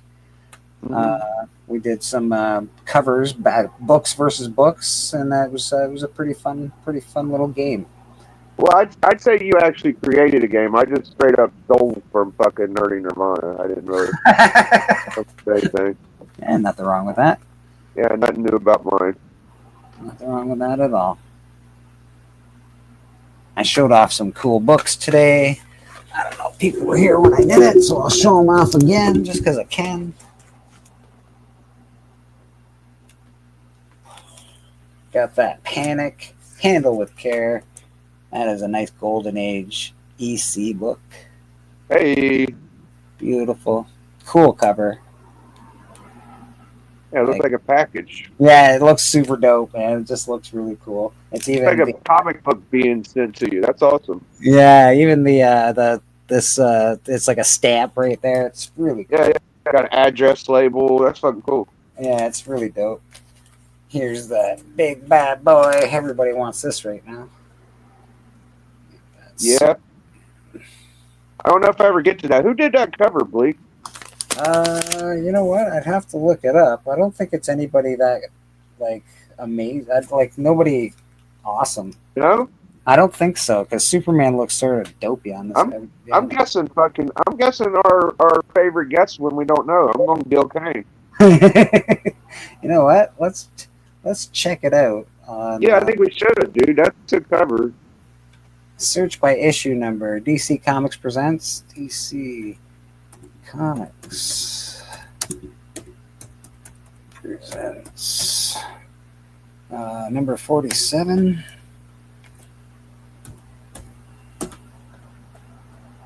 So, oh, right, okay. This is a stupid key collector. Search character. How about we just search He-Man? Character. There we go. Really?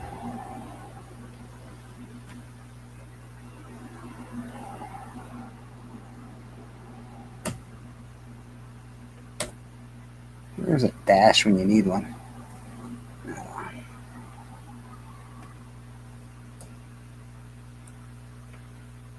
Okay, there it is right there. He-Man. There's the book. View details. 1982. Well, Gil Kane. It doesn't tell the cover artist. It don't tell it. Wow. Ross Andrew is the artist, and Paul Cooperberg is the writer. Holy shit. Yeah, it doesn't tell the cover artist on this one. Wow. I might have to look inside it at some point and actually read it. That's fucking crazy. That's interesting. I wonder who It did looks, it. Now I'm curious. I know, dude. It looks Now I'm familiar, more- bro. I mean, I'd say it's a classic cover, you know? Like, it's pretty good. Yeah, who did the cover art? Who did the cover art? Oh, shit. I'm back in the door. For What a DC quick half hour. Okay, but presents 47. The cover art for DC Comics was collaboration by Ross Andrew and Frank, whatever that guy's last name is, Giacoia. Yeah. So apparently Ross Andrews and Frank Giacoia, whatever that guy's name is. So that's Superman. That's the first appearance of He-Man and Castle Grayskull and Skeletor. There is the first appearance of SpongeBob SquarePants. One of the best ever. I don't have a Thundercats first print. I have like 3 of the other Thundercats ones, but not the first print. Which I thought you got the first print by now. You know what? I did. I bought the first print in an auction, and it got to me, and it wasn't the first print. I was pissed. Yeah, the guy gave me money off the book, which is fine. But I also got the Canadian price variant to it. I just don't have the first print. That's your Transformers 1, which is great. This I love just because it's a wrestling homage. Null kicking the crap out of Venom in a wrestling ring. which is great. Yeah. Yeah, it's pretty cool. This is The Highlander. This is a great book. Again, I keep preaching on this book, but better find it now. It's not that expensive in high grade. It's about $25 in high grade, and the movie's looking like it's going to be really good. We got Animaniacs, first Pinky and the Brain. How'd you go about getting that one, Blake? We were talking about it backstage, I believe, one day on your channel. Yeah, I got Pinky and the Brain 1, and that wasn't it. And he was like, "This is it." But how did you get it, though? Did you order it? Yeah, I just went on eBay to get it. Oh, okay. That particular copy came from my comic shop, and it's a perfect copy. I think it was $25. Wasn't very much. That's a fucking banger right there. That's boy. a banger right there. Why ain't the fucking flap tape down? You're not wrong, but yeah, I should tape the flaps down. It's been like that ever since you bagged it up? What Yeah. the fuck? Yeah. Wow. That Wolverine. This is a good one. I love that one, yeah. Everybody loves that one. And then this is a cool Ice Cream Man just because it's an homage to Goosebumps or whatever. Okay. So that's the homage cover to a Goosebumps. And then this is one of my favorite Werewolf by Night covers because it's dope as fuck. Big monster. Yeah. Dude, you know what that looks like, bro? What's that? That reminds me of the eye monster from Captain Marvel Jr. They don't have as many eyeballs, but it looks a lot like it. I love that cover too. The punching the eyeball punch cover. It's so yeah. And that one's signed by Jim Starlin. We got the Infinity Gauntlet #1. I think that's a book that is priced to where everybody should have it. It's so good, dude. The Gauntlet cover. If you don't, and what is it? How much is it? 6 or 7 books? It's not that many books, and it's an easy series to find. You really should have that, and I really think that you should have the first, like the Crisis or whatever. I think those books, those 2 series, should be in everybody's collection as a series. Just they're easy to get. They're not too expensive. They're not like it's not like trying to buy a House of Secrets 92.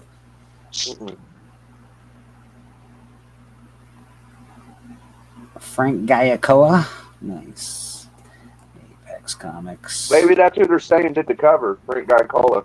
Yeah, maybe. Yeah, I could be right. Yeah, that would be a fun list to do, Bleak. You do books that don't cost a lot of money, but are like significant. You know what I mean? I can name off like 3 real quick. So, X-Men 1, Jim Lee. Yep. You know, the Infinity Gauntlet 1, and one of my favorites is Lethal Protector #1. Oh, that's it. I see where you're going. Like the not the big books. Like that's interesting. You could do like under $10 or $15 books. You know? See which one would win out of those books. That's actually right. Yeah, just name off about 20 or 30 of them that people kind of have, but I mean, you could sell them or keep them, but at the same time, like, they're not that hard to get, but they're really cool to have, Yeah. Everybody should have a copy of X-Men #4 by now. I know you don't personally in your collection because you've sold it like 10 times. But yeah. First Doomsday is a good one. Yeah. There's a bunch of for everybody. Really, if you don't have the first appearance of Deadpool, you gotta have the second appearance. That X-Force what? That's cheap as hell. It's like pretty much $1. X-Force 1 and 2 are kind of like must-haves. Yeah. Yeah, absolutely. No, I dig that. I think it's a good idea to do something like that. Yeah. Yeah, right now we'll focus. That'll be the next game. Right now we're focused on big books, and we'll do that for a bunch of weeks, and then when we run out of big books, we'll go for the mid ones, and we'll see how that goes. Well, if you're going bronze, I got two books I'll suggest. You ain't got to put them in yet, or whenever you want to do it. But sure. well, of course, the one you have, but the other two I like. You know, Spotlight 5 should be in there at some point. Yep. Ghost Rider 1 and Luke Cage Hero for Hire 1. Absolutely should be in there. Superman pal Jimmy Olsen should be in there. Mr. Miracle, New Gods 1, Detective Comics First 11, 411, 232, Fantastic Four 112, Green Lantern 85, Amazing Spider-Man 100, 101, Marvel Spotlight 2, All-Star Western number 10, Amazing Adventures 11. There's a lot of you got it down, yeah. You got yeah, them all. Tomb of Dracula 1's got to be in there still. Demon's got to be in there. Swamp Thing number 1. The Cat. Yeah, we've got. Basically, I'm going off. Dude, that's the next this or that of mine is going to be first Constantine versus Swamp Thing 1. Oh, that's tough, right? That's a tough choice, bro. That's a tough dude. choice. So you got Savage Tales versus Swamp Thing, 37 or whatever it is? Yeah. There's the Swamp Thing you got versus Swamp Thing 1, yeah. Oh my God. Hey, that's fucking tough, bro, yeah. Tough, dude. I don't know what I would take. I think I'd take the Constantine. I love the Constantine. Fuck, that's a tough choice, bro. Yeah. Yeah, I'm interested. We'll have to, I can't wait to be there for that, actually. Yeah. That'll be fun. So Stepford didn't make it today? No, apparently he slept in today. Oh, okay. Yeah. Susie was just in here saying he slept in, which is all right. Yeah, I didn't have Alan this week. Yeah, Alan didn't come. Well, he said he was feeling sick or something too. I think I saw that. Yeah. They'll be back. TM was sick this week. I don't think he showed up Friday night either. Yeah, I'm getting stuffy and a little sore, scratchy. So hopefully I don't get too fucking sick. Yeah, I think I was yesterday getting like I thought my throat was getting a little weird, and now today it seems okay. So hopefully whatever it was, I got over it pretty quick. Yeah, Hellblazer number 1, Constantine. Yeah, I've got the Swamp Thing 37, which is the first Constantine, in a 9.6, which is great. Steven bought the 9.8. We were both talking about it one night, and we both FOMO'd each other. And I thought, well, we got to get this book. And he's like, yeah, we totally got to get this book. So we literally bought it at the same time. He went up and bought a 9.8. I went up and bought a 9.6. And he paid a lot of money for his 9.8. I paid about a third of the price for a 9.6. So I feel like my 9.6 was a good deal. Yeah, I mean, it's nice to have the perfect copy, you know, but pocket-wise, not so much. No. Pocket-wise, my pocket was saying, no, thank you. No, thank you, sir. I do want the first Death. That's a big one for me. I do like Neil Gaiman's work. Sadly, Neil Gaiman's POS, but I do like his work.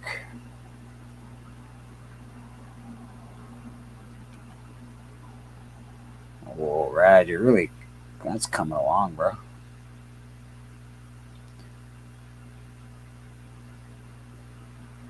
Bruce is looking good.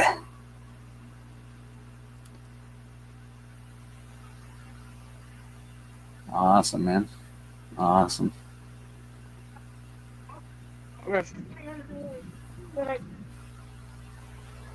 Love it.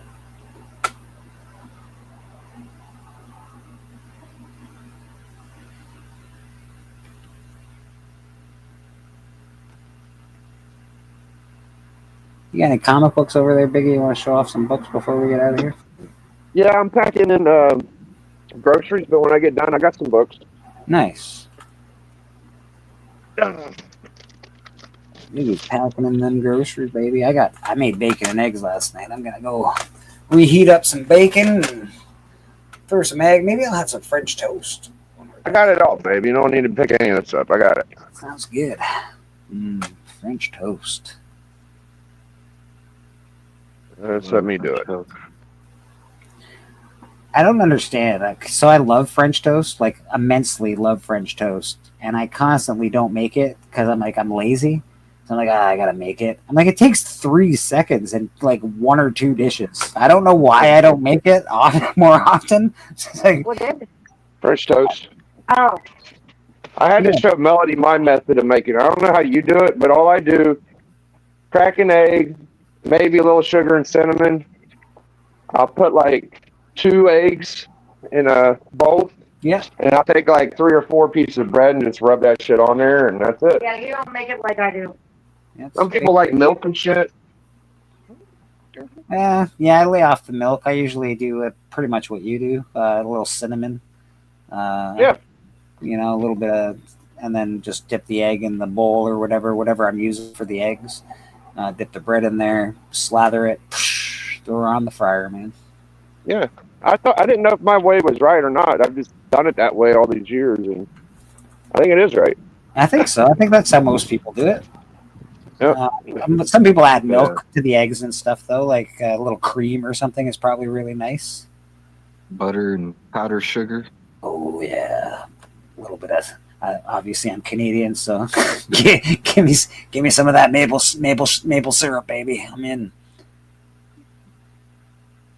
To be honest, I don't really like expensive maple syrup. I prefer, like, I don't know, that butter flavored Mrs. Butterworth or whatever it is. I don't know what it is. That shit rocks. On the ground. No. I used to love the beehive when I was young. I loved the beehive syrup when I was a kid. Got my Batman shirt on today because I'm Batman. I don't know. that 227 is a motherfucker, man. I would like to have it, but The Batman battles today, Batman versus Blade and Batman versus Iron Man 55, they were hard battles because, and it's amazing to me that they were as hard as they were just because of the, like, 251 is strictly a cover. 227 is pretty much strictly a cover.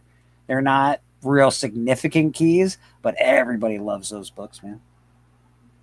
Just shows you the power of good art.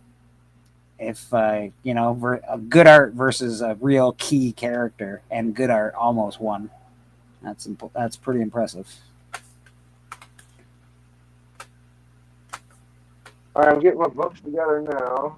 Yeah, man, take your time, brother.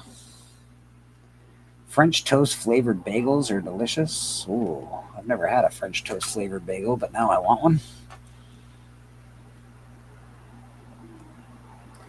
It's almost eggnog season.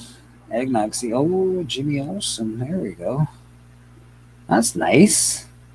Oh, it's got 15 cents on it. That's up my alley, buddy. That's beauty, dude. 80 paid. Nice. Little Jimmy Olsen action. Oh, what's Jimmy doing down there? Why has he got all that cash? Texas millionaire. What's going on, Jimmy?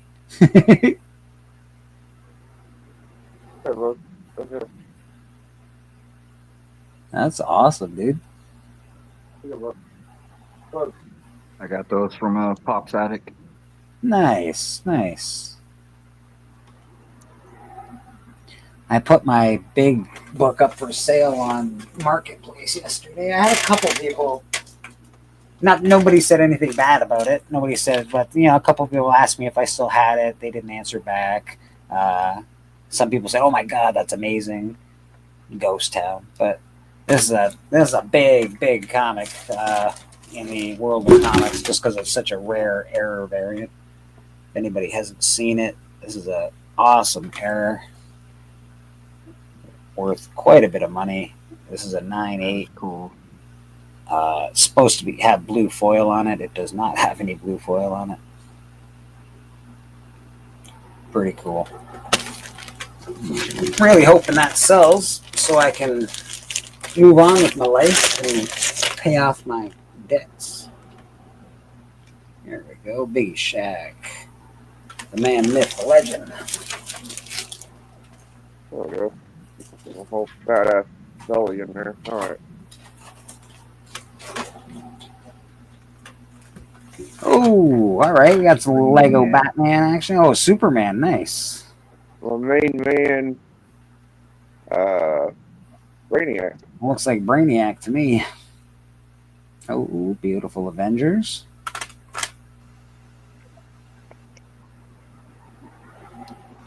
That's nice. Yeah. That's a good one.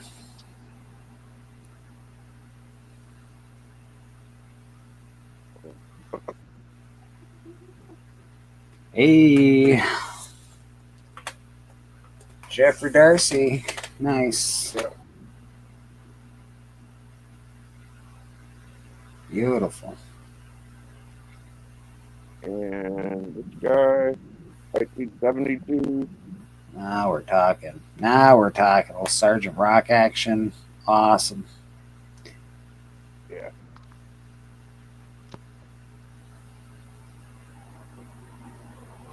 Ooh, Thor. You gotta give it to Thor. Thor's old covers, almost every cover is just cool. Yeah, Thor is one of my favorite Marvel characters. Thor and Hulk. Thor is awesome. Thor does all right, yeah. He's like Ric Flair, you know? He's a pretty blonde boy. Woo! Ooh, a little more Avengers action. You got an Avengers book coming your way from me, actually. Oh, good. Nice. Check that bad boy out. That's cool. You ever cool. want to get your Hulk versus Joker action? It's the one to go with, I think. That's awesome. And here's the newest book. Thanks to who that? Hey. Well, she looks like she's just having a good time. Superman can punch her all day long. Well, it's actually a dude, but yeah. Oh, it's a dude? Oh, geez, Louise. He needs to work out a little more. Yeah. Captain Incredible, man. I don't know who they're making fun of, if it's like a joke or not, but I love that cover. I don't know what it is about that cover. I enjoy it. yeah, there's a lot of Superman turning green covers I used to collect. This is one of them. Yeah, I got an 80-page giant where he turns green because he's sick. Oh, there it is. Banger alert. So that's it for my church books. There's about 10 books, I think. Love it. Love it, man. Love it. I think we're probably good to say what we're up to this week. Brad, what are you up to this week, my friend? Anything cool? Oh, just staying busy drawing. I dig it. I dig it. Check Brad out on his Instagram if you feel like you want a commission. He's shown some cards off today. Obviously, he does beautiful 11x17s every Sunday. So check him out. You need him to draw something. He's your man. Reasonable, fast, easy to work with. Biggie Shack, what do you got going on the network? Let's see. Well, Doc won the Banger Universal Friday night, which was a blast. The new This or That thing we're going to do on Friday. Me and Tien's due for Biggie Shack Commandments. And I might redo my show I did yesterday with Bleach, the why I don't collect books with super women or whatever on them. I don't collect titty books? Yeah, maybe I should just call it titty books, but I don't know if titty's a cuss word or not.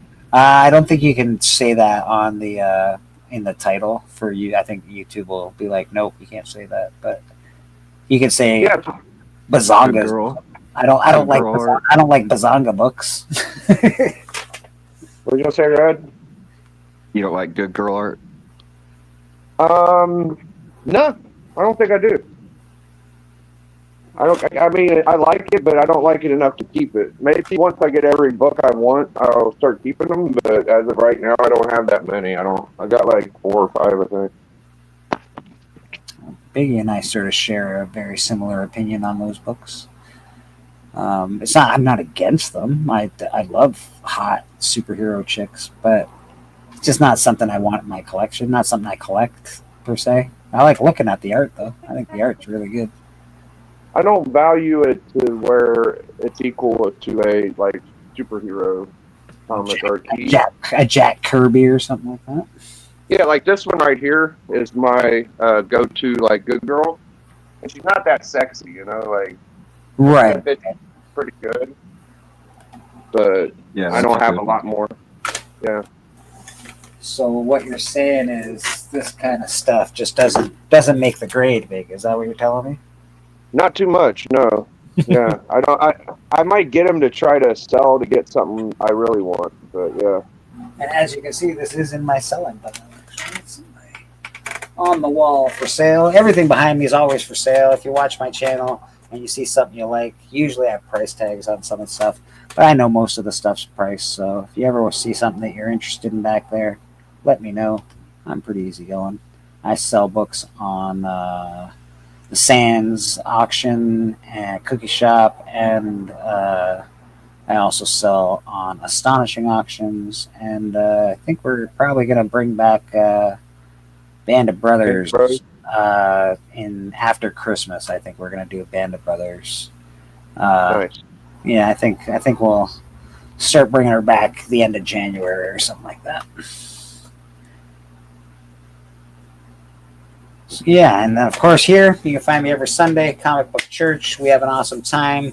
We've got games, we got specials. We look at comic books. We look at the top 10s. We look at key comics. We see rad draw. We have arguments. We have agreements.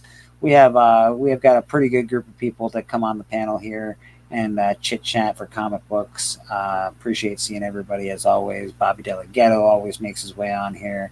Biggie Shack's been on here since we started. I think he may have missed one or two shows out of the entire time we've been going as far as Comic Book Church is concerned, which is no problem at all. He's a first-time member.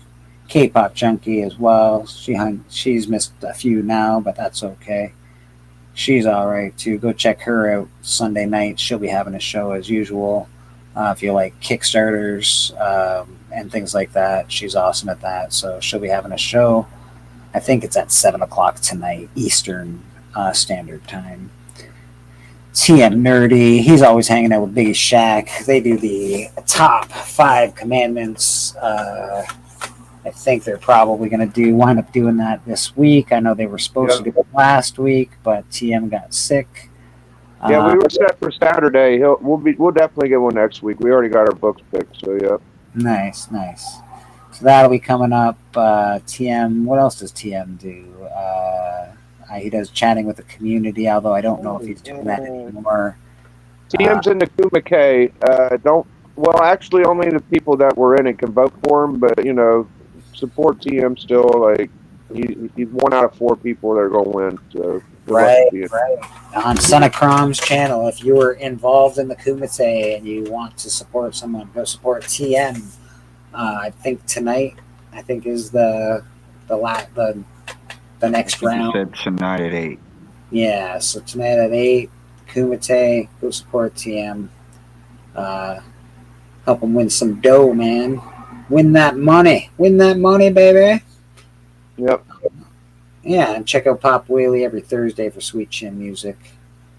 He's on his channel, Papa Wheelie. He does a show with Biggie Shack, Boston Chris. Hey, Steppo. He just woke up. My God, well, you must have needed it, Steppo. You must have needed it, my friend. You're probably up all night looking at your amazing comic book collection. That's my guess. Yeah, check out Papa Wheelie. I don't know what Mr. White Gloves is doing these days, but he throws on content every now and again. Always check him out. He should have a cool Christmas set going on pretty soon. Yeah, my buddy 84 made a video. Go check that out. Comic Head 84. Don't forget Who Dat. Who Dat does a bunch of content. Check him out. Who Dat I did watch 84's video actually. It was nice to see the legend back in business. Yeah, man. It was cool. He did a cool what was it, war books, right? 3 top war covers or something like that. It was really cool.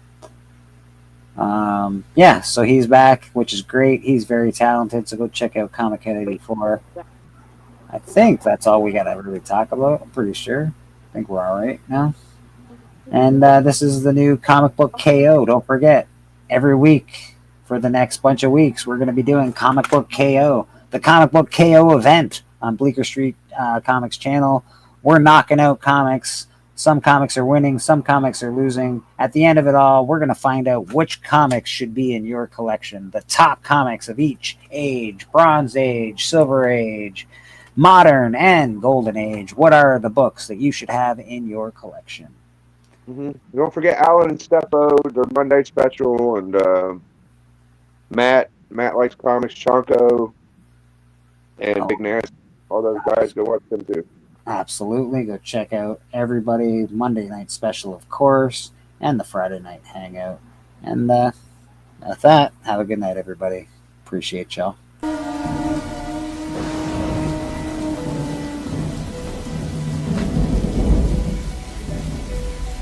there do I see my father. Lo, there do I see my mother and my sisters and my brothers.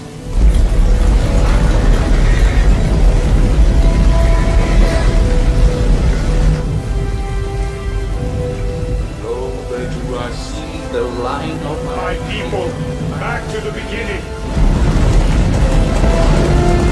No, they do more to me. They bid me take my place among them.